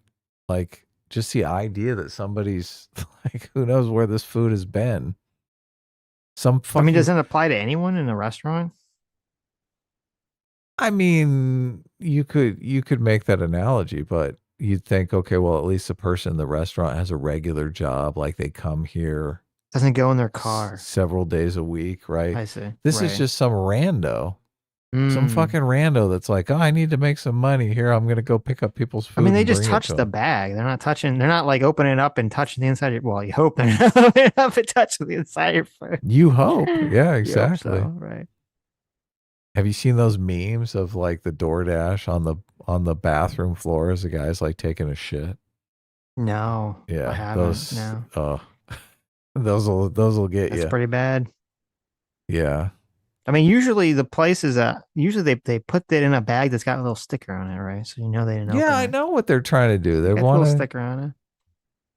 I still like I'm not gonna take my food order and set it on the ground, on like the dirty ground. I understand, but you don't know what these people But I'm sure they do that. I'm sure they set it wherever the fuck they want, right? Okay. It probably goes from the counter. It's probably on the ground 50% of the time as it makes it to your house. They actually, when they're driving it, they just hold it out the window, like they have like a little like claw that holds out the window, just drags it on the ground as they're driving. They probably set it in their car with all their cigarette butts and of course fucking gross shit. Of course. Oh man. Yeah, I won't do it. It disgusts me too much. Look at this guy. I'm not going to do it. He's too good. Food. He's too good to have someone else touch his food. Okay. Even in New York, it's like the food you get is a little suspect anyway. I can't imagine running it through a DoorDash driver as well. Right. And it's so incentivized. I mean, it's like splashed all over the subway ads. It's just like, ladies, be selfish tonight. You know, like it's wild. Yeah. What is one thing that shouldn't be okay, but currently is? So many things. Extraction of surplus labor value. Oh my God. Look at how Capitalism. Look at how they're laughing at him. Capitalism. Hiring people to do jobs for you. Remember when Ethan Klein, super genius Ethan Klein, totally asked Hasan, how do I like hire a person to do a job? And he couldn't answer it. Yeah. He's like, well, it's actually super complicated. It's under my system how to hire a person to do a fucking job. Right. Yeah, you want to open a terafab and manufacture chips here in the United States? Good luck. Well, you got to do it as a co-op. Right. This is ridiculous. I am actively rooting for the jobs apocalypse now. I want all those jobs at Terafab to be done by robots. I want them to hire 0 human workers. Wow. I want to have a 0 human workforce by 2030. Look at this guy. Yeah. I want to see the Hasan reaction to that. I really do. I want people to say, look, we don't need your surplus value. You're valueless. You have 0 value. You're worth nothing. Is that bad? This is a little bad. It's so egomaniacal for people to think, oh my God, I'm so important to this business. I'm so priceless to this business. Great, you went really silly with it. I appreciate that. Exploitation. Yeah, anything above Mao. I think New York should charge people to park on the street, which, I mean, I park on the street, but I think that's just that's an access to a large amount of public money that we should be taking. Like everyone who does street You're going to parking? get assassinated I for that. know, but I think it's true. Someone's going to fight you. I think it's true. I also think private schools should be mostly. Did she say people shouldn't have to pay for street parking? No, she said the opposite. We should be taking. Like New York should charge people to park on the street, which, I mean, I park on the street, but I think that's just that's an access to a large amount of public money that we should be taking. Oh my God. Oh my God, that's insane. First of all, it's impossible to have a car in New York City because there is absolutely no street parking, because people who do have a car camp out in parking spots. Usually there's like a street sweeping on one side of the street, so you got to move the car once a week. But it's a huge fucking chore. I imagine if it was all meters all of a sudden, every single car would go up for sale. This is going to be immaterial once self-driving cars are a reality, which it's 5 to 10 years and self-driving cars are going to take over. It's going to be cheaper to just Uber everywhere in a self-driving car than it is going to be to own a car. I mean, people, I don't know, you still want your own car, probably, your own space. Sure. It's going to go down. It's going to definitely go down, but it's not going to be like 0 people. I don't know. Like, insurance for a car is getting insane. That is true. Insanely expensive, right? Yeah. And when is insurance going to go down or up? Because obviously there'll be less people. Is it going to go down? Yeah, because presumably if the technology works, there'll be a lot less accidents. Right, but as a human driver, you would be right. You would be the one getting in the accidents, right? Sure, so they're like, human driver accident rate way up. Well, yeah, it would be like but you should the human driver still would probably get in less accidents if most of their cars are not humans. You're saying you should own a car because they already have that. They have, like, the insurance rates are half as much if you go on full self-driving in a Tesla. Yeah, that's interesting. Tesla has its own insurance, has an insurance company that I think they deal mostly in Teslas, and they give insanely crazy insurance rates. Right. I think Lemon is the insurance company. Everyone who does street You're going to parking? get assassinated for I that. know, but I think it's Someone's true. going to fight you. I think it's true. I also think private schools should be mostly illegal. Oh, I agree with that. That's a good one. Yes. What? That's so weird. That just reeks of like, we need to indoctrinate the children ourselves. How dare there be a private school the government can control? So weird. Yeah, I'd like to. I'm gonna piss off all the drivers of New York City. I know. With public Driving street. their kids to private school. Yeah, it's a huge problem. Yeah. Okay, so because we have talked about so many different things, let's give like sort of a smash or pass, yes or no style summary. Steal from Whole Foods? Sure. Burn down your employer's warehouse? No. My lawyers are telling me to answer in the negative. Which means yes, right? Well, and also, I mean, doesn't that just really show that they're just cocked? They're like, it looks like the NIMBYism of revolutionary action. Mm-hmm. They're like, well, I can't burn down my employer's warehouses. Yeah. Murder the CEO of a healthcare company? Also, no. No. So, There's like a reluctance. You see that? It's so they are saying yes. They're totally Yeah. saying yes. Yep. They're like, oh, we can't really answer that. It's weird that she's even asking these questions. Right. Like, obviously, She's how are Fed they supposed posting. to answer that? Yeah. Yeah. She's totally Fed posting. we have a yes on steal from Whole Foods, micro-looting. And But the real yes is get a job there, spend 3 years being a SALT and organize the union. which I think is a true better. They're gonna. It's all gonna be robots by then, lady. Come on. Answer that justify your wheel of brie for yourself. But that's fine too. Gia, Hassan, thank you so much for being here. This has been such an interesting conversation. It's been a real pleasure to talk with you both. Thank you, Nadia. Thank you for having me. Do you think there are people who would they'd be just fine staying home and watching movies and playing video games if they got UBI? Of course. Yeah. You don't think it'd be a lot of people obviously think, oh, that would be an existential crisis. And I know a lot of people who that is their life already, right?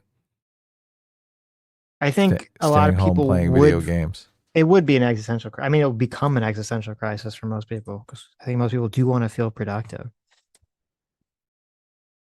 Well, I mean, it seems like the barrier for entry into some sort of romantic relationship for a lot of people is no income, right? They're basically living on their parents' couch, smoking weed and playing video games, right? There's no way to start a family that way. But if there is UBI and both the wife and the why? What do you mean? Because then you could have people that have no drive or whatever. Maybe they will like, because at least in that situation, it's like, okay, well, maybe the motivation of wanting to have like a girlfriend or a family would get you to like be a productive person and not just, do drugs and play video games all day. Well, no, my question is if the UBI was enough to support a family, would they turn their motivation to having a family, raising a family? What's stopping them from raising a family now is that they can't get a job and become attractive to a mate. I'm sure you're saying, yeah. But if both mates, if the job is not really a necessity to be able to live, then the man and the woman could both be on UBI and focus on starting a family because UBI they'd both be getting UBI, and so with the biological imperative of having a child sort of fill the void of being useless, sort of, right? Well, could family formation occur outside this context of women thinking I need a man who has a job? And could, like, if you were just living off of UBI, could you present yourself as someone attractive enough? Like, obviously, if you had UBI, you wouldn't have to live at home with your parents, right? Because you could have enough money, you'd go out and get a fucking apartment, right? Well, first, I mean, a lot of this depends on like what the UBI, how much are we talking about here? Well, the UBI, let's just say the UBI is enough for basic for basic needs. Yeah, like food and housing. Okay. There will be an increase. Okay? You won't need to live with your parents. There will definitely be an increase of people who don't have jobs, but are able to land relationships that they maybe wouldn't have been able to land before. There will definitely be some percentage increase. I don't know if it's going to be like a lot, because there still is sort of inherent in this, I think, in our human evolution, in our psychology, of like mate selection being a lot of it based on status and hierarchy competition. And I think women, even if there's a bunch of guys that have no jobs, unless it's like everyone doesn't have a fucking job, like in the further future, like maybe no one has a job, right? They're still going to be looking for men that have higher status than other men. And but they'd be there's going to have to be some way that people compete on that basis. Yeah. That is my ultimate question, right? Right. Like if they compete on, what other kind of status hierarchies could they compete in? I don't know. We'll have to see. I mean, they could just be fucking gamers. They could all be competing. Is everyone going to be a gamer, just a gaming streamer in the future? In 30 years from now, that's all anyone does. They just that can't be the case, because obviously it's whoever gets the most views is going to be the one that is attractive to women. Right. And that's a tough. Look, it seems like there's plenty of family formation going on in Section 8 housing, right? That's true. So it makes me think that I guess you're right. It can happen. It will happen, yeah. It's really just the not being able to separate from their parents. That's a huge problem. Right. I don't know. It's fascinating to me. Most people think it's never going to happen, but we live in interesting times. That will be even more interesting. Once the unemployment rate really starts climbing, which I do think more and more that's going to happen. At least it's definitely going to happen in the next 20 years, if not the next 10 years, if not the next 5 years. Right. It's definitely on the horizon. Okay. I sent you an X post. It's pretty fascinating. It's like a 7-minute video. This guy. So after Hasan was on this podcast, everyone was talking about it. There were these people that were promoting this chart where they were saying, "Oh, well, look, wage theft from employers against employees is actually the biggest theft in the country." We've heard a lot of people like Hasan make this argument. Oh, of course. So so therefore that justifies stealing and blah blah blah blah. And this guy did a TikTok where he actually does like a fantastic job just breaking down how shit this chart is that everyone's using. It's just a bunch of lies and propaganda. Okay. 7 minutes. Just start talking and I'll pause whenever you want me to. Okay. Ready? Go. Yep. Hassan Piker says if you steal from the poor, you become rich. If you steal from the wealthy, you go to prison. And Clarence Thomas the Tank Engine says that Hasan is not wrong, and it's not even close, with this infographic, which shows that wage theft is a much larger category of theft than all other types of theft. I'm going to argue that there are two problems with this plot. First, it dramatically overstates wage theft. And second, it dramatically understates other types of theft. The plot was published in an online magazine called Current Affairs, and their source is a Reddit user who compiled data. The Reddit user explains in a comment that wage theft totals are based on this study of over 4,000 workers in New York City, LA, and Chicago. Let's follow the link. Here it is. The survey is published by a group called NELP, the National Employment Law Project. They're a labor advocacy group.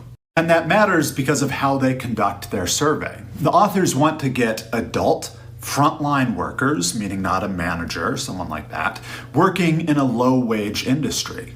But this is kind of a hard-to-reach population through normal survey methods. So they start with a seed, people that they know in each of these 3 different cities, LA, Chicago, New York, to be surveyed, an initial set of population members to be surveyed, which we located through our contacts in each city. These seeds were then given a fixed number of uniquely numbered dollar bill coupons to pass on to other eligible population members. So they start with this seed and they say, can we survey you? And then after they've surveyed the people they know, they say, okay, invite other people to our survey. And my point is, if you're a labor advocacy or a worker advocacy group like NELP, maybe your contacts include low-wage workers who disproportionately have problems, and therefore your survey sample is going to be biased. We can tell their sample is non-representative because 39% of them self-identified as being foreign-born and unauthorized.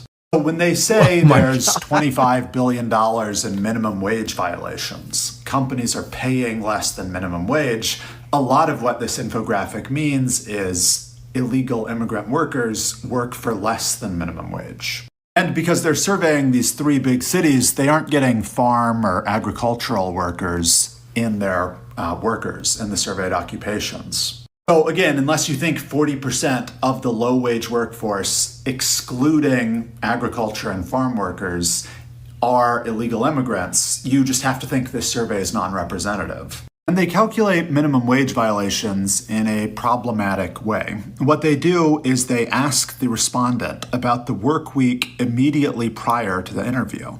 And they ask how many hours did they work that week and what were you paid? And then the surveyors calculate the hourly wage that the person working received. I say that this is a poor method because maybe you don't remember how many hours you actually worked last week or what you were exactly paid last week. So it just seems fraught, or it seems like there's the potential for error or miscounting. And one thing they notice in the survey is that workers who are paid non-hourly in cash have a lot higher rate of minimum wage violations. So this would be like a construction worker who gets $80 a day for showing up, regardless how many hours he actually works. If you ask that guy, how many hours did you work last week? He might give you a number of hours that he thinks he worked or that he claims to have worked. And calculating from his daily rate to the hours claimed to work would get you a minimum wage violation. And by contrast, workers who were paid hourly by company check had a much lower minimum wage violation rate. Okay, I've spent a lot of time on wage theft and minimum wage violations. I still hope to talk about this other category briefly, but basically the other categories here are the data is collected in a similar way from the non-representative sample in these three cities, and then extrapolated to the US per year in a calculation that's not shown. But the data that the extrapolation is based on just isn't really reliable data. The other types of theft totals come from the FBI. Here they are. And the problem with this data is that it comes from individual police departments who collect and report this data. It's collected by the FBI and presented here. In other words, these numbers come at the end of a funnel. So think of a crime like shoplifting. In order for shoplifting to be represented here, it has to take place. The retailer has to notice it. They have to report it to the police have to record it. The police have to report it to the FBI, and then the FBI presents it here. And that's in contrast to the survey where they seek out workers who are known by the NELP, National Employment Law Project. They seek out workers and ask, how many hours did you work last week? And then they try to calculate minimum wage violations. In other words, here they're actively seeking out from vulnerable groups evidence of violations. And here it's just the opposite. They aren't actively seeking it out. So if we look at the first category here, larceny, and here in the FBI table, larceny includes shoplifting, nearly 1 million incidents of shoplifting. Capital One Shopping Research estimates retail revenue lost to external theft, $48 billion. That's like totally huge right there. Just the fact that they're seeking, because imagine how much shoplifting goes unreported. It's got to be fucking huge.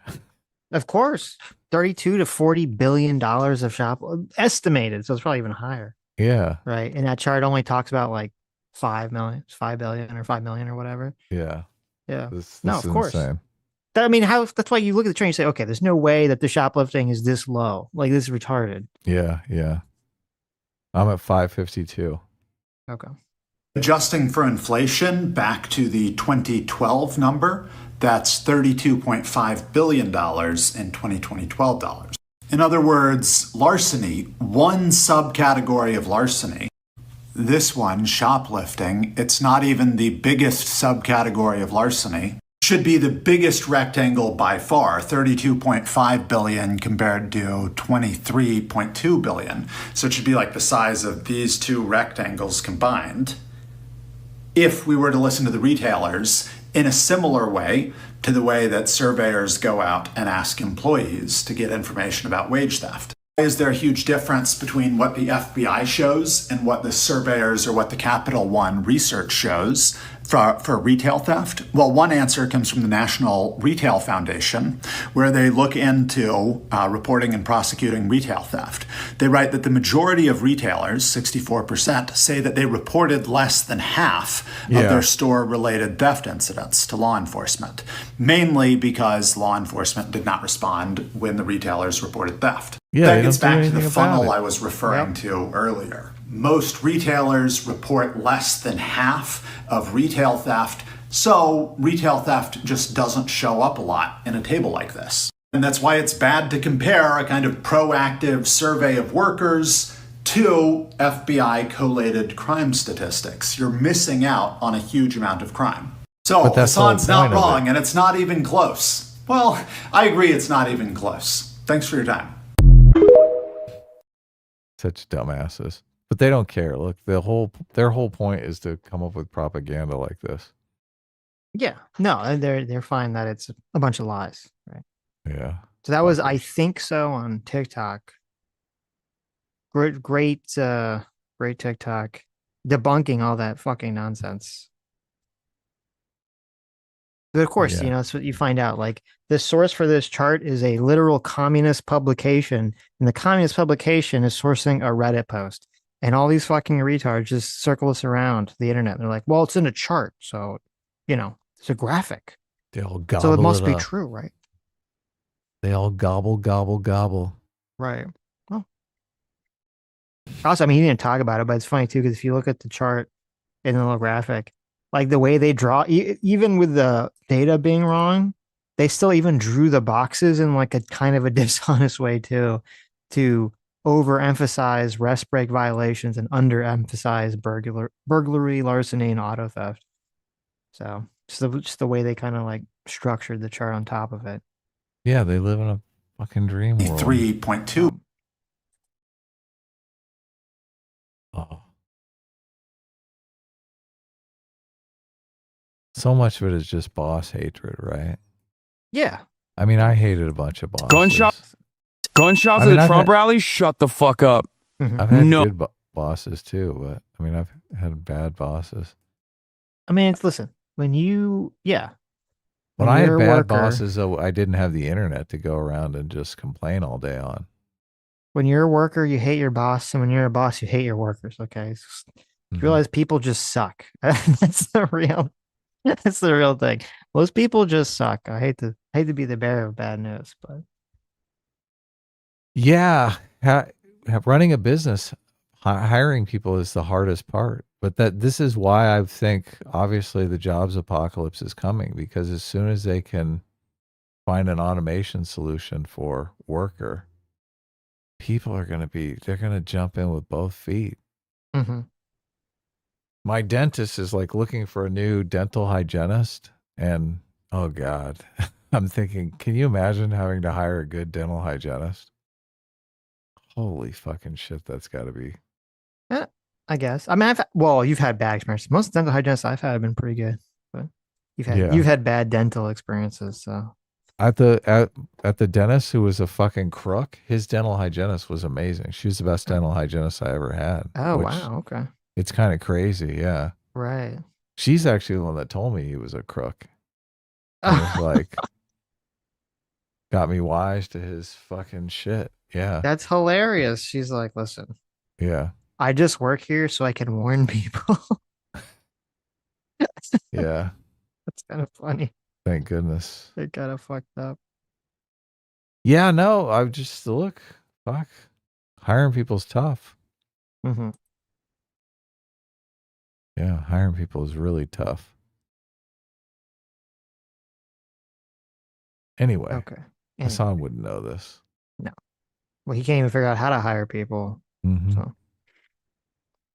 And not only that, he's like, I'm going to hire people who suck, and I'm going to give them half my business. Right.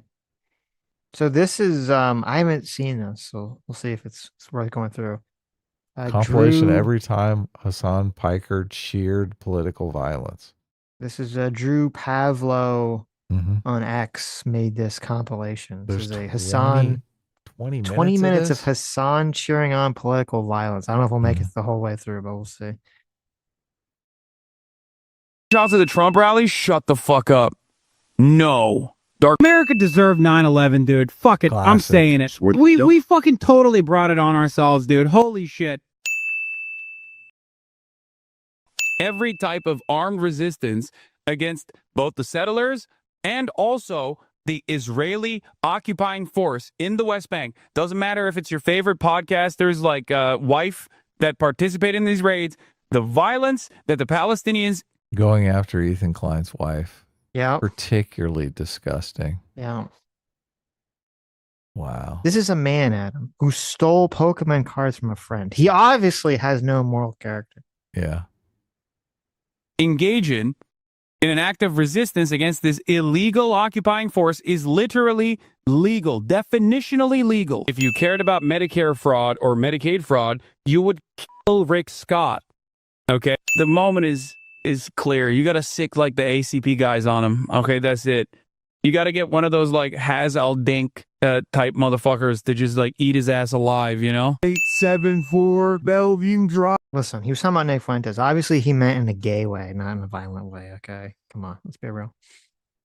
I'm gonna kill you with my AR-15. Like, that's the type of messages they were leaving in this dude's office, and he's resigning. So I think that people are a lot more radical now. This is an unprecedented time to really get others on board. Someone has to do it. See, when I say that, everyone knows exactly what I mean. I think that shows that there's a lot of anger, a lot of resentment, and untapped revolutionary potential, as a matter of fact. Well, my understanding. So he actually, when Hassan said someone has to do it, I thought he was referring to someone shooting Trump. So it's even worse than what the compilation makes it seem like.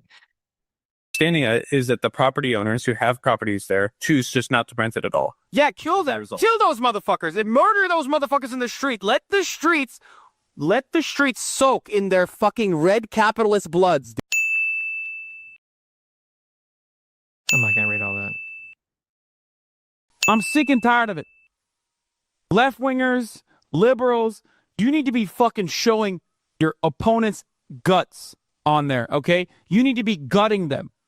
You need to be shanking these motherfuckers and letting their intestines just ride on stage. What the fuck is this shit, man?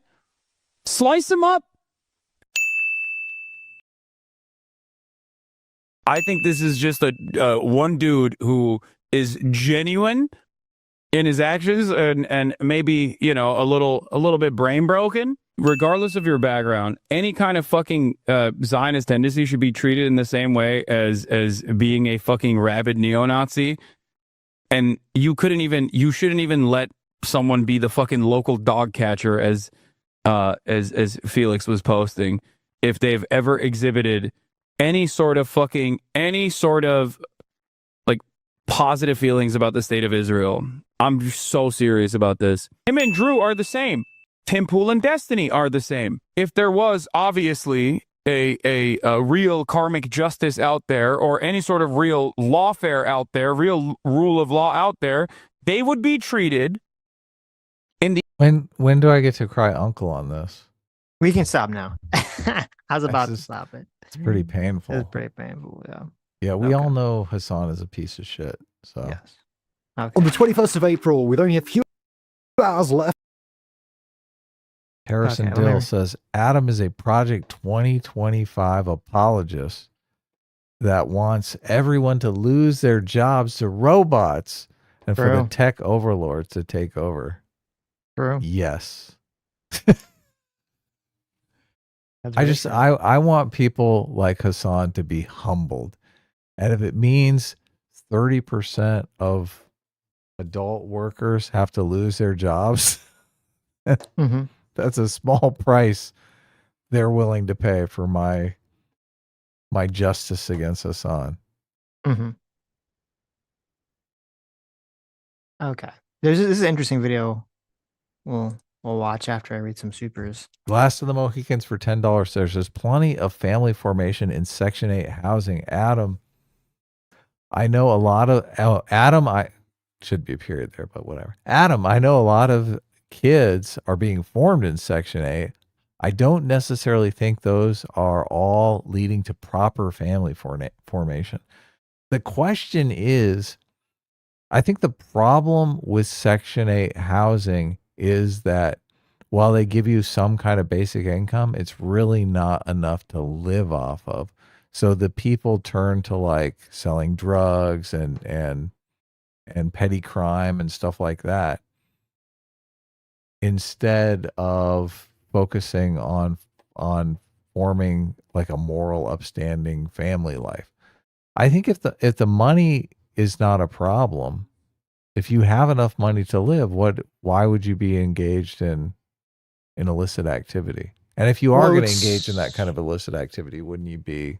I mean, you wouldn't really be in the family formation business. Go ahead, Sitch. Well, I mean, you'd still be gaining more resources, so you could be higher status, or the status could be driven from the fact that you're cool because you have part of a drugs gang, or you steal, or you whatever, right? Yeah, no, that's a good point. Yeah, if you're gaining status from gang activity, you could have a situation where there's a theoretical possibility. I'm not going to say it's impossible. There's a theoretical world where we live in some sort of Star Trek utopia. Yeah. I know. I always get it right. God damn.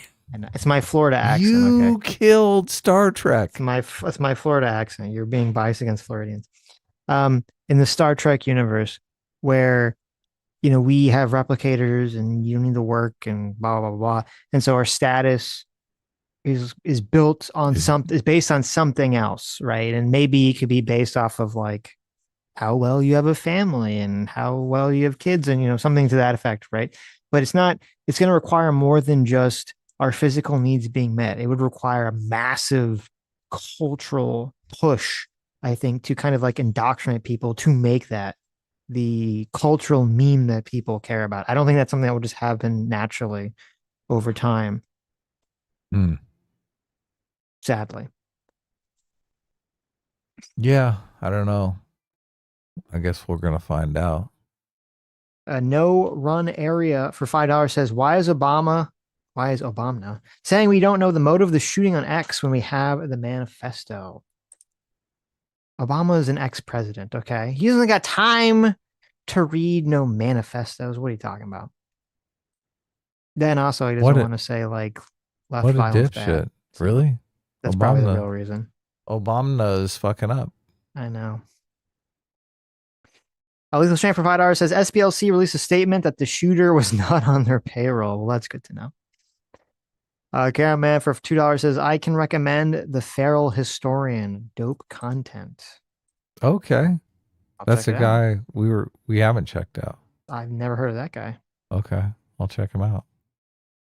Feral Historian. Real Mr. Bruh for £5 says, pretty sure that's one of the students that debated Charlie Kirk at Cambridge back in the day, which makes this even better.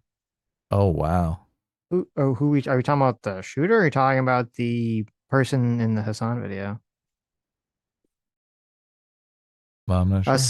Sella for $5 says Trump was shot in Butler. Then last night, Trump was shot while he was dressed like a butler. Coincidence? I think not. It's all part of the simulation. That's true. Wow. That's quite the connection. Val Van Go for 45 months. Thanks so much. Says New York Times greenlighting theft means our elites openly want to team up with the worst drudges of society to go to war against the middle class. I think it's just a bunch of privileged retards who are completely they're completely disconnected from the political advocacy that they talk about. Like all these fucking rich fucks who advocate for stealing, none of these people live in some sort of crime-ridden area, right? If they lived in some actual poor crime-ridden area, they wouldn't be advocating for all this fucking shit. It's always these fucking rich or upper middle class motherfuckers who are living away from all this shit that are like, oh yeah, we should totally have all these like super soft on crime policies, everyone, because they never have to fucking experience it. People that experience it don't want this fucking shit. Yeah, they're not in danger of losing their drugstore to crime. Yeah. Of course. Losing their grocery store to crime. The Whole Foods isn't going to pull out of their neighborhood because it's crime-ridden shoplifting. No, because some dumb lady keeps stealing lemons because she doesn't want to pay, because she's too lazy to pay for them. Yeah, exactly. Lethal Strain for says exactly. Lethal Strain for says she looks like a female version of the JD Vance meme. Oh, okay. That's why you sent me those. Lethal Strain sent me his face. I brought up one of them, of the two ladies laughing at Hasan. Oh, I see. Okay, I got it. I'll Beef Hot Dog for $10 says, any thoughts on the Pragmata drama? Online leftists have been melting down all because of positively portrayed father-daughter relationship and calling people who like the game PDF files classic. I think it's a couple things. It's number one, they're just auto-react. A lot of people are just auto-reactive to hate anything that like gamers like. That's number one. Number two is that deep within the ideology that these people are kind of manifesting, whether they know it or not, is a hatred of heteronormative relationships and family groups. And so if you have like a nuclear normal family situation, like a father, protecting or raising a daughter, that triggers like the fuck out of them. And so they don't like all that stuff. Yeah. And it's funny because heteronormative for them. It is. And it's funny because it's like a normal, like, strong male fatherly figure. I haven't played the game, so I don't even know if this is accurate. I'm just saying from like the memes that I see people kind of talk about. You have like a strong father figure protecting, a daughter. And like, how dare they? So that's funny because I saw that game and I first thought like, because in Japan, the birth rates are really low. And so they're doing all this like propaganda to really try to get people to have children. And I saw that game and I'm like, yep, this is what this is. Really trying to get people to have kids. Make a game about being like, protecting a cute little girl. Kristen, Brandon for $5. Do you know Mitt Romney's favorite meat? By chance? No. You don't know it? No. I bet all beef hot dog does. It's an all beef hot dog? I think that's from the commercial that he did. The meme commercial that Mitt Romney did. My favorite meat is all beef hot dog. I don't remember that. Mitt Romney made that in a commercial. My favorite meat is hot dog. He said that? Yeah, he did a commercial for some hot dog thing. It's pretty hilarious. Mitt Romney famously declared that the hot dog is his favorite meat. Yes. He prefers them over steak, enjoying them in or out of buns. What the fuck? Yeah. Jesus, Mitt Romney. You haven't seen that commercial? No. Oh, it's fucking hilarious. Was that when he was running for president? Or was that I think later? It was after he was running for president. Because he was like a senator and he's done a bunch of shit, obviously. But that's how Mitt Romney became a meme. All beef hot dog. Well, as you all know, today is National Hot Dog Day. And perhaps you also know that hot dog is my favorite meat. I love hot dogs. I love them. I'm sorry, wait. Isn't that really favorite meat? Doesn't that really seem like rich guy trying to pretend to be, because he's super rich. Of course. It seems like rich guy pretend to be like normal, like my favorite meat is hot dog. This is the most inauthentic commercial ever created. The meat classification of hot dog is your favorite meat. That's very fascinating. How much of a campaign donation did they give him for this fucking work of art? In buns, I love them outside of buns. I love them with baked beans. I just like hot dogs. It's the best, best meat there is, without question. So to all of you who, like me, are celebrating National Hot Dog Day, congratulations to you, and may there be many, many more hot dogs served in our wonderful land. Okay, maybe he doesn't say all beef hot dog, but That's so weird, though. That's so fucking cringe. Jesus. Well, as you all know, today is National Hot Dog Day. And perhaps you also know that hot dog is my favorite meat. Hot dog is my favorite meat. hot dog is my favorite meat. Hot dog It's is so my weird favorite when you meat. know, like, there's a certain amount of filth in every single hot dog. Well, it's just no, but it's just so like, hot dog isn't a meat. No, That it's doesn't even not. make. What the Yeah. fuck are you talking about? There's so many different types of hot dog. Chicken Yeah. hot dog, turkey hot dog, pork hot dog. Hot It's- dog is my favorite meat. You just That's grind like- the meat up and make a soup out of it. But That's so weird. That's like saying like, put it in a wiener wrapper. I know, it's so bizarre. Pizza is my favorite cheese. What? I know. You're like, what are you talking about? Oh, really? Pizza cheese. Delicious. Milkshakes are my favorite ice cream. You're like, Mm, hold on okay. a second. Are we sure you're not like you feel like it's an alien who's like infiltrated humans and they're like trying to fit in? You're like something. You're like a little off. You're like, not quite Yeah. right. I can be human. Hello, fellow Look, I am a Earthlings. human. Hello, fellow human beings. Would you like to eat some meat? My favorite meat is hot dog. I would love to eat some meat with you. Oh, get away from this guy. Wow. That's crazy. That's weird. You fucking weirdo. And let's be real. Okay, listen, I like a nice hot dog as much as the next person, but like, if you like hot dogs more than steaks or something, get the fuck out of here. I know. Prime Crazy. rib. Come on. Yeah, prime. See, prime rib is like the top tier. Oh yeah. God, I prime love rib's so it. good. Yeah. Is prime rib? Prime rib might be like the best cut. A good Is that ribeye. is that a contentious take? I like ribeye. I guess there's a slight difference between prime rib and ribeye. I don't Prime know rib- all the like the little differences between Prime anything, rib but- usually has a bone, but Yeah. they're both delicious. Yeah. Prime rib is like super wherever you get it, I feel like it's like super tender and juicy. I know it's like really fatty too. I think filet mignon is the most tender meat. Prime rib is Filet better mignon though. is like, I'm gonna say prime rib is better. I do. Yeah. The fat content makes it better. It's Mhm. so sweet and delicious. Much better than hot dog. Mhm. Hot dog. Yeah, hot dogs. Bologna is my favorite meat. Bologna is trash. The bologna is literally trash. Yeah. Bologna is trash. There's what the fuck's wrong with like mothers? There's always some time where your mother's like giving you bologna and cheese sandwiches.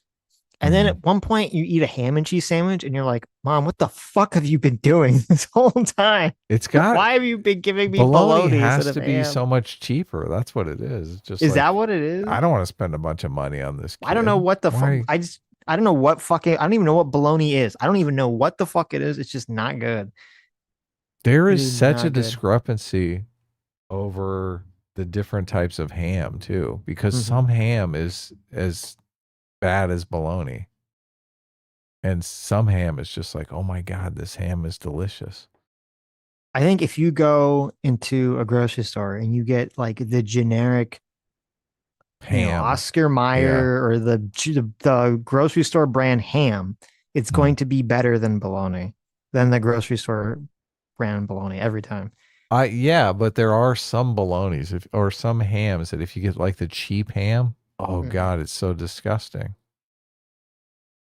Okay. I've had that ham on sandwiches before. Like I bought ham sandwich at a deli and I'm like, oh my god, this ham is fucking disgusting. Why would they serve this on their sandwiches? Oh, because they're cheap. I should have gone to a better deli. Where are we at on Super Chats? My Chris mom buys Brandon. bologna at random. Menopause is a hell of a truck. That's what it must be. That's what your mom does? It's They just the called you menopause. out.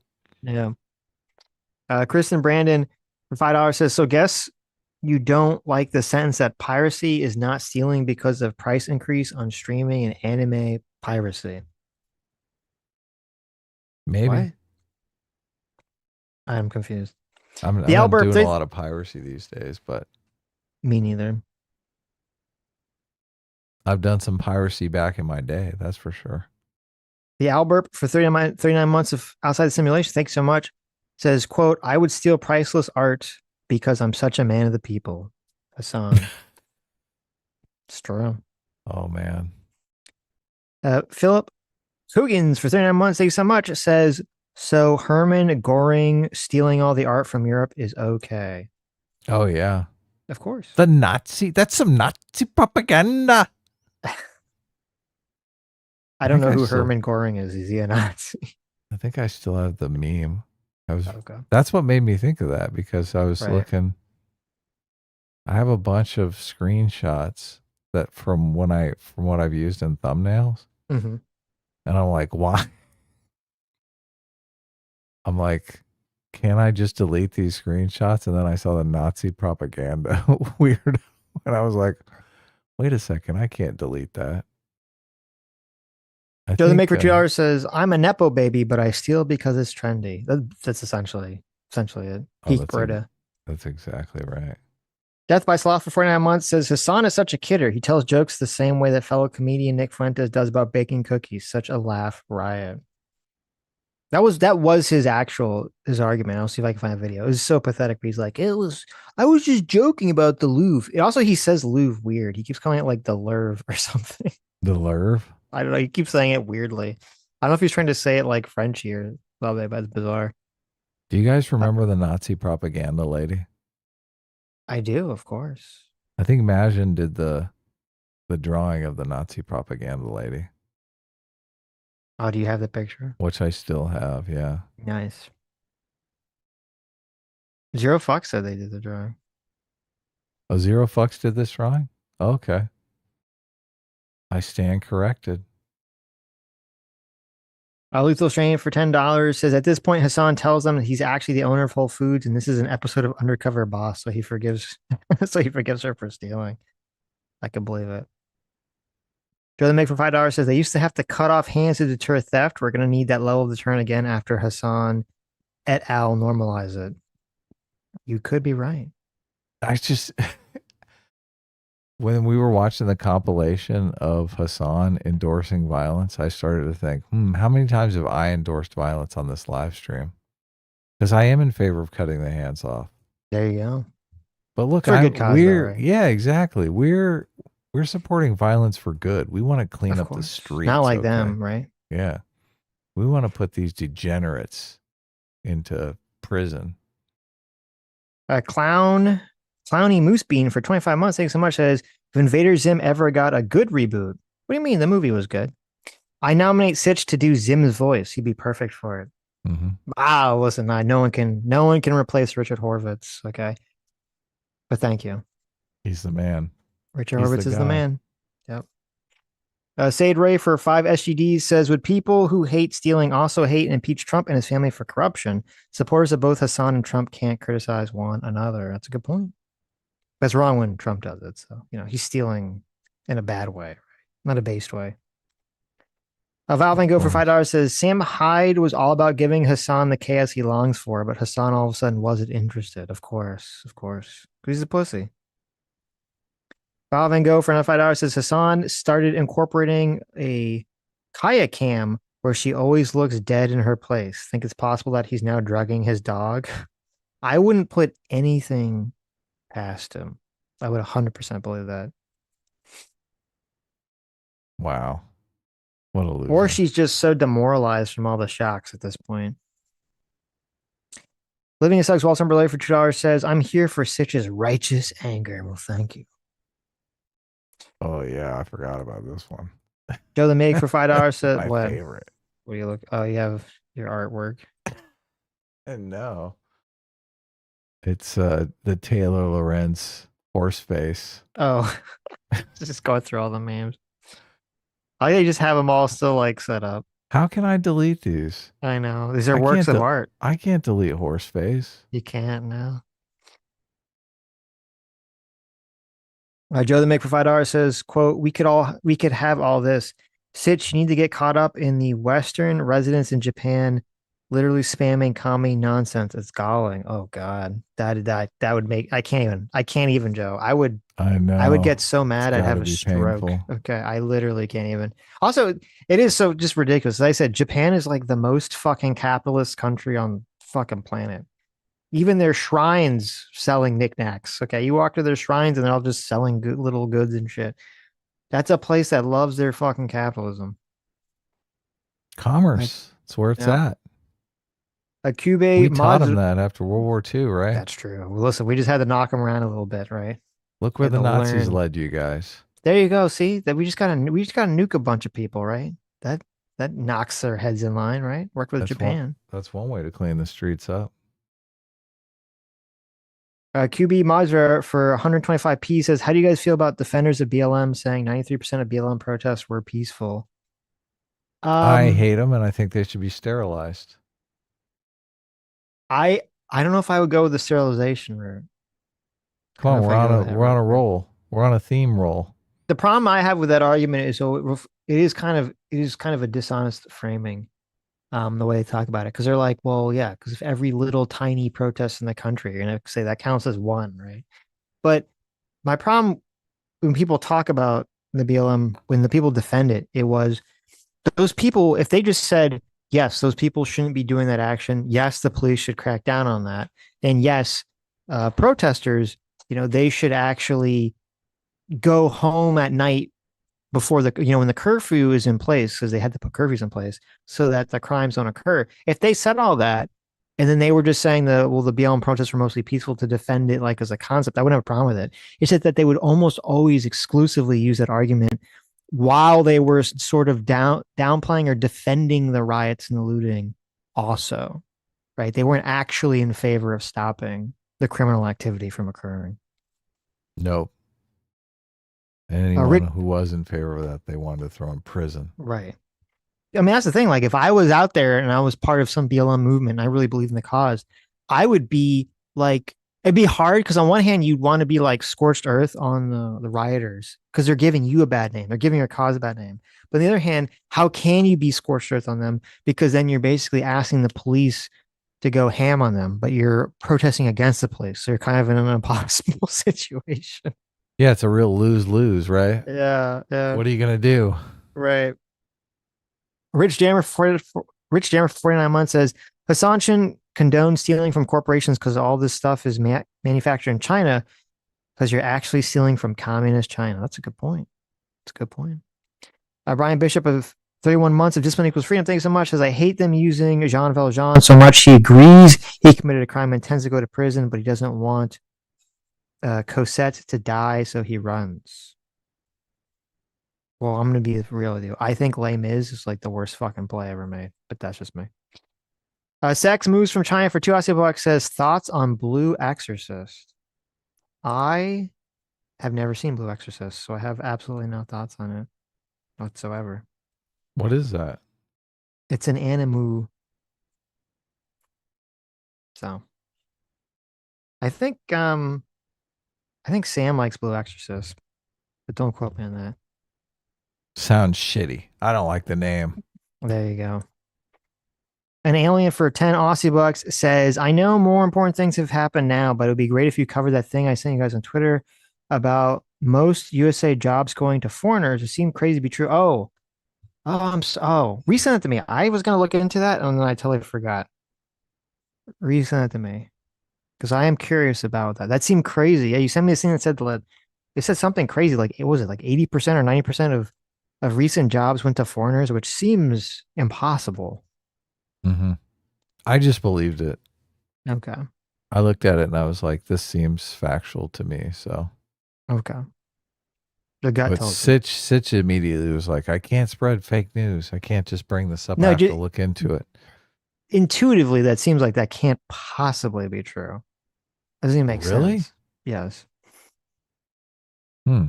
Joe the Meg for $5 says nobody involved in this podcast, which includes the entire New York Times, deserves the right to vote. That these people have any political power is insane. I think they should be able to vote, but we should sterilize them. Sammy says, I've talked lengths about Blue Exorcist to Sitch. Clearly, he's not listening. You just said you knew nothing about it. Oh, I probably remember, like, if you were to like come in and like explain the concept that you were saying to me, I'd be like, oh, I remember the concept. I just don't remember like the name of the thing that you were talking about. Okay. Wink, wink. Raymond for $10, thanks so much, says liberals will advocate for low-level criminals and rioters, and Republicans will pardon January 6 protesters, crypto scammers, and fraudster nursing home operators, which is more pro-crime. There was like an old Lewis Black joke where he said our political situation is that we have a party of bad ideas and a party of no ideas. And at the time, he meant the Republicans were the parties of bad ideas and the Democrats the party of no ideas. I feel like that's true, except now it's flip-flopped. I think that the Republicans are the party of no ideas and the Democrats are the party of bad ideas. And we currently live in a political environment where there's no political morality whatsoever. No side has any sort of political morality. It's really, really fucking blackpilling, actually, at this moment. So, I mean, Republicans contrast. have like deregulation and stuff. That's an idea. Well, it's not, I guess, no new ideas. I should just be specific. Right. It's ancient idea. Contrast for 5 Aussie says, you guys talk about how the shooter apparently is an indie game dev. Game on Steam called Boredom. Reviews are worth reading for a laugh. Thank you. Yes. You must have sent that before we did. Michael Dorman for 2 Canadian says, Israel demonetized Aided and Spoon. Shocking. Oh, they got demonetized and it's Israel's fault? Really? Holy shit. I believe it. And now they're blaming Israel? Right. What'd they get demonetized for? Who knows? I mean, I could guess, but. Mm-hmm. Proteron for $2 New Zealand dollars says, what the fuck? IP theft, Hassan. How long has he wanted us? That's pretty crazy. Adam, it's weird because usually they're all like, oh, we need to protect artists and everything. And now he's just like, fuck it. Doesn't affect me, so it's fine. Adam defunded for 39 months says, changing topic. Have you guys played Pragmata? I have. I'm already ready to procreate with billions of women and be father to all my children. Nice. That sounds like a fun game. I'm down to try it. Last of the I haven't played it yet. Last of the Mohicans for $10 says, quote, this. Oh, you read that one. I did, yeah. I read the Hayden Dill too. Okay. Proteron for 10 New Zealand dollars says, I like how Hassan says, quote, we in reference to America, as if he himself is an American. Anyways, hope you guys are going well. A-Team reigns supreme. Supreme. Thank you for spelling supreme correctly. I will say Hassan Piker is one of the best cases against birthright citizenship. Yeah, he should. And when he says we, it does bug me. I'm glad you pointed that out. Who's we? Who's this? You got an American in your pocket or something? Who's this we? It's like that scene. It's that scene from Tropic Thunder where Robert Downey Jr. is in blackface. Yeah. And he goes, what do you mean, you people? And then the actual black guy goes, what do you mean, you people? Yeah, exactly. David K for 44 bucks says, do these people want Caesarism? Because this is how you get it. That and probably ants. So. Yes. Old School for 40 months. Thanks so much. Says hot versus hamburger. Go. Hamburger. All the way. Is that hot dog versus hamburger? Hot dog versus hamburger. Yeah, hamburger. Hamburgers. Hamburger by a country mile. Yep. Equishidox for 47 months says, quote, hot dog is better than ribeye, sirloin, and New York strip put together. Please clap. That's pretty funny. Oh, yeah. Also, Texas brisket is to die for. I miss it so much where I live. Oh, yeah. I've never had Texas brisket, but what are you talking about? I have Hoggly Woggly Texas barbecue. What do you think that was? I have had Texas brisket at Dr. Hoggly Woggly, the Texan barbecue doctor in Los Angeles. So if that is official Texas brisket, then it counts. I've never been in Texas and had Texas. But how delicious is it? The Texas brisket is probably not near as good. That's the best fucking brisket I've ever had. I feel like, though, I don't know, maybe I'm just not a connoisseur. When I go to barbecue places and I taste good brisket, it all tastes like the same. I don't know the difference between it's the barbecue sauce. The various flavors of like Texas versus Louisiana versus whomever, right? It's the Texas barbecue sauce that's to die for. Okay. I thought they had some different way of doing the meats or something, like dry rub versus sauce rub versus thick rub. Like I don't know. You give a little dry hump. That's right, how we exactly. That's how we do our meat. Whether you rub out on the brisket dry or with lotion. Okay, that's what that means, right? The dry rub. Mm-hmm. So look, it was funny too. Like right when I'm in Japan is when all the Japanese people are like they're like mouth watering over watching American barbecue. They've never experienced like pound of meat plates in their entire life, which is true. Whenever I was in Japan and I eat like a beef thing, it would be really good. But what they'd always do would be like Small a rice. portion. Yeah, it'd be like a rice bowl with like little cut strips of beef on top of it. And you're right? like, I want a thick, juicy steak. Give me a Nah. mouthful of fucking steak. I guess, yeah. Good luck, right? So I don't like the bacon bit style steak. they had, yeah. There was the only place I didn't see any steak places or barbecue places. They'd have these things called hamburger steak, which that would be like the most. It was just like a hamburger essentially. So it was like all ground up. Living Stugs Well Temporarily for $10 says antinatalism triggers my elephant. If you believe suffering is so great that non-existence is a moral imperative, then the words of low tier Gandhi be the change you wish to see in the world. Yeah. That was pretty funny. Triggers me too.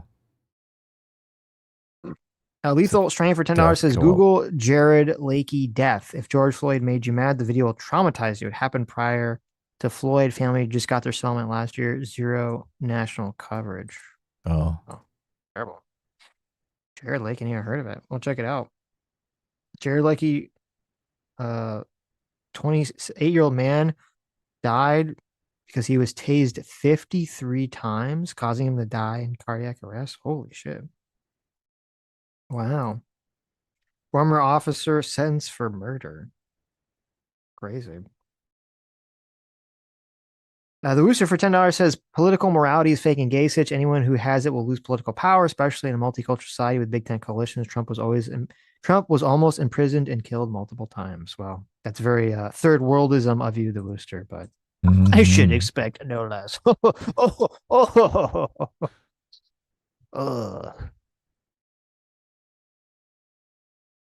Okay. Sala for $2 says, last night I had an argument with a friend on Discord who thinks being Jewish was only about religion, not ethnicity as well. He said it ironically reinforced Hitler's beliefs and that the Jews were never in Israel. Okay. Interesting argument. Elizabeth for $2 says, you've got it all wrong. When Mitt Romney was a child, his mom only served him caviar and filet mignon. He always longed to have hot dogs like the other kids. So as an adult, he gets to live his childhood hot dog dream every day. You know what, Arrhythmus? I think you're completely right. That makes 100% sense. That's exactly what happened. A very good horse for $2 says, the irony of me working my side hustle of delivering double D to tourists in downtown Nashville while listening to Adam on me. The restaurant taped the top of the cup lids and sealed the bags since COVID. S-class is best class. I guess. Just kidding. Okay. Well, we have a DoorDasher in the audience? That was a double D with DoorDash, yes. Oh. There you go. He was delivering DoorDash while you were shit-talking at him. While you were shit-talking DoorDash. Well, look, I'm certain anyone that listens to this show is going to be perfectly ethical with the DoorDash. A very dead horse. Did you put the food bag on the ground while you were taking a shit in a bathroom? Okay. Is that what you did? Arrhythmus for $2 says, something for Adam to think about. I read an article the other day that showed that Fortune 500 companies that heavily invested in AI tools over the last few years have so far seen negative productivity growth. What's that?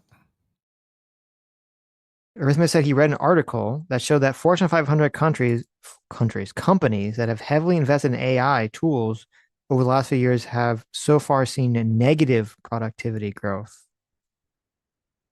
Yeah, I'm not sure about AI taking all of these knowledge jobs. I'm not certain about that one. I think robots doing remedial labor, I think that's more likely possible. There's too much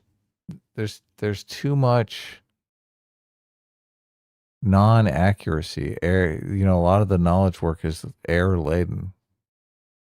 So I don't know if that's actually going to be a thing. I think it will, but we'll see. Fondue for $10 says Americans are oblivious to this political language. Yeah, because if they did, most people would be horrified. It's why they need to hide it in verbal mazes. That's true. It's a good point. Dr. Dealer for very true. Dr. Dealer for $7 says, thank you for bringing back Streamlabs. Adam, I was unable to throw money at you guys before, and honestly, I was starting to burn a hole in my pocket. Well, thank you. Dr. Dealer also says, introducing the Hassan Piker question of the week. Why do meteors always land right in the middle of craters? Very curious. It's a good question. Isn't that weird? Isn't it a weird coincidence? Why do they always land where there's a crater, Adam? Explain. Yeah. I think it has something to do with the impact of the meteor. You would think that, you capitalist, capitalist swine. It seems like that's probably has something to do with it, right? The force of the meteor impact.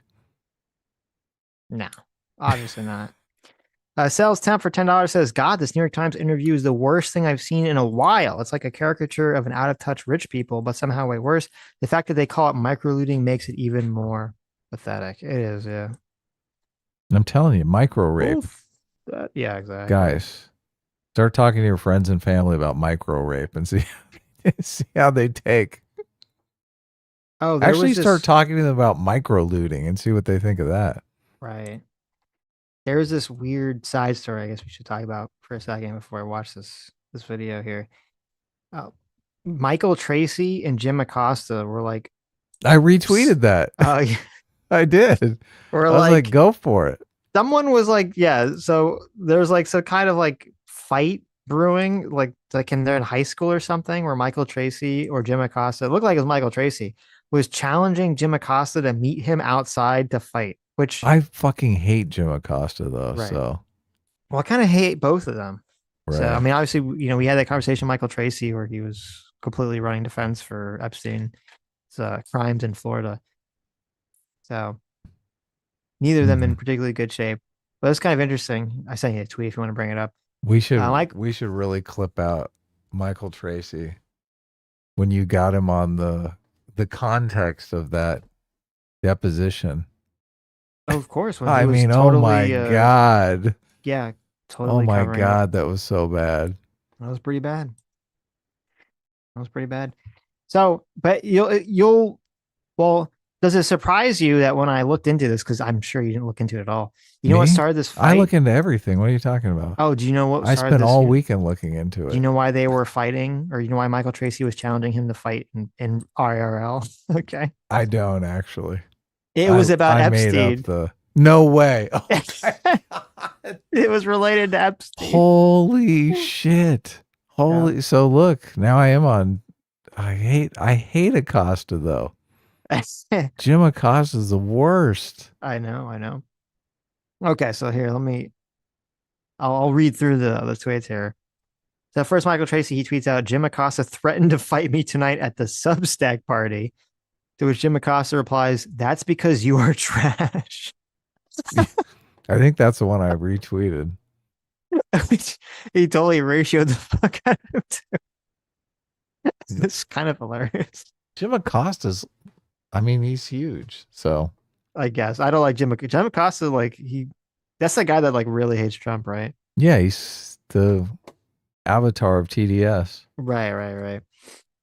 So then Michael Tracy replies, let's settle it how you threatened, Jim. Come on, tough guy. I'm waiting. Or tell me where else to meet you. And then he said, Michael Tracy says, still have no idea whatever went on with Trump tonight. Just know Jim Acosta threw a fucking hissy fit pussy.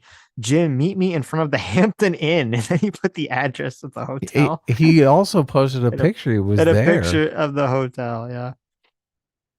Which is kind of hilarious, too. I'm here now. Yeah.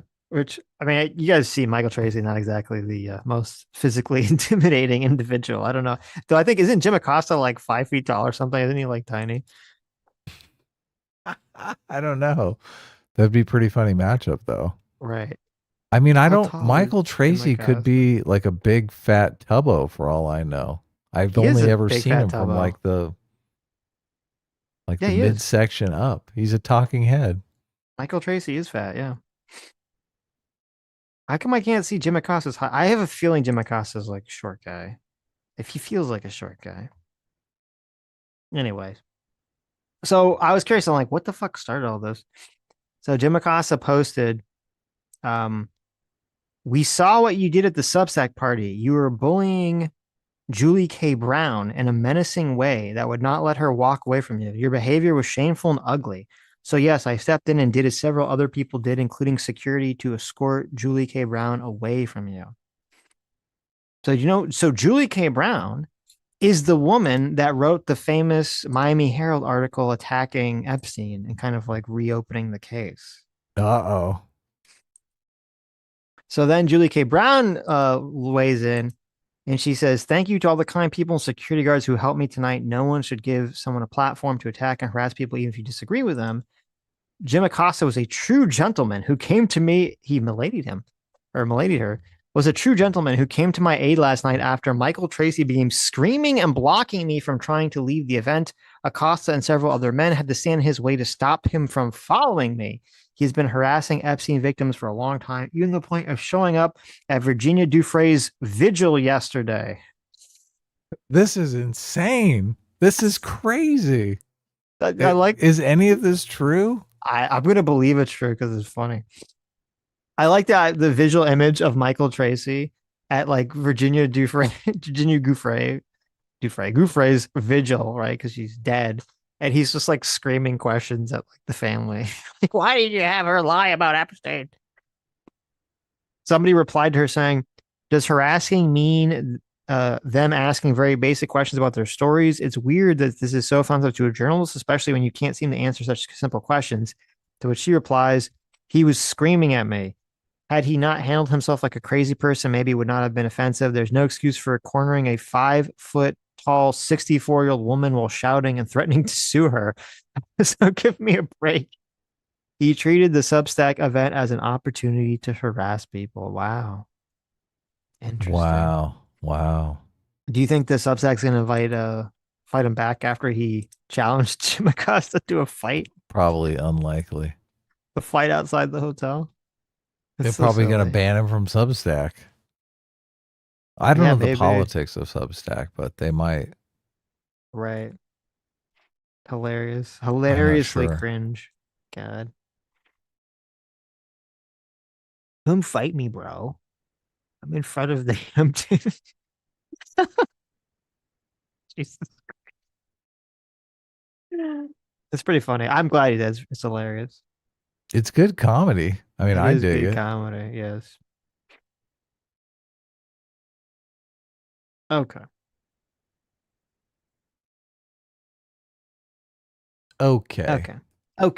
Where's that? Oh, here it is. On the 21st of April, with only a few hours left before the ceasefire between the US and Iran expired, American President Donald Trump posted on Truth Social that he was extending it to allow discussions to happen. Oh, cool. Discussions. Hold on, I heard they were falling apart, but... This guy? Oh. Give me 1 second. On the 21st of April, with only a few hours left before the ceasefire between the US and Iran expired, American President Donald Trump posted on Truth Social that he was extending it to allow discussions to happen. This was what those of us in the conflict business call really good news, given that a resumption in fighting would have caused even more global economic fallout. Yet this good news wasn't the main story. Far from it. The main story was the reason that Trump gave for extending the ceasefire, that the Iranian regime was so fractured that it was unable to present a single unified proposal for Washington to consider. Now, in some ways, a fractured Iranian regime is to be expected. The US and Israel just killed nearly everyone in any position of real power.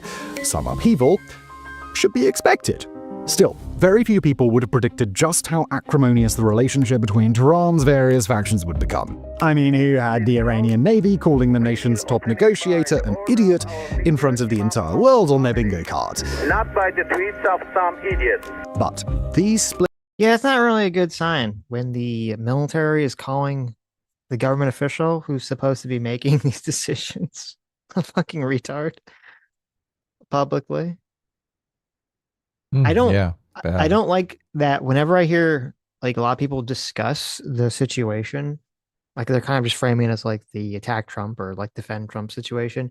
I haven't really heard them even bring up the fact that like the regime has completely fallen into infighting, and it's unclear like who'd you even talk to. They just kind of frame it like well, Iran is obviously winning the fight.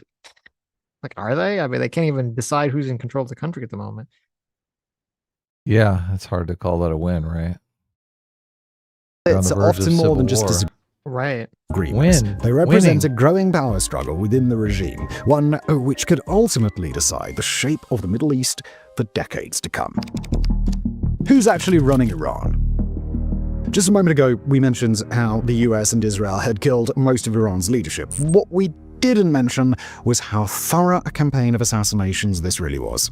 Aside from former Supreme Leader Ali Khamenei, other major figures sent to the great theocracy in the sky include Ali Lajani, who was the Secretary of the Supreme National Security Council, Major General Mohammed Pakpour, the Commander-in-Chief of the Islamic Revolutionary Guard Corps, or IRGC, and Aziz Nasirzadeh, the Minister of Defense. All told, the number of senior Iranian officials killed in this war could be as high as 50. And we mention this not to eulogize the dead, but rather to underscore the extent of the leadership vacuum in Tehran. Replacing even a single one of these individuals would be a recruitment nightmare. Replacing all of them is not possible, at least not on any reasonable timescale. All of which brings us to a major question. Who really is running Iran?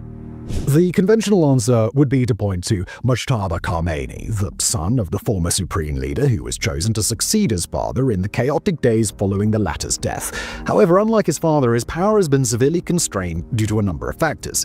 First, according to the New York Times, he was gravely wounded in the attack that killed his father at the start of the war. One of his legs was so severely injured that it had to be operated on 3 times, and he's waiting for a prosthetic. His face and lips have been burned severely, making it difficult for him to speak. And according to an Iranian official who spoke to the Times, he will eventually need plastic surgery. This is why the younger Khamenei hasn't recorded a video or audio message, choosing instead to issue written statements that have been posted online and read on state television, because he doesn't want to appear weak in his first public address. Despite these... Because he's got no legs and his face is burned off. His face is, he looks like he's going to come on TV. He's going to be like the Emperor in Revenge of the Sith. Yeah. The attack of my life has made me horribly disfigured. The Jedi. Yeah.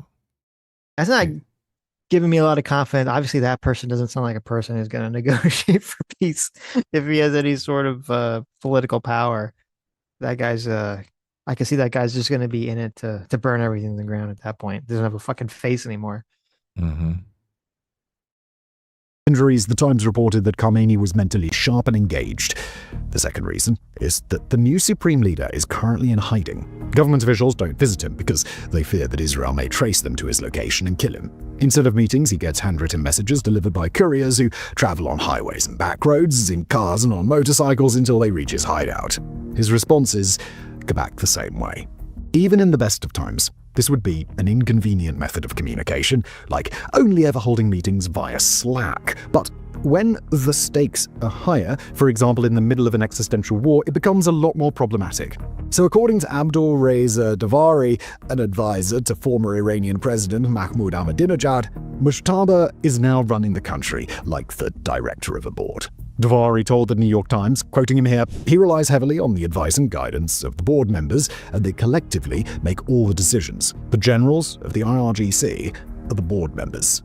Now, the most powerful of these generals is Ahmad Vahidi, the current commander-in-chief of the IRGC. Vahidi joined the IRGC in 1979, rose through its intelligence arm in the early 80s, and by 1988 had become the first commander of the Quds Force, the unit responsible for Iran's external operations and proxy relationships across the Middle East. Vahidi is such a well-known hardliner that Mohammed Ali Shabani, the editor-in-chief of the Middle East news outlet Amwaj, wrote on X that his predecessors were like school teachers compared to him. Another IRGC figure who wields considerable power is Mohammed Bagher Zargada, the current secretary of the Supreme National Security Council. According to Iran, Zargada was appointed to this position, one of the most powerful in the country, because the guards pressured Masoud Pezeshkian into doing it. The fact that the IRGC was willing to pressure the nation's elected president is a testament to how powerful the IRGC is and how far they were willing to go to impose their will on the rest of the regime. Finally, we also have to mention General Yahya Rahim Safavi, a former head of the IRGC who has served as the top military advisor to both father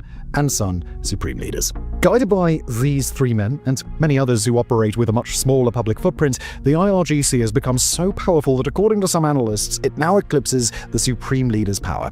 Ali Vaez, the Iran director at the International Crisis Group, told the New York Times that Mushtaba was now subservient to the guards because he owes his position and the survival of the system to them. Still, they are not the only centers of power in Tehran. President Masoud Pezeshkian, a reformist who was elected on a platform of greater diplomatic engagement and economic recovery, is still the country's highest elected official. Iran International reported that he had clashed with Vahidi over the economic and social impact of the war. He criticized the IRGC's approach of increasing tensions in the region and attacking neighboring countries, warning of the long-term impacts on the Iranian economy. Pezeshkian had also demanded that executive decisions regarding the war be made by the Iranian government rather than the IRGC, a demand Vahidi, surprise surprise, did not accept. Among the hardliners, Pezeshkian is viewed as a weak leader, especially after apologizing to neighboring states that had been struck by Iranian munitions. Then there's Foreign Minister Abbas Araghchi, a career diplomat who helped negotiate the 2015 nuclear deal and has since built a reputation for being able to work across factional lines. And finally, there's Mohammad Bagher Ghalibaf, the leader of Iran's parliament, who, despite his ties to the IRGC, has a reputation as a pragmatist. Although they have differing political views, all three men have an interest in getting a deal done that stops the war, and all three have been frustrated by the IRGC in their efforts. And we'll go deeper into Iran's growing internal power struggle in just a second. First, though, a quick breather to tell you about our project from Stock.co. Oh my God, I can't wait to hear about the project. Just what I wanted. That's what I love about YouTube. Commercials in the middle of videos. Look at this guy. Some good product placement. That's what I need.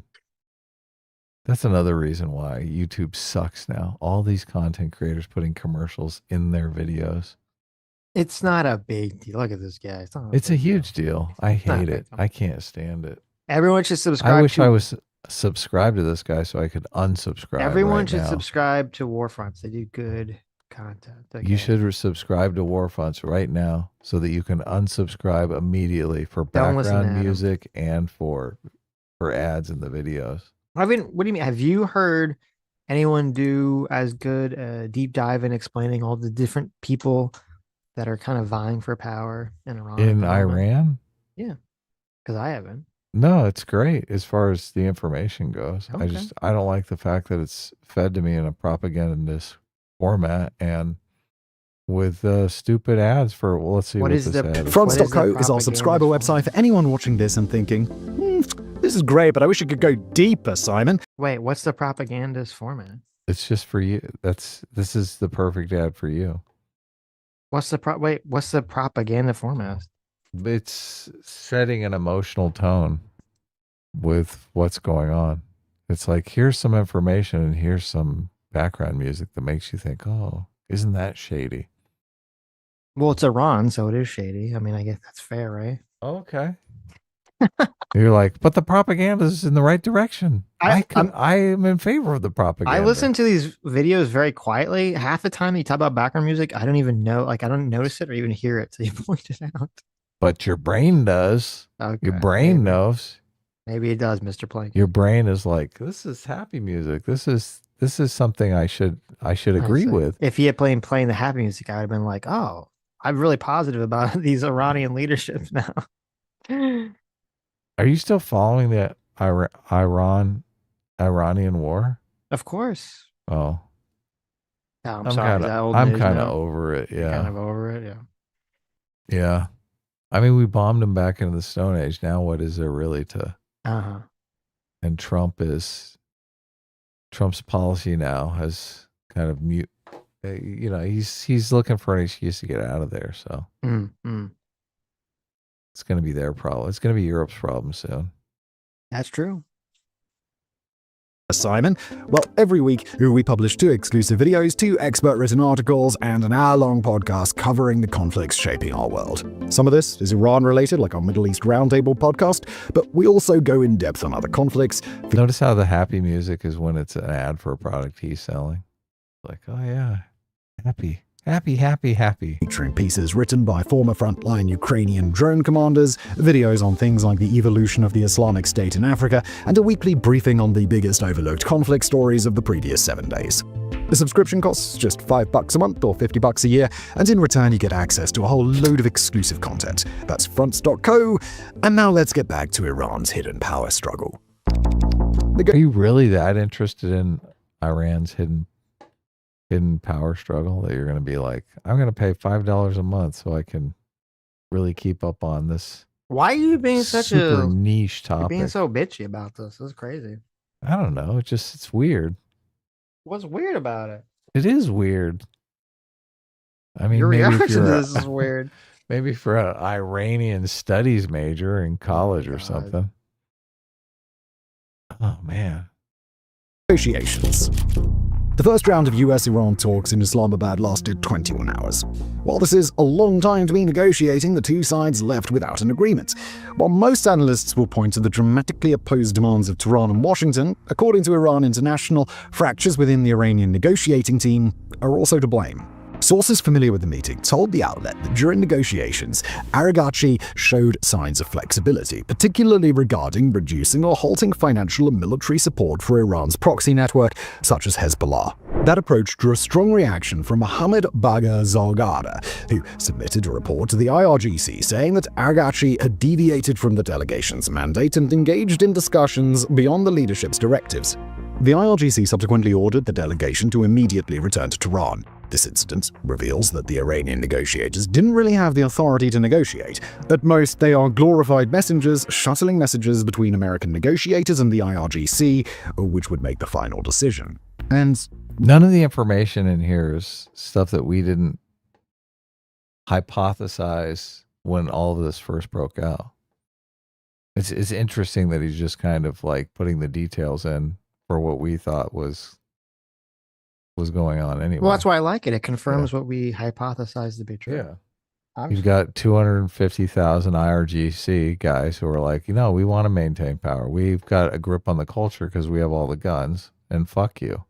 Mm-hmm. So how can they really effectively negotiate with the United States when they don't even have a strong enough central government to control these guys, right? Mm-hmm. To control the roaming militias that are basically going to keep everyone subjugated. Well, but we don't need to know the names of the people involved. Who gives a fuck? Well, there was this kind of like, whenever these things were happening with the Iran situation and like the meetings falling through, there's always these people pointing fingers at like, well, what's going on here? Is it America cucking out? Is it Iran cucking out? Is Trump lying? Who's lying? Is Iran lying? There's always this kind of like this fog about the whole situation. So I like this video because it kind of cuts through all that. It's like, well, a lot of it had to do with the fact that, Trump turned out to be right in terms of at least the, they couldn't, what's the point of negotiating with some group of people that can't actually negotiate? Yeah, they can't control the IRGC. So even if they come to whatever kind of negotiation they come to, they're going to stop funding Hezbollah. The IRGC is going to continue to fund Hezbollah regardless of what the leadership says. So what the fuck? Right? Right. Yeah, it's like if we had some sort of rogue military force inside the United States, we would be unable to negotiate with other countries either because we can't control that rogue power within our own nation. Right. We'd be like, oh, yeah, we'll stop bombing you. And then the Air Force is like, no, we're not. No, we're not. Yeah, we love bombing them. Yeah. Exactly. Yeah. So it's a total. We said all this would happen because it is the dynamics of selectorate theory. This is until there is some sort of state that's established that actually has control over the military forces in Iran. There's nothing that can be done. No, and I'm wondering. You're kind of going to have a civil war to be able to establish those forces. Right. To put those forces in check. But I'm wondering why this is another thing that we said. Mm-hmm. This is why bombing the force that would keep the IRGC in check was such a bad deal, right? We sank all the ships of the Navy and whatnot. That was the other force. Right. The non-IRGC force. Right. That was pretty dumb. Yeah. But no, I wonder now, like, because if the IRGC is getting so triggered about this idea of helping the proxy groups, is that just because whoever is in charge of the IRGC is they really just this ideologically motivated for that project? Or is there some sort of, are they like profiting some way? Are They're these groups paying profiting. them money or doing other things to that purpose? They're like, is the main government shelling out money and resources to these proxy groups, and the proxy groups pay the IRGC essentially to get the things that they were supposed to get anyway? Like one of those toll situations. Oh, I see what you're saying. Yeah, it's difficult to tell how the money flows, but obviously all of these security forces are able to freelance by just taxing people in whatever way they want, right? Mhm. The way that the government usually gets money in these situations is from foreign aid. This is why I think foreign aid is fucking evil, is because they use that money to subjugate the people. What happened next confirms it. In our introduction today, we mentioned that the Iranian Navy had called the country's top negotiator an idiot. What we didn't mention was why. On the Friday, the 17th of April, Ariachi wrote on X that the Strait of Hormuz was completely open for the remainder of the ceasefire and that ships could travel through the routes announced by the Iranian Maritime Authority. President Trump confirmed as much on his own social channels, although he emphasized that the US naval blockade of Iran would remain in full force, all caps, until Iran reached a deal with the US to end the war. The strait would not remain open for long. Within hours, the Iranian Navy had broadcast the now infamous message calling Araghchi an idiot, declaring that the strait was closed and that it would only be reopened by the order of Iran's new supreme leader, Mujtaba Khamenei. And then came... So is that the Navy controlled by the IRGC, or is that the other force? There's like two distinct military units. That's the RGC. I mean, now they're citing that they would only listen to the Supreme Leader guy with no face, but who knows who they're actually listening to, right? So the Iranian Navy has been destroyed, and now the IRGC they're calling the Navy. Because they used to separate it out. Oh, yeah, I don't know. They used to have like a Navy that they were like, this is a secular military unit. Right. The public dressing down. The IRGC-linked Tasnim news agency put out a statement describing Araghchi's post as a bad and incomplete tweet. The second IRGC-linked account, Fars News, added to the pile-on saying Iranian society has been plunged into an atmosphere of confusion by the foreign minister's announcement. Now, we've reported on this before, but what's become clear in the intervening time is just how much of a power move this really was. According to the Institute for the Study of War, the IRGC had used its control over the strait as a way for Vahidi to slap down his rivals, including Ghalibaf and Araghchi. Every time the guards contradict a statement from Iran's civilian officials on Hormuz, they are not just sending a message to Washington. They are also making it clear to their domestic rivals who has the final word and where real power lies. So we talked about all this before any of this fucking happened. This is exactly how we said it would play out. This is hilarious. Selectorate theory is so clearly correct. According to Iran International, that infighting was the main reason why Iranian negotiators didn't go to Islamabad for the second round of negotiations. The outlet reported that as the delegation was preparing to depart for Pakistan, a message arrived from Khamenei's inner circle ruling out any discussion of nuclear issues and reprimanding the foreign ministry team over the earlier negotiations. Negotiations would be pointless because there's no IRGC representatives at the negotiations, and they're the ones that have the real power. Right. Araghchi warns that under such constraints, attending the talks would serve no purpose and would effectively amount to a death sentence for the negotiations. Eventually, according to Dror Balazada, a reporter for Israel's Channel 14, the IRGC agreed to allow Araghchi and Ghalibaf to resume negotiations, but without the power to commit to or guarantee anything, which once again relegates the negotiators to messenger status. Israel's Channel 12 News, meanwhile, is reporting that Ghalibaf has found the entire situation so frustrating that he has reportedly resigned from his position as a negotiator. And we have to be clear, this hasn't been confirmed yet, but if it's true, it raises serious questions about the possibility of even getting a peace deal done. It also raises an uncomfortable question for Tehran. Who can replace Ghalibaf? It needs to be someone with experience making international deals, someone who Washington will respect, and someone pragmatic enough to actually negotiate and not just reiterate maximalist positions. This means it can't be a hardliner from the IRGC because they have proven too inflexible to negotiate in the past. With much of Iran's senior leadership destroyed, Tehran does not have a lot of options. An even more uncomfortable question is what happens if Araghchi also decides to leave the negotiating team. After all, he has been publicly humiliated by IRGC-affiliated media, threatened with impeachment by a sitting lawmaker, and overruled on what should have been a straightforward announcement about the Strait of Hormuz. And yes, while we have said that both Araghchi and Ghalibaf are at best glorified messengers, having them in the room is better than having a hardliner who will just make maximalist demands and talk past whoever Washington sends. This is so stupid because the hardliner is going to continue to do whatever they want in the Straits of Hormuz without discussing it with them, right? Without finding some way to bring them to heel. Mm-hmm. And the Iranian government has no way to put them in check. Nope. So look, breeding a lot of confidence in the process here. It's so stupid too, because they're like, we can't have these hardliners at the negotiation table because they won't agree with anything we want. Right. Yeah, well, they're the ones that are controlling the strait. So what the fuck? You're like, you have to bring someone to the negotiation table that will actually agree with us. Well, none of those people are going to be able to control the people who are actually controlling the strait. So what is the point of even having that negotiation, right? Mm-hmm.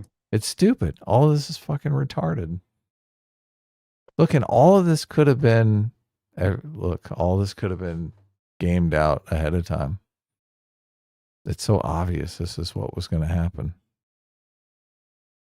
They cover this too in Why Nations Fail about a strong central government. I know it triggers the fuck out of all the libertarians, but if you don't have the central government has to be strong enough to keep these rogue military elements in check. Otherwise, you got this exact situation where you don't really have a state. You have a bunch of warlords running around controlling everything. You basically have a state ruled by organized crime. Mm-hmm. Without Araghchi and Ghalibaf at the negotiating table, we have to assume that the negotiations will collapse altogether. Publicly, President Trump has projected patience, telling the press that he is in no rush to reach a deal. However, in private, according to multiple media reports, he appears bored with the war and wants to move on. Hey, if Trump doesn't think that negotiations are making progress, then we might be looking at an even longer bombing campaign designed to eliminate what's left of the regime and its military capabilities. In short, the infighting that we're seeing and the power moves by the IRGC to show off its strength could wind up being the regime's downfall. Stepping away from the possibility of a failed deal and renewed hostilities for a moment, we need to discuss what happens next if the regime can manage to stop infighting long enough to make a deal with Washington that guarantees its survival. Assuming a deal is reached, the version of Iran that comes out the other side of this war will be one where the IRGC has more power than at any point in the history of the Islamic Republic, and where the figures running it are among the most hardline the organization has ever produced. And yes, we mean hardline, even for the Iranian regime. Before the war, Iran was already one of the most repressive nations on the planet. In January, facing the largest protests since 1979, the regime unleashed hell on the protesters. While the death toll varies greatly, with some sources putting it as high as 30,000 and the government saying only 3,000 people died, it is generally agreed that thousands lost their lives. That crackdown happened under a regime that still had a functioning supreme leader, senior clerics with independent institutional weight, and reformist figures in government who at least nominally pushed back. Well, dude, that's like horrifying. Can you imagine seeing that in the United States? They're blurring it out, but it's obviously like just hundreds of bodies lying on the ground.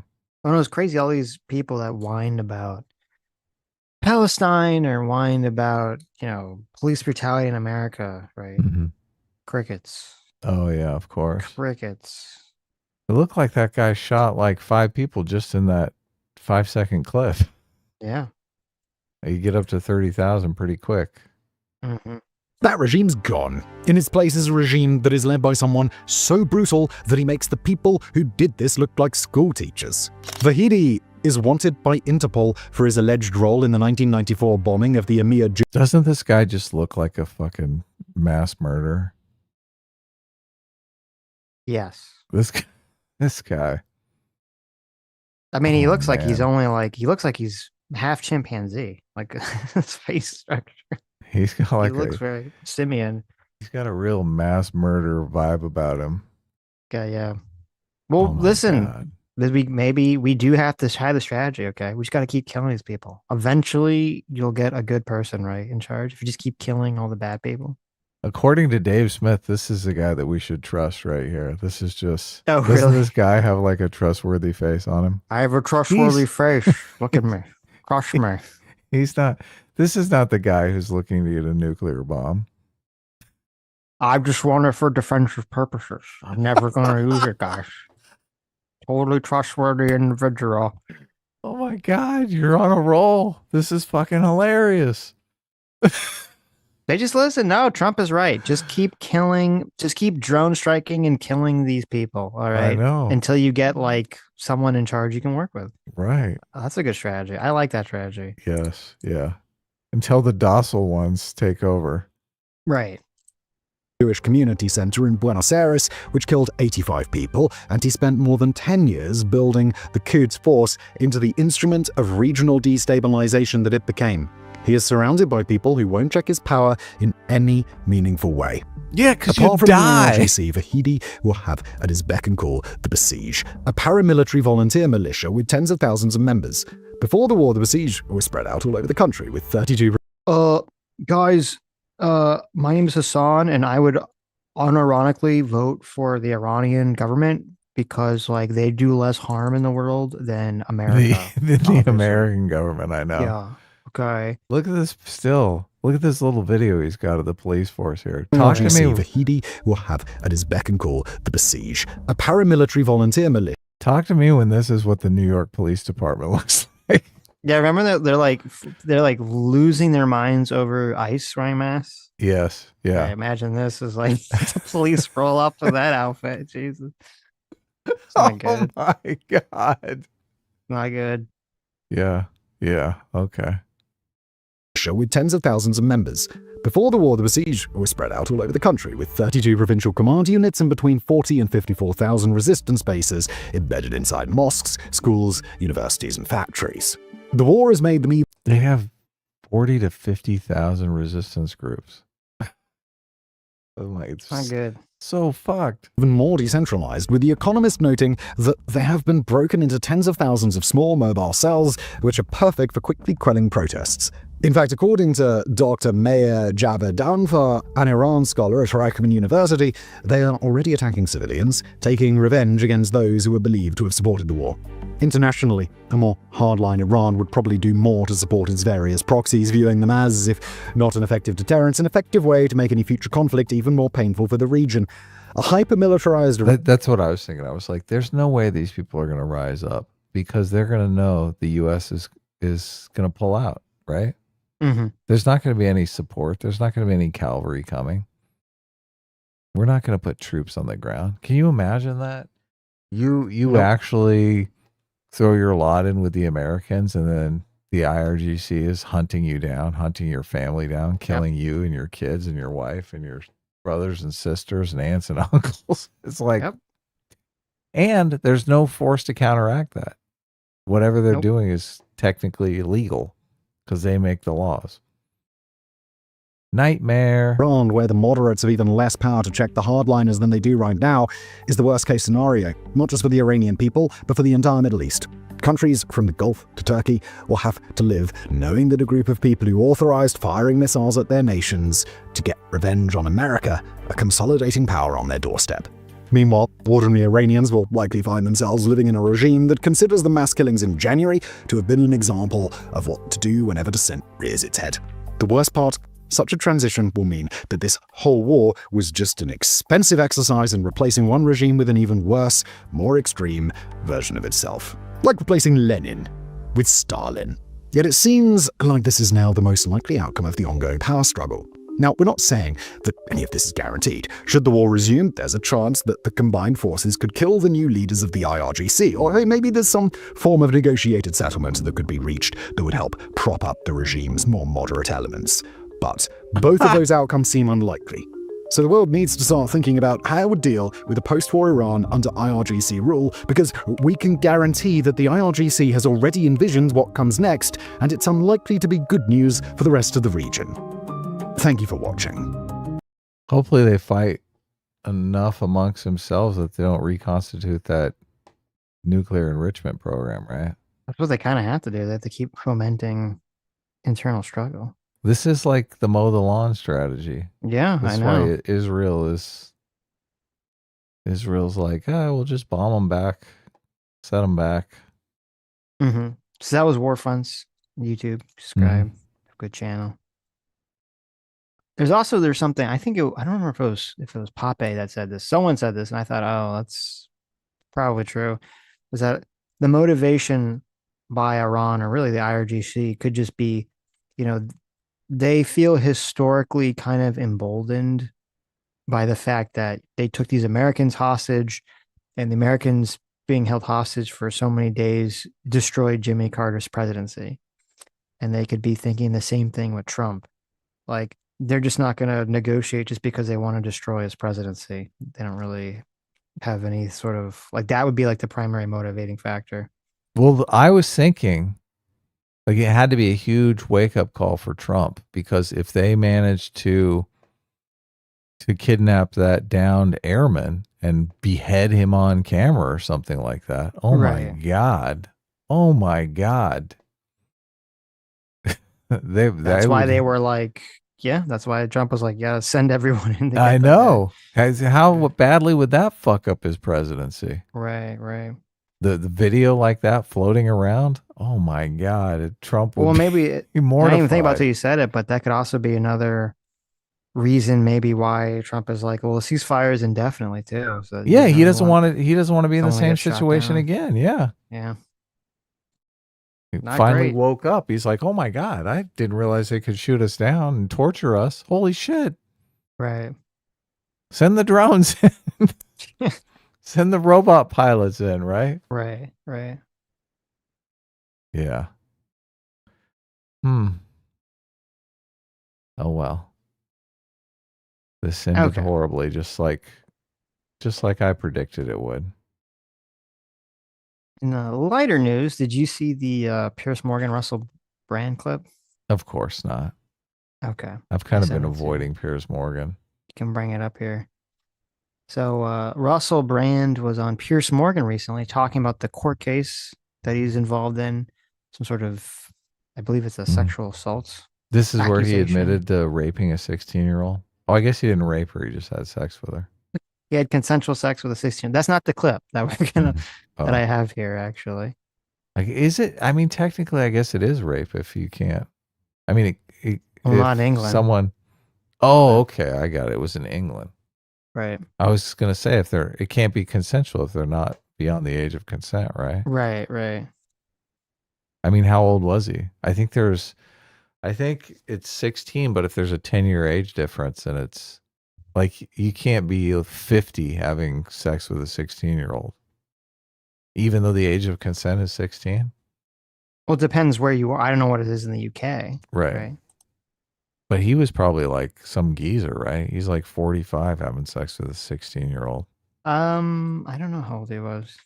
I mean, that makes a difference, right? Right. That does. I mean, if it's a 16 and 17-year-old, you're going to be more lenient than if it's a 50-year-old. Sure, of course. 16-year-old. Then you're going to be like, what? That's not good. What? That's not good at all. Did Anna have a talk with Fuentes? Did that happen? The Mossad says, will you watch the Anna versus Fuentes clip? Don't even know what that's in reference to. Yeah. Did she? Did Anna interview Nick Fuentes? Oh, no. He's talking about someone made a compilation comparing what they were saying. Oh, okay. That's what they're talking about.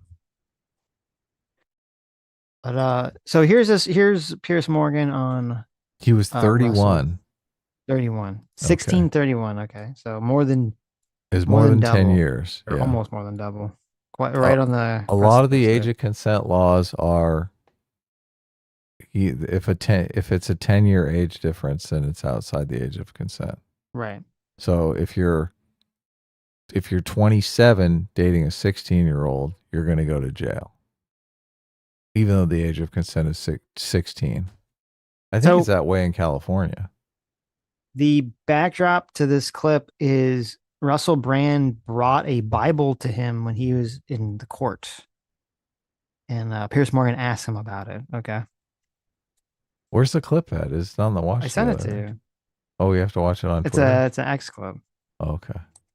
It's an X clip. White Twiter on the Twiters? It's a Twiter clip. A Twatter clip. Oh, look at this. Russell Brand. Oh. Yeah. What's going on with Russell Brand?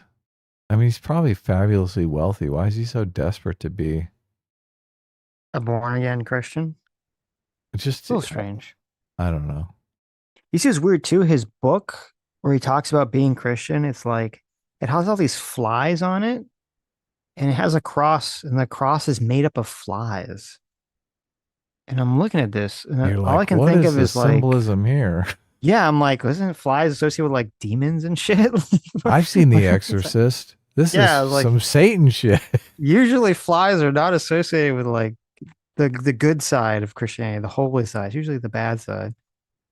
Yeah. Very strange. Lucifer, Lord of the Flies. Yes. What are the flies there, baby? Beelzebub. Beelzebub. Okay. What is this? 1 minute and 54 seconds. You ready? Yep. Are you ready for this? You ready, partner? You ready, partner? Yep. Go. Can I go back to asking you a question about your Bible? Yes, if you want to. Thank you. Was that the one you took into court? You're the very one. Okay. What was your thinking of taking it into court? And what you were seeing, looking at some passages, what were the relevant passages for you? All right. Thank you for asking me. Thank you. That didn't hurt, did it? A little bit. It was this from Isaiah. You're right. Bear did say, be chilled. Sometimes I lose the chill, man. I have to pause it for a second here. If you're taking your fucking Bible into court when you're being like prosecuted for something, we all know why you're bringing your fucking Bible into court. What? Don't praying to God. What do you mean? Don't we?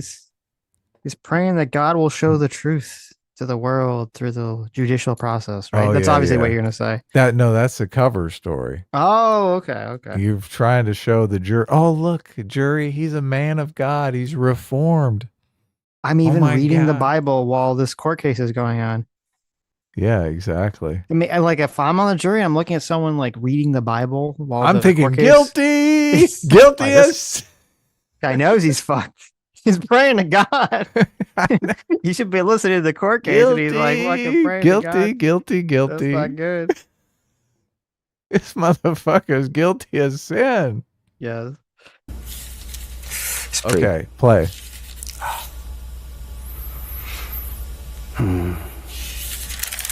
Okay, he's thumbing through his Bible here. He's looking for something.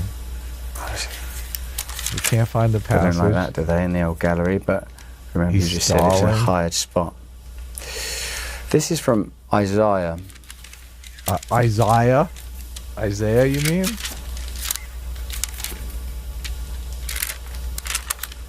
Excuse me. What the fuck is this? Read the passage already. Man, I'm not going to mark it before. He's just flipping pages, and Piers Morgan's staring at him. Don't tell me this clip ends before he actually reads anything.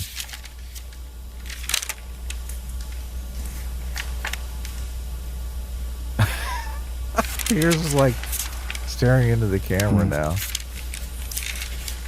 The verse that I was looking at that day was not this. I can't actually find the verse that I had that day, but this is good enough. This is from Isaiah 12. Why did we watch this, Sitch? He couldn't even find the clip. He couldn't even find the passage. He just was like, well, this is good enough. Close enough. I don't know. He couldn't Can I go back to he ask you a couldn't question about your paraphrase Bible? it? He No. couldn't paraphrase a passage for us? Do you think Russell Brand knows or cares about Christianity? Well, look, if it's a passage about don't have sex with your 16-year-old tribe members or something like that. Right. Don't have sex with your neighbor's 16-year-old. Well, if it said that, then he wouldn't have done it. What do you mean? That would have been good. Yeah, but maybe he needs a refresher. Right. Yeah. What the fuck? Mhm. Oh my God. I didn't know that. I've heard rumors that Russell Brand has turned into a Bible beater. But I guess the rumors are true, or is this just so? Well, he it's can like get out fake. of the... This feels like a fake Bible beater, right? Yeah, yeah. I'm thinking he's in some kind of legal trouble. If you are being accused of sexual assault, would you want to wear this shirt that is like that makes it look like you're a sexual assaulter? Yeah, that makes it look like you're a flasher. What do you think I mean, of he's that? been wearing those shirts. He can't. Like, it's part of the brand, the brand, the Russell Brand. He always wears these like fucking super low cut tops. the chomo outfit. Yes, right. Huh. The dripping drip. I think somebody has to be telling him that that's a bad idea. Look, I'm telling you, Russell, if you're listening, this is a bad idea. You put a real shirt on, okay? Nobody wants to see this. If I was in the court and saw this, I'd think guilty. I'm going to go out on a limb right now and say you are guilty. There you go. Look at it. The court of Adam is adjourned. Guilty. Look at this. Vanessa gave 20 gifted memberships. That's Thanks so much, nice. Vanessa. So nice of you. Very cool. And Equishadox for $20 says A-Team reigns supreme. Thanks for the wrench, man. Yeah, look at that. Did you give Equishadox a wrench? I did. I drafted him. Drafted him into the A-Team. How did Equishadox didn't have a wrench before? I didn't even know that. Look at that. Well, actually, it's not even wrenches. They're shields now. I know. Use the shield. Use that shield. That will defend you from all the Sitch fans. Look at this. Vanessa, for 28 months of Discipline Equals Freedom, says, I feel like S-Class is dwindling. Maybe some free memberships will help the recruitment. S-Class, the best class. Well, that's because I keep covertly giving memberships. People wrenches without me paying attention. I keep covertly bribing them. I'm bribing people to join A-Team, and I'm telling them to use that wrench to ban all the Sitch fans. So it's like a double whammy. The whole time Adam was watching that video about the IRGC, he was learning. I know exactly. He was like, I control the straits of S-Class. That's for sure. I do.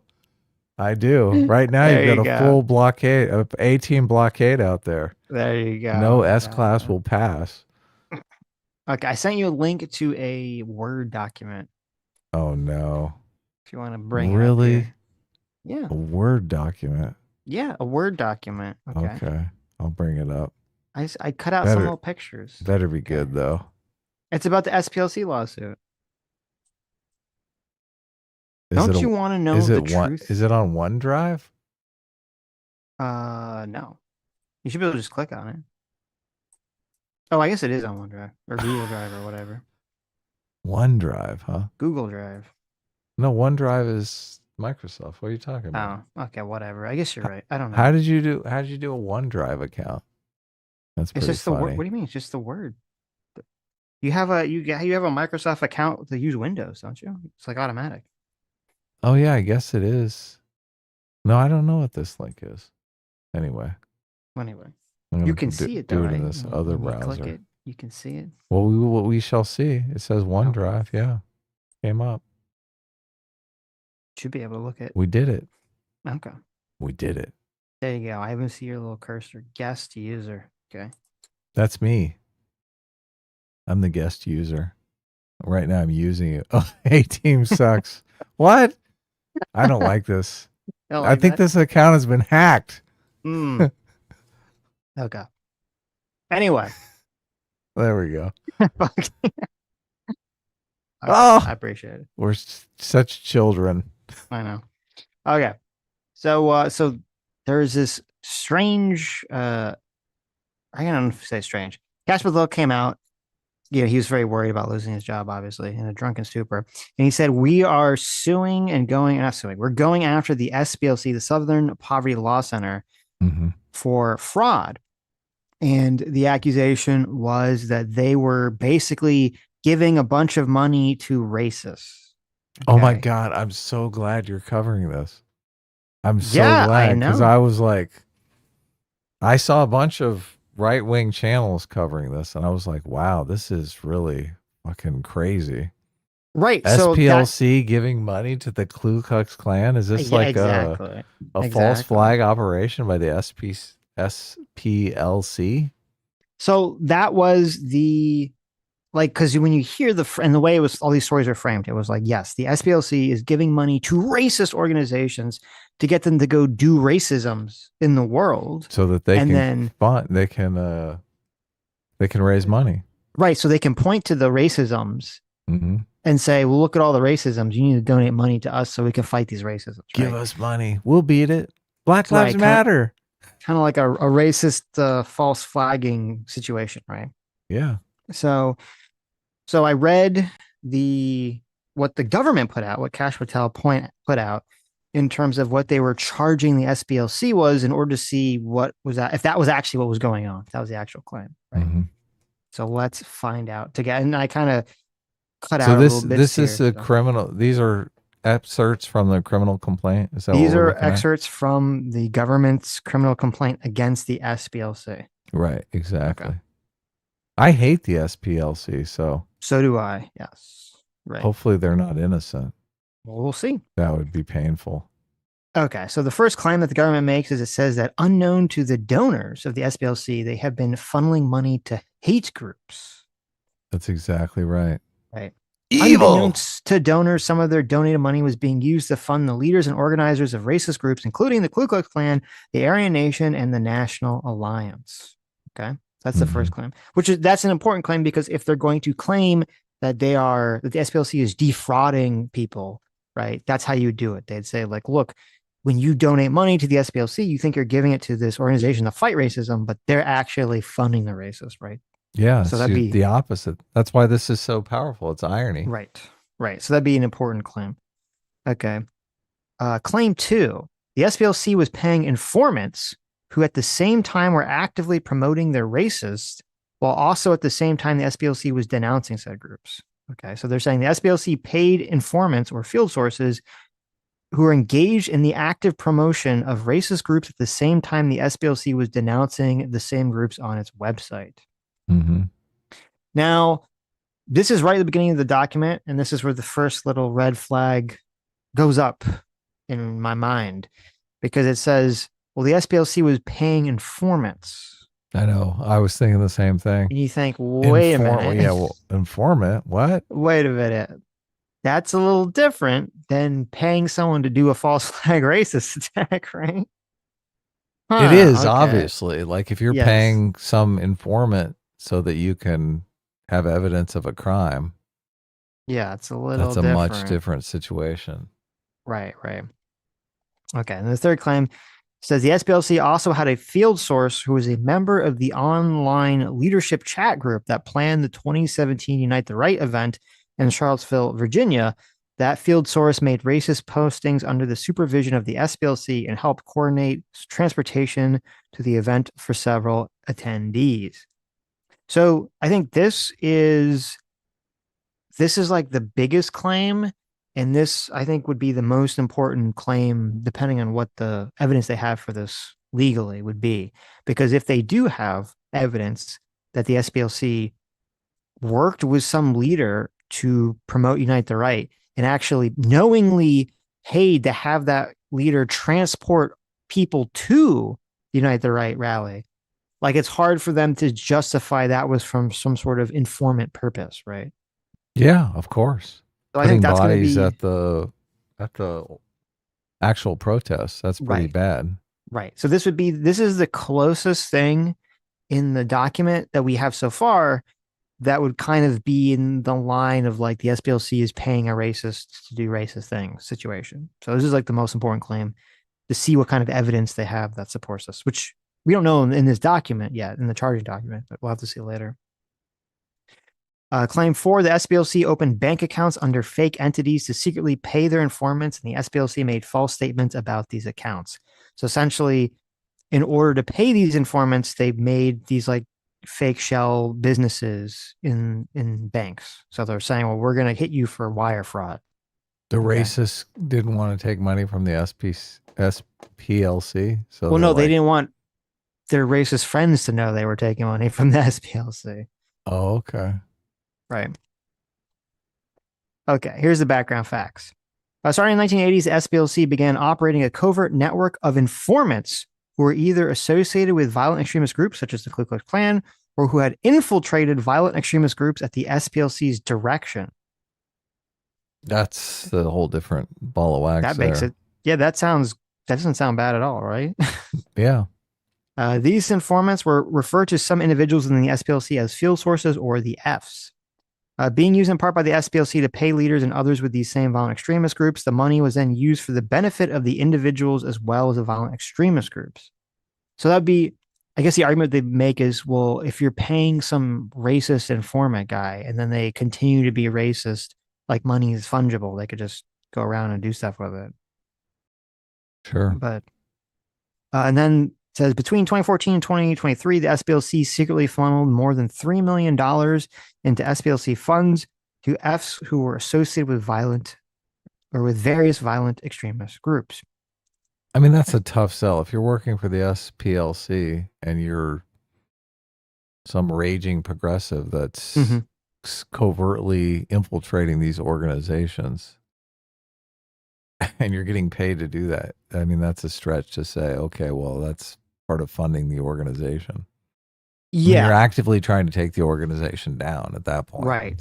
Or if they're informing on the organization, like if you turn someone in the organization to give you information, would donors care about that? Or donors would be like, well, they probably support all this. Yeah. So that's like, I think a lot of the claims here are pretty weak. And I think that's I think that's really weak, a really weak claim for the government to make. Okay. So here's what the important claim. This is about the Unite the Right thing. It says F37. So they somehow know who this person was a member of the online leadership chat group that planned the 2017 Unite the Right event in Charlottesville, Virginia, and attended the event at the direction of the SPLC. So they're saying the SPLC told this person to go to the Unite the Right rally. F37 made racist postings under the supervision of the SPLC and helped coordinate transportation to the event for several attendees. Between 2015 and 2023, the SPLC secretly paid F37 more than $270,000. Wow, there's big money in this. Yeah. So this one is shit. This one is a crazy thing. And if they could prove this would seem to fall in line with sort of like they're cultivating fake racists. Because you'd say, well, wait a minute. They're claiming that they made racist posts under the supervision of the SPLC. So you want to know what was the context of that, right? Yeah. Like what were the posts, obviously? Yeah. What were the posts and why would the SPLC, what was SPLC's argument for signing off on this? And also if they helped coordinate transportation to the event, not just for that person, because they can make the argument if this is some sort of informant, like we want that person there so that they can inform on us like the goings on. But if they're coordinating transportation for other attendees, then you start to go, oh, wait a minute. Well, and are the posts like in a Discord, in a private Discord where they're saying racist things to kind of infiltrate the group, or are they posting on their Facebook page, incendiary things? Right. So that would be important too. Cause then, because is it one of those situations where it's like, the gang initiation, you have to shoot into the dead body. Yeah, of course. You got to drop the N-word on the Discord channel. Otherwise, they're not going to let you into the group. Yeah, exactly. If you don't talk about the Jews in Discord, how are you ever going to infiltrate the group? Right. So this is all important information of like what exactly was going on in the situation or not. We need to know F39.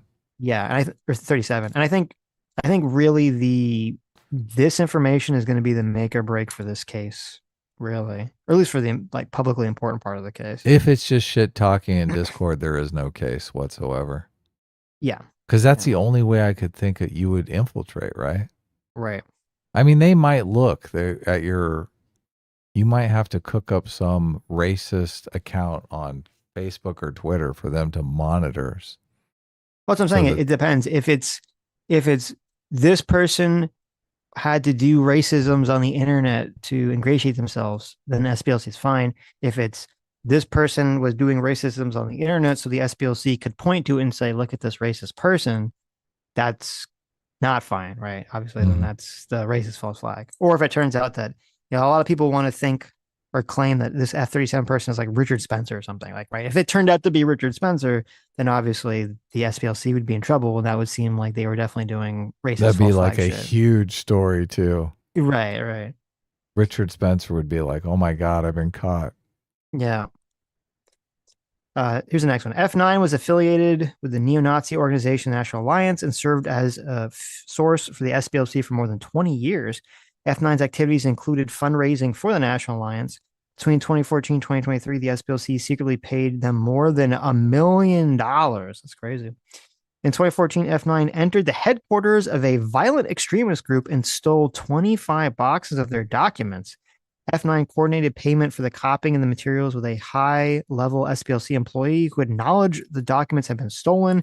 The original stolen materials were returned to the violent extremist group in a second illegal entry by F9. Thereafter, the high-level SPLC employee utilized the documents in part as basis for their story, published on the SPLC's Hate Watch website and authored by the employee. Another field source, F39, was blamed for the theft and was paid approximately $6,000 by the SPLC to falsely take responsibility for the theft. Oh, how is any of this a false flag? Like, it's not. Yeah, they paid $1 million for the documents. Right. It's not like they're paying. Well, it said over a 9-year period, so yeah. Oh, okay. But yeah, they paid someone. They're paying for information. The person. That doesn't make it seem them bad. It depends where you are, I guess, on the situation. But it doesn't make them seem like they're not following their charter if they're paying someone to steal documents, which they would then post and criticize on their website. Yeah, to find out what the fuck they're doing. Yeah, to find out the internal workings of the organization. Right. And they're not really paying the. They're making it sound like they're employing the individual. Mm-hmm. Stealing documents is not really going to be good for the racist organization, you would think, right? You would think, yeah. If it was okay, they just hand them over. F unknown. It's weird that they don't know the number, but whatever. F unknown was the Imperial Wizard of the United Clans of America. Now this one's pretty fucking crazy. If this is true. That the head of the clan was some informant. In an article published on November 22nd, 2013, the SPLC described the group as a millennial reboot of what was once a serious domestic threat. In its prime, the United Clans of America was responsible for, among other things, the 16th Street Baptist Church bombing in Birmingham, Alabama, which resulted in the death of 4 little girls in 1963. Now, this is like a very weird claim because they don't say what the person did. They're just claiming that this person was the Imperial Wizard, and then that's it. And then they relate it to something that happened in 1963, which obviously that person was not personally involved with. So, but they don't mention the connection to the SPLC. Yeah, right, or what the person did specifically, which makes it seem like they don't really have. There's not really a there. F-27 was reported as an officer of the National Socialist Movement and the Aryan Nations affiliated Sadistic Souls Motorcycle Club. Great name. Between 2014 and 2020, SPLC secretly paid them $300,000. Don't tell us what they did. F-42 was a former chairman of the National Alliance. The SPLC website contained an extremist file webpage about F-42 from which the SPLC solicited donations. So they're saying that they basically had a person on their website they listed as like the bad racist, but then they were also paying that guy to be an informant. Between 2016 and 2023, the SPLC secretly paid them more than $140,000. This overlapped the time period in which F-42 was featured on the SPLC's extremist file webpage. I mean, that's a great way to infiltrate the organization. is to put somebody's picture on the SPLC website and say I can't be working for the right? SPLC. I'm on their website. Look. I mean, it would work, definitely. Yeah, that's some CIA shit right there. Mm-hmm. F-30 led the National Socialist Party of America, was the former director of a faction of the Aryan Nation, and a former member of the Ku Klux Klan. The SPLC website contained an extremist file webpage for F-30, from which the SPLC solicited donations. Between 2014 and 2016, the SPLC secretly paid F-30 more than $70,000. This overlapped time period in which F-30 was featured on the website, so it's kind of the same thing as the other guy. F-43 was reported national president of the American Front and a convicted federal felon for his participation in a cross burning. And between 2016 and 2019, they paid him $19,000. If you burn your own cross, it's legal, right? If you burn your own cross in a non-intimidating manner. Oh, okay. Because, like, I think even if you burn your, like, holy shit, how do you I do believe, I mean, this came up with our conversation with Ricada like years ago. I believe if you burn your own cross and film it, but then send the video to like a black person, it would be perceived as intimidation. That's a hate crime. Right. Yeah. Or potentially a hate crime. What if I just burn a cross on my own lawn? If you knew, like, if you had a black neighbor and you like knew that they like you're like pretty sure they're gonna see it, like, yeah, you could probably, right? Oh my God. Probably. This is America. This is a man can't burn a cross on his own property. What is the freedom of this country coming to? I think the fire department would probably come over if I try to burn a cross on my lawn anyway. I get in trouble for arson or something. F. Unknown was a member of the Ku Klux Klan and married to an exalted Cyclops of the Ku Klux Klan. Wow. Unknown. What? These names. I know. F. Unknown and their spouse were involved in litigation when the Ku Klux Klan applied to take part in the Adopt a Highway program. During the course of litigation, known payments were traced from the SPLC to Unknown, which exceeded $3,500. But how many of these people were in the movie Him? That's what I want to know.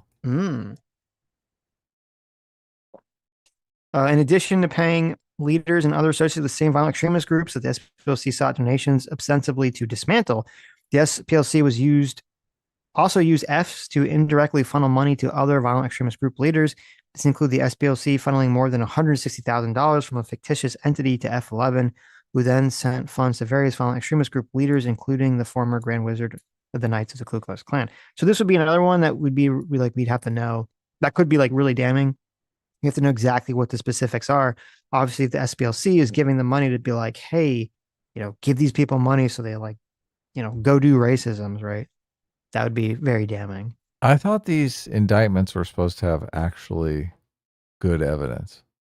We're getting close to the end here, and I'm not really seeing any smoking gun. Yeah, there's a lot of like accusations and questions. Yeah. Yeah, but they're creating more questions than answers. Yeah. Right. Usually you're supposed to walk us through everything step by step, right? So we get a very clear picture. This is a very hazy, blurry picture. I mean, it is just like the charging document or so it's not going to be like 100%, but it's pretty thin, I would say. Okay. Then they kind of move on to the fake entities. I think this is their kind of weakest claim here. The SPLC had a bunch of fictitious entities to secretly donate money to the Fs, individuals at SPLC, including a person who became the CFO and a person who became the director of the intelligence project, among others, opened a series of bank accounts at Bank 1 and Bank 2 in name of various fictitious entities, including but not limited to, and then I kind of just list the names of the fake CIA, Center Investigative Agency. That's kind of funny, yeah. We see what you did there, right? Right. Fox Photography. Obviously, Fox News reference, right? Right. Northwest Technologies. I don't know. Okay. So then it kind of goes through the counts here. Count 1 through 6 is for wire fraud. Okay. The SPLC devised and intended to devise a scheme and artifice to defraud donors and attempted to do so and to obtain money and property belonging to donors by materially false and fraudulent pretenses, representation, promises, and omissions. The purpose of the scheme was to obtain money via donations through materially false representations and omissions about what the donated funds would be used for. To carry out this scheme and artifice, the SPLC explicitly sought donations under the auspices that donor money would be used to help, quote, dismantle violent extremist groups. Now, that's where they get, I think the government gets in the huge problem territory right there. Because if the SPLC says on their website that they're soliciting money to dismantle violent extremist groups, and then they're using those people's monies to pay for informants to rat out on those groups, how is that not dismantling or helping achieve that goal of dismantling those groups? Yeah, exactly. So, yeah, infiltrating is part of the dismantling, obviously. Right. What are these people, stupid? The government's understand the deep state. They talk about it enough. They talk about all the time. What is Cash Patel? To really show that the SPLC was, they're probably gonna have to show that the SPLC was intentionally paying these people to promulgate racism, not just inform on the racist groups. That's really what that's a tall order. To prove that's a tall order. It is a tall order. Yeah. Can you? It doesn't pass the smell test. You're a card-carrying racist who wants more racists in the world, and you're working as an informant for the SPLC? What? No, it doesn't make sense, right? Unless it was like a double agent situation, right? Like they were actually informing on the SPLC to their racist group. Uh-huh. Oh. But even then, that wouldn't, like, even if that was the case, the SPLC wouldn't be fraudulent because they wouldn't know about it, right? They would be they were being duped. Yeah, so we're robbing them blind. Look at all this donut money we're getting from Southpaw. You would think so. Like that's what I would do. Be the thing, right? You would trick the SPLC, feed them a bunch of like fake information, get thousands of dollars, maybe even $1 million if you string them all long enough. Cook up some documents. Right. There you go. You're like an organization of 6 guys, but they really want you to be like an organization of 10,000. So you're like, we need to fake some documents really quickly here. That would actually be, that sounds like a funny movie. You have a bunch of guys who create like a fake racist organization in order to trick the SPLC into paying them to inform on their fake. Yeah, no, that'd be a great movie. Yeah. In the SPLC solicitations for donations, as outlined herein, donors were not told that some of the donated funds were to be used by the SPLC to pay high-level leaders of violent extremist groups and others. Well, obviously they can't say that. Nor were donors ever told that some of the donated funds were used for the benefit of the violent extremist groups, or that some of the donated funds would be used in the commission of state and federal crimes. So now, obviously, that would not be very kosher, as they would say. Stealing the documents is the crime. I don't know what the crime is. I don't know. Well, I don't know. Yeah, I don't know.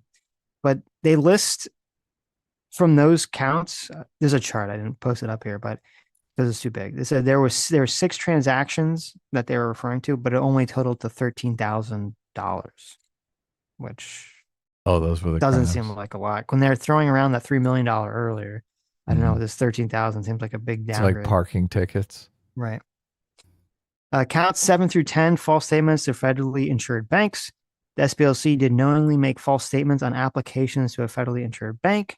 The purpose of opening bank accounts for these fictitious entities were to be able to conduct financial transactions that appeared as if the Fs were receiving money from fictitious entities rather than receiving donated funds from the SPLC. In 2020, Bank One conducted an internal investigation into these accounts. Thereafter, an SPLC employee requested that Bank One close the associated account with the CIA, Fox Photography, Northwest Tech, and Tech Writers, and transfer the remaining balance in these accounts to a Bank One account ending in 6050, held in the name of the SPLC. In response to Bank One's internal investigation on or about September 9, 2021, the president and chief executive officer of the SPLC admitted the following in writing to Bank One. Pursuant to the discussion we had earlier this week, please let this correspondence serve as a confirmation that the accounts listed below are open for the benefit of the Southern Poverty Law Center's operations and operated under the center's authority. And then it lists all the accounts. So this also seemed like a really weak claim because they're saying that they literally told the bank at some point that the entities were fake and that they were owned by the SPLC to do their investigative work. And if the bank doesn't care, then it's like, okay, then we kind of get into the like weird territory of like, remember when they're going after Trump for that claim in New York? Yeah. They're like, oh, you defrauded the bank. And the bank was like, well, we don't really care. Right. This seems kind of like the same thing. Like if the bank doesn't care, then okay, who cares? And then count 11, the final count, conspiracy to commit concealment money laundering. Was the objective of the conspiracy to conduct financial transactions designed to conceal the true nature, source, ownership, and control of fraudulent obtained donated money. The SPLC is paid to the field sources, which is more of the bank stuff. So that is it. That is the accusations against the SPLC. How you feeling about all that? Seems like it might be a bunch of flim flam. Sounds like you came to the same conclusion, though. Yeah. Well, we'll see. As I said, I think I want to know the specifics about the Unite the Right situation. That's like that seems to be like their most potentially juicy thing. But beyond that, most of it really does kind of read like they're really fishing here for something they don't got. It is great clickbait, though. That's true. Amazing clickbait. That's for sure. I was immediately hooked. Oh my God. So was I. I was excited. I was like, yeah, Poverty wow. Law Center. You got the SPLC donating money to false flag racists. That's awesome. Yeah. Sadly, though. Southern Poverty Law Center collabing with the KKK. I mean, why? Holy shit. The stories write themselves. You don't even need ChatGPT. Exactly. But I wouldn't hold your breaths. Okay. Because I am not confident that Kash Patel here is going to pull through for us here. I'm going to go back and watch some of these videos now that I know. Now that you know the truth? Yeah, the truth. Okay. You think they're going to tell you? You think they're going to report the story correctly? Oh my God. Zero Fucks, member for 43 months, says, have potentially criminal Sean or Ryan Mullally back on. They both think there is a pretty strong case here. Holy shit. They must be massively reading between the lines. I'm sure Sean will show up at some point.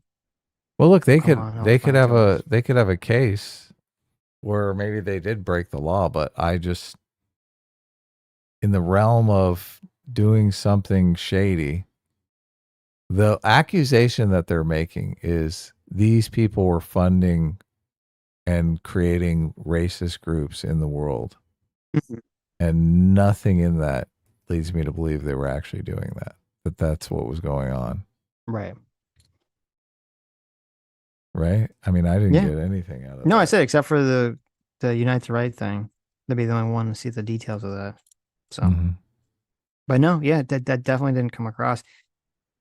There could be a situation where it's like the technicality of, well, it's technically wire fraud because they created these like fake businesses, but is anyone going to care? Like if they created fake businesses to fight racism, is anyone really going to care? Is it going to harm the reputation of the SPLC at all? Yeah, and it is exactly in the same boat as the Trump thing. It's like,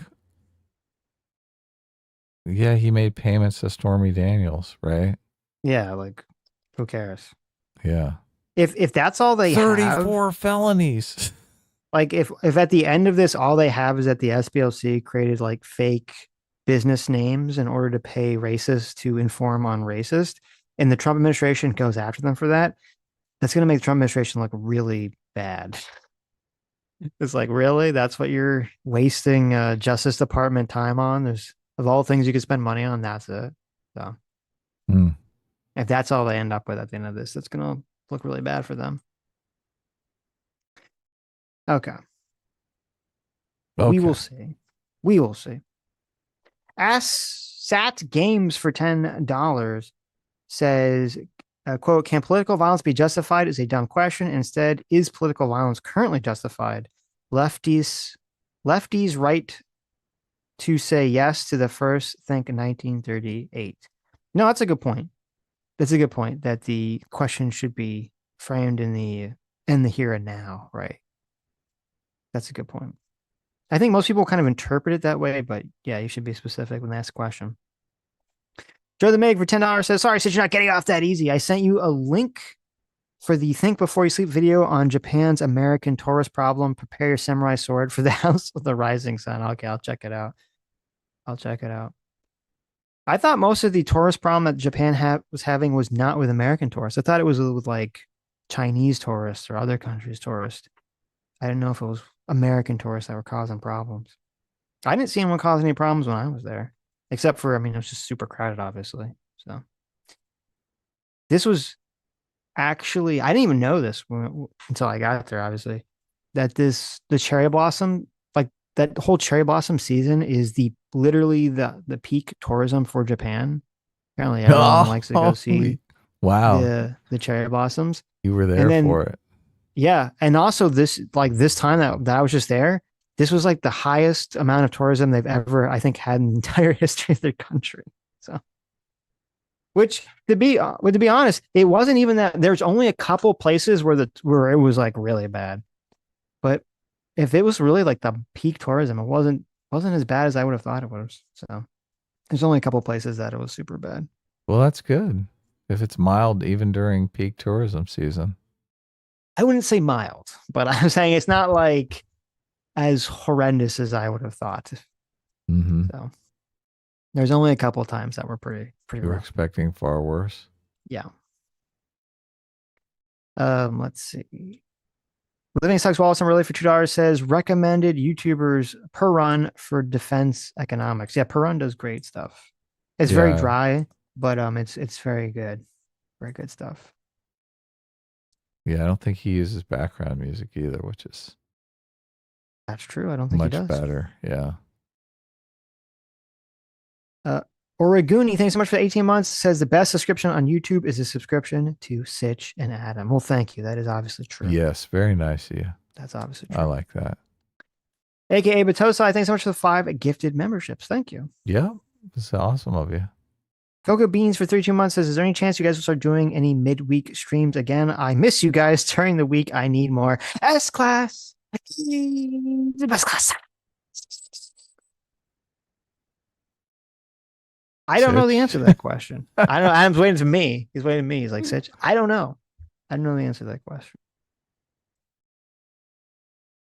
We'll see. Is all I guess I'll say. Vanessa for 28 months. Oh, I read that one already. And then there was Zero Fucks. If there's like a video of them talking about it, feel free to send it to me. Be happy to check it out.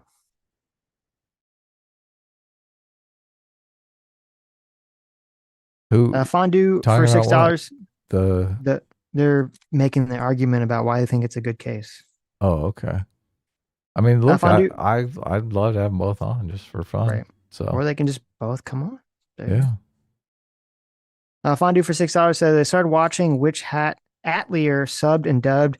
It was not disappointing. The dub was surprisingly good. Definitely a hard recommend. Well, I will probably definitely watch it at some point because Sammy is already like in love with or enamored with the character design of the main character guy that looks kind of like Gojo. So I'm sure I'll be forced to watch it at some point. I've been rewatching Survivor. Well, not rewatching. I was a huge fan of Survivor. I watched season 3 through like season 30. I never watched season 1 or 2. So I went back and I watched 1 and 2. And then I kind of watched the first episode of each season. There's 50 seasons of Survivor. I had no idea Survivor was still on the air. So it is? Holy shit. Yeah. It popped up on the streaming service. It was on Paramount Plus streaming. And it was like this season 50. And I was like, what? Survivor's still on the air? So I went back and I watched the first episode of each, like season 2 through 30 something, to see like the seasons that I had already watched, that I watched when they were actually on the air. And I was surprised. I thought maybe I watched 20 seasons. No, I watched like 30 seasons of this show. And so I started watching as soon as I came to the season I hadn't watched because I just stopped watching.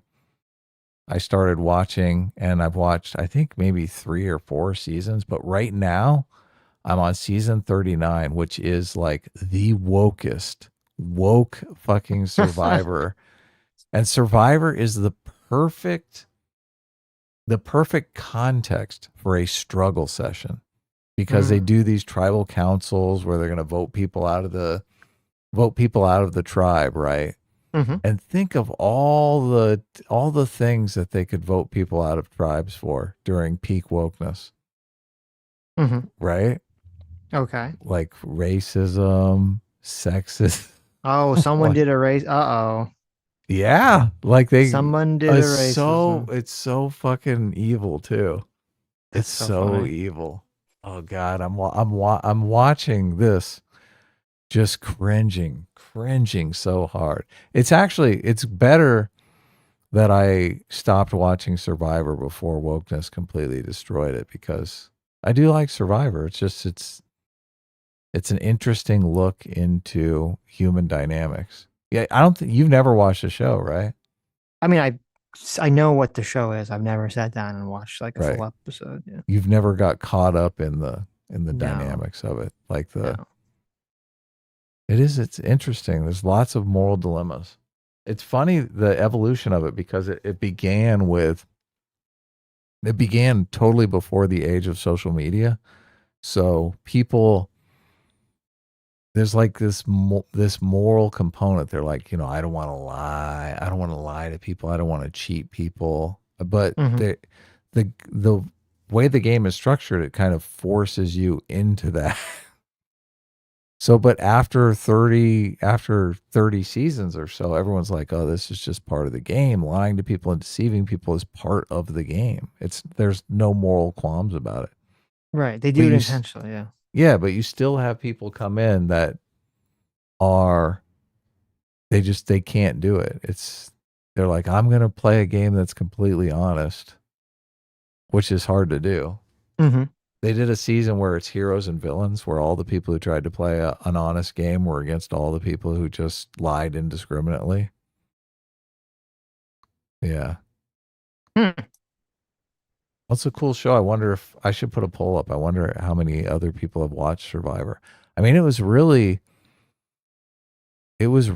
kind of a phenomenon for a long time there. I guess any show that can go 50 seasons, right? Did Seinfeld do 50 seasons?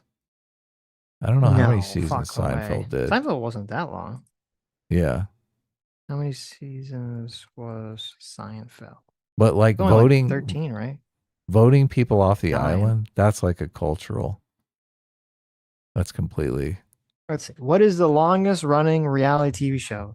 This Old House is technically the longest running reality TV show. I don't know what the fuck is This Old Huell House? Hauser. Oh my God. I fucking hate Huell Hauser.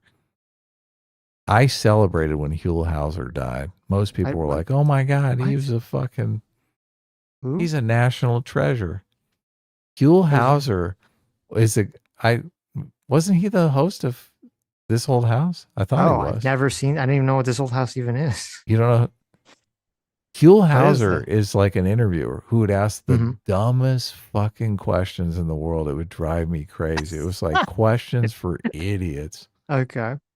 You painted the house blue? Oh, why did you pick blue? Because the sky is blue? It's like, what the fuck?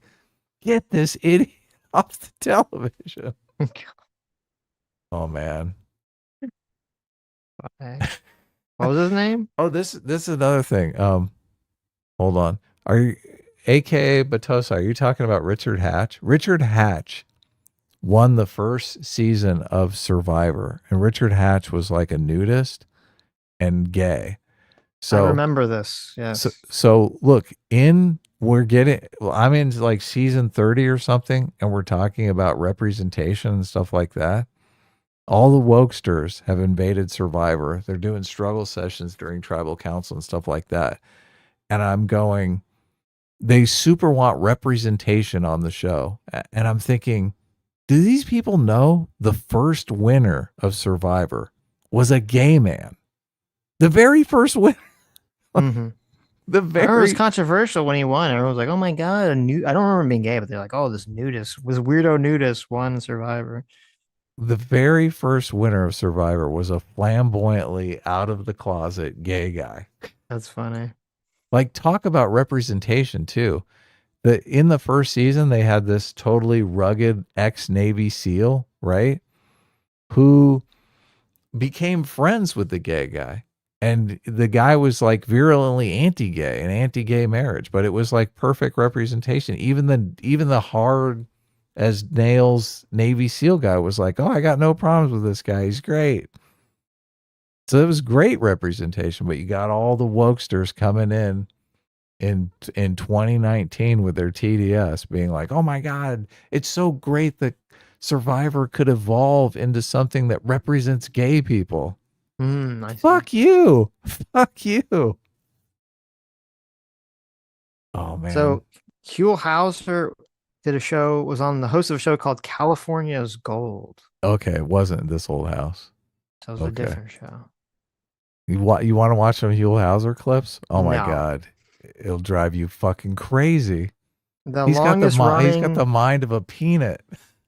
Said the longest running modern reality show in terms of the modern format is actually The Real World.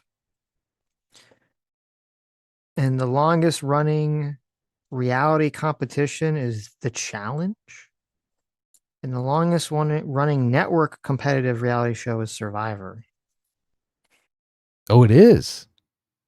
If you're going to narrow it down to that category, Survivor's the king of reality network competition shows. I know The Amazing Race was trying to compete with Survivor, but it wasn't even close as far as I was concerned. No. And I did notice, I don't know if Survivor or Fear Factor was the one that pioneered the eating disgusting things, which I never really liked that part of the show. The eating disgusting things was not really my cup of tea. It's not interesting. You like the weird psychological backstabbing and group, people forming alliances and everything. I do, yeah. And it's interesting that okay, so obviously people are voted out. It's a democracy, right? The most votes win. There's never been a strong player like a Nietzschean Ubermensch winner of Survivor. It always tends to be a weak, meeker person that wins Survivor. Now they've done this for 50 seasons, right? Isn't there something? Don't you think at some time somebody who's just like a strong challenge beast who can just win these challenges would escape being voted out? They always turn on that person and vote them out. Why? I don't watch it. Why does it happen? To me, doesn't that say something about democracy? When they talk about repeal the 19th, I'm thinking these guys really need to look into Survivor. They really do, because it is a testament to the weak ganging up on the strong. Because they're like, look, we're never in season 2. In season 2, you had a guy who was a challenge beast. He basically was a strong, super young guy. He could just go out there and destroy these challenges. And he won like 10, 13, I don't know how many challenges he won in a row. So there was no way that they could vote this guy out because he always had immunity. Mm-hmm. In the end, the twist on Survivor is you're voting the jury, and the jury is the jaded people who are going to decide who gets $1 million. In the end, there's 2 of you sitting there, or they changed to 3 halfway through the season, or no, halfway through the run. I don't know when exactly they changed over to 3, but so there's going to be 2 or 3 people there that the jury that you voted out is going to decide who gets the money, right? So wait, so the people that are voted out, they're the ones at the end that decides who wins? Yeah, who gets the money? Yeah. Or is it all of them, or just you said it's just a couple of them? Well, they usually have, I think it's like 10 to 13 people. They have different numbers of people on the jury, but They usually start off with 39 people, but only 10 of them or 13 of them or however many make it to the jury. It's a smaller number. They don't have the entire 39 people on the jury. Oh, maybe it's 19. It's 19 people that they start with. Okay. So they have a smaller jury. But yes, so you understand that those people, they're all vying for the $1 million and they're getting voted out, right? Once they're on the jury, they're jaded. They're end up voting who's going to get the $1 million, and chances are the person that's going to get the $1 million has had a hand in voting them out, right? So that's well, that makes part of sense. the They're not going irony. to vote for like the Chad guy that destroyed them in the physical challenge. Then, Yeah, but isn't there something to say about that? I mean, I don't know if I don't think that's really related to democracy. It's more just like revenge for that very specific set of circumstances. So in season 2, there is the Chad who wins all the challenges, gets to the end, and he picks this completely meek. She's never won a challenge, like she's barely surviving out there, right? To go up against him. Guess who wins the money? She does. She does. Because the jury's like, fuck you. Yeah, she wins the money. Yeah. But look, everyone, you would think, okay, well, look, this guy is obviously, I mean, he basically controlled the whole game. Like, why wouldn't you give him the money? Because you're mad at him. So the real thing is you just got to be like the super likable guy to everyone, even the people that get voted out. So at the end of it, they'll still vote for you because they still like you. It's an amazing dynamic. Interesting. So this is why I was so hooked by it, because so once you're to the final tribal council and it's down to the people, I would try to figure out like which way each of the people on the jury were voting, because you'd know like the incident that turned them or who they were in favor of. It's really, it's like a microcosm of politics. That's why it's so fascinating to me.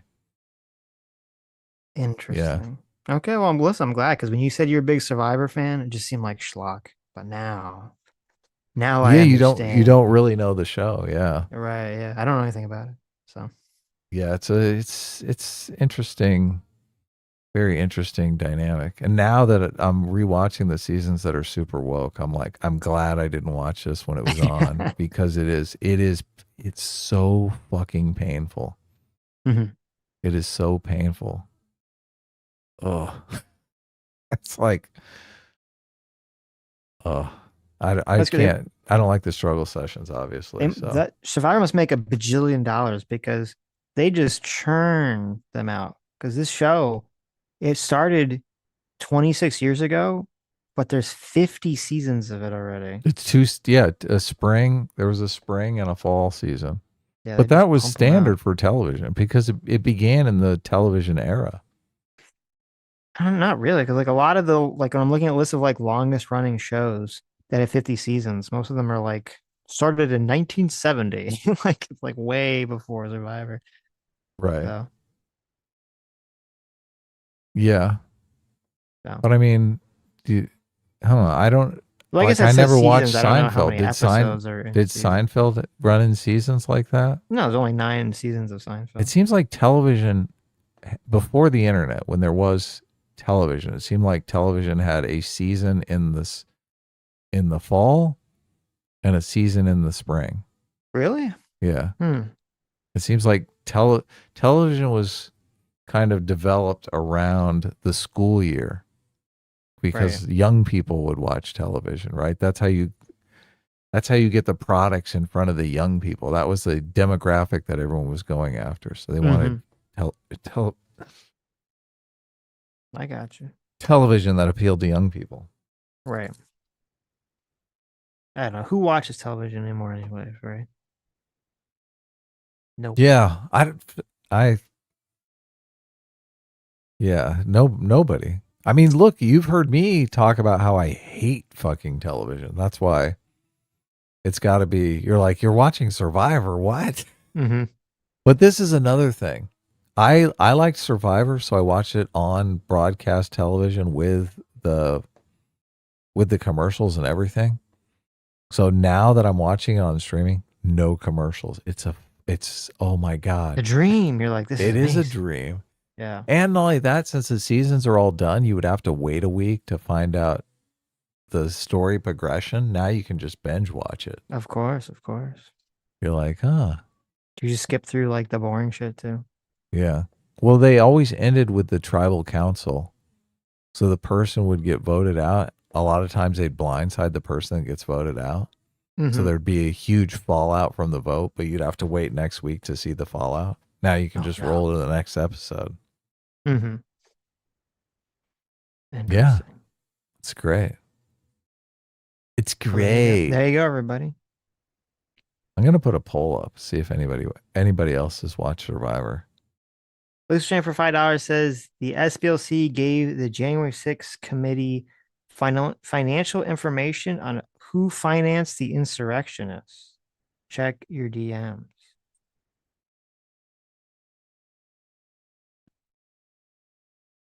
What does that have to do with this case, though? Wouldn't that be evidence in favor of the SPLC? To further mission the Select Committee to investigate January 6th attack on the United States Capitol, we write to provide research prepared by the Southern Poverty Law Center. We strongly support the essential work of the Select Committee. The committee's finding and recommendations will be critical for lawmakers and public to help understand the architects behind the January 6th attack, how to hold those planners and perpetrators and those who finance and inspire them, blah, blah, blah, blah. Unless, I mean, the court document didn't say that the SPLC was like secretly funding people to do January 6th or something, right? Like that would be pretty crazy. But it didn't say that.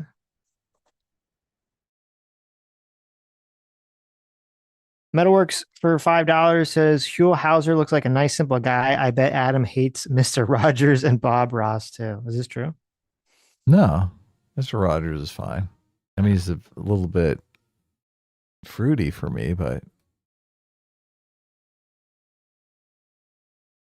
Dear Fox says not if they made it up. Well, obviously, if they just made it up, sure. But that's how they knew who financed it, because of financing the informants. Well, depend. Yeah, but wouldn't that help the SPLC? If the SPLC is paying informants and then those informants are relaying information to the SPLC about people who funded January 6th, how does that hurt the SPLC? Doesn't that help the SPLC? Doesn't that literally make their case for them at that point? If that's true. Mr. Rogers asked great questions. Bob Ross. Why did Bob Ross ever really ask Ross didn't questions? ask any questions. He just painted little trees, happy trees. Yeah.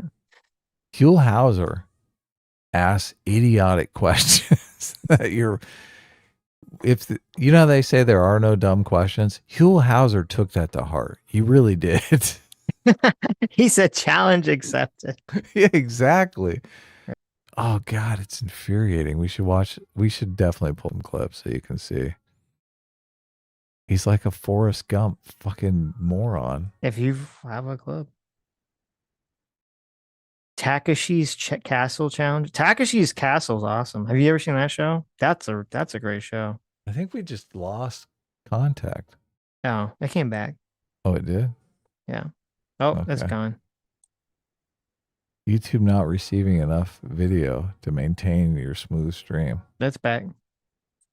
We're Look back. at this. Is this time? We got no F's. Oh, we did get an F. The stream is having faulty problems. That's not my fault. I know. What's going on here? It's probably all my shit talking of Huell Hauser. He was on PBS in Los Angeles, and my internet is through a local Los Angeles cable company. So, and he was on local cable. Lethal Strain says, I'm not arguing against SPLC. I'm showing an example of what they have accomplished. Oh, well, gotcha. Well, there you go. Did you ever seen that Japanese reality show, Adam, where they do like the wacky physical challenge, and then they dubbed over the voices of the commentators, and they're saying a bunch of like nonsense and fake shit. Yes. Great show. I like it. Yeah. It's very Survivor-esque, though. Because that's kind of how the challenges are in Survivor. They're those wacky challenges. Challenges, yeah. Adam getting voted off the island. Yeah. I think the only reality shows I watched were Celebrity Apprentice and The Surreal Life. I love that shit. Also watching all these B-listed celebrities destroy their reputations and act like a bunch of goofballs. I don't know. For some reason, when it was just like normal people, I just couldn't elicit the emotions, the care. I was like, who's a bunch of retards? I don't care about these normies. I care about these retards. What are we watching of Nick Shirley's? Oh, nothing. Okay. I was gonna look into the Nick Shirley bill, but I didn't really have time because of all the I got distracted with all the once the guy tried to kill Trump. Oh yeah. That's better. It's better to talk about that, definitely. But yeah, I'll look into it. I'm curious because so there's this accusation that in California they're passing a law targeting Nick Shirley.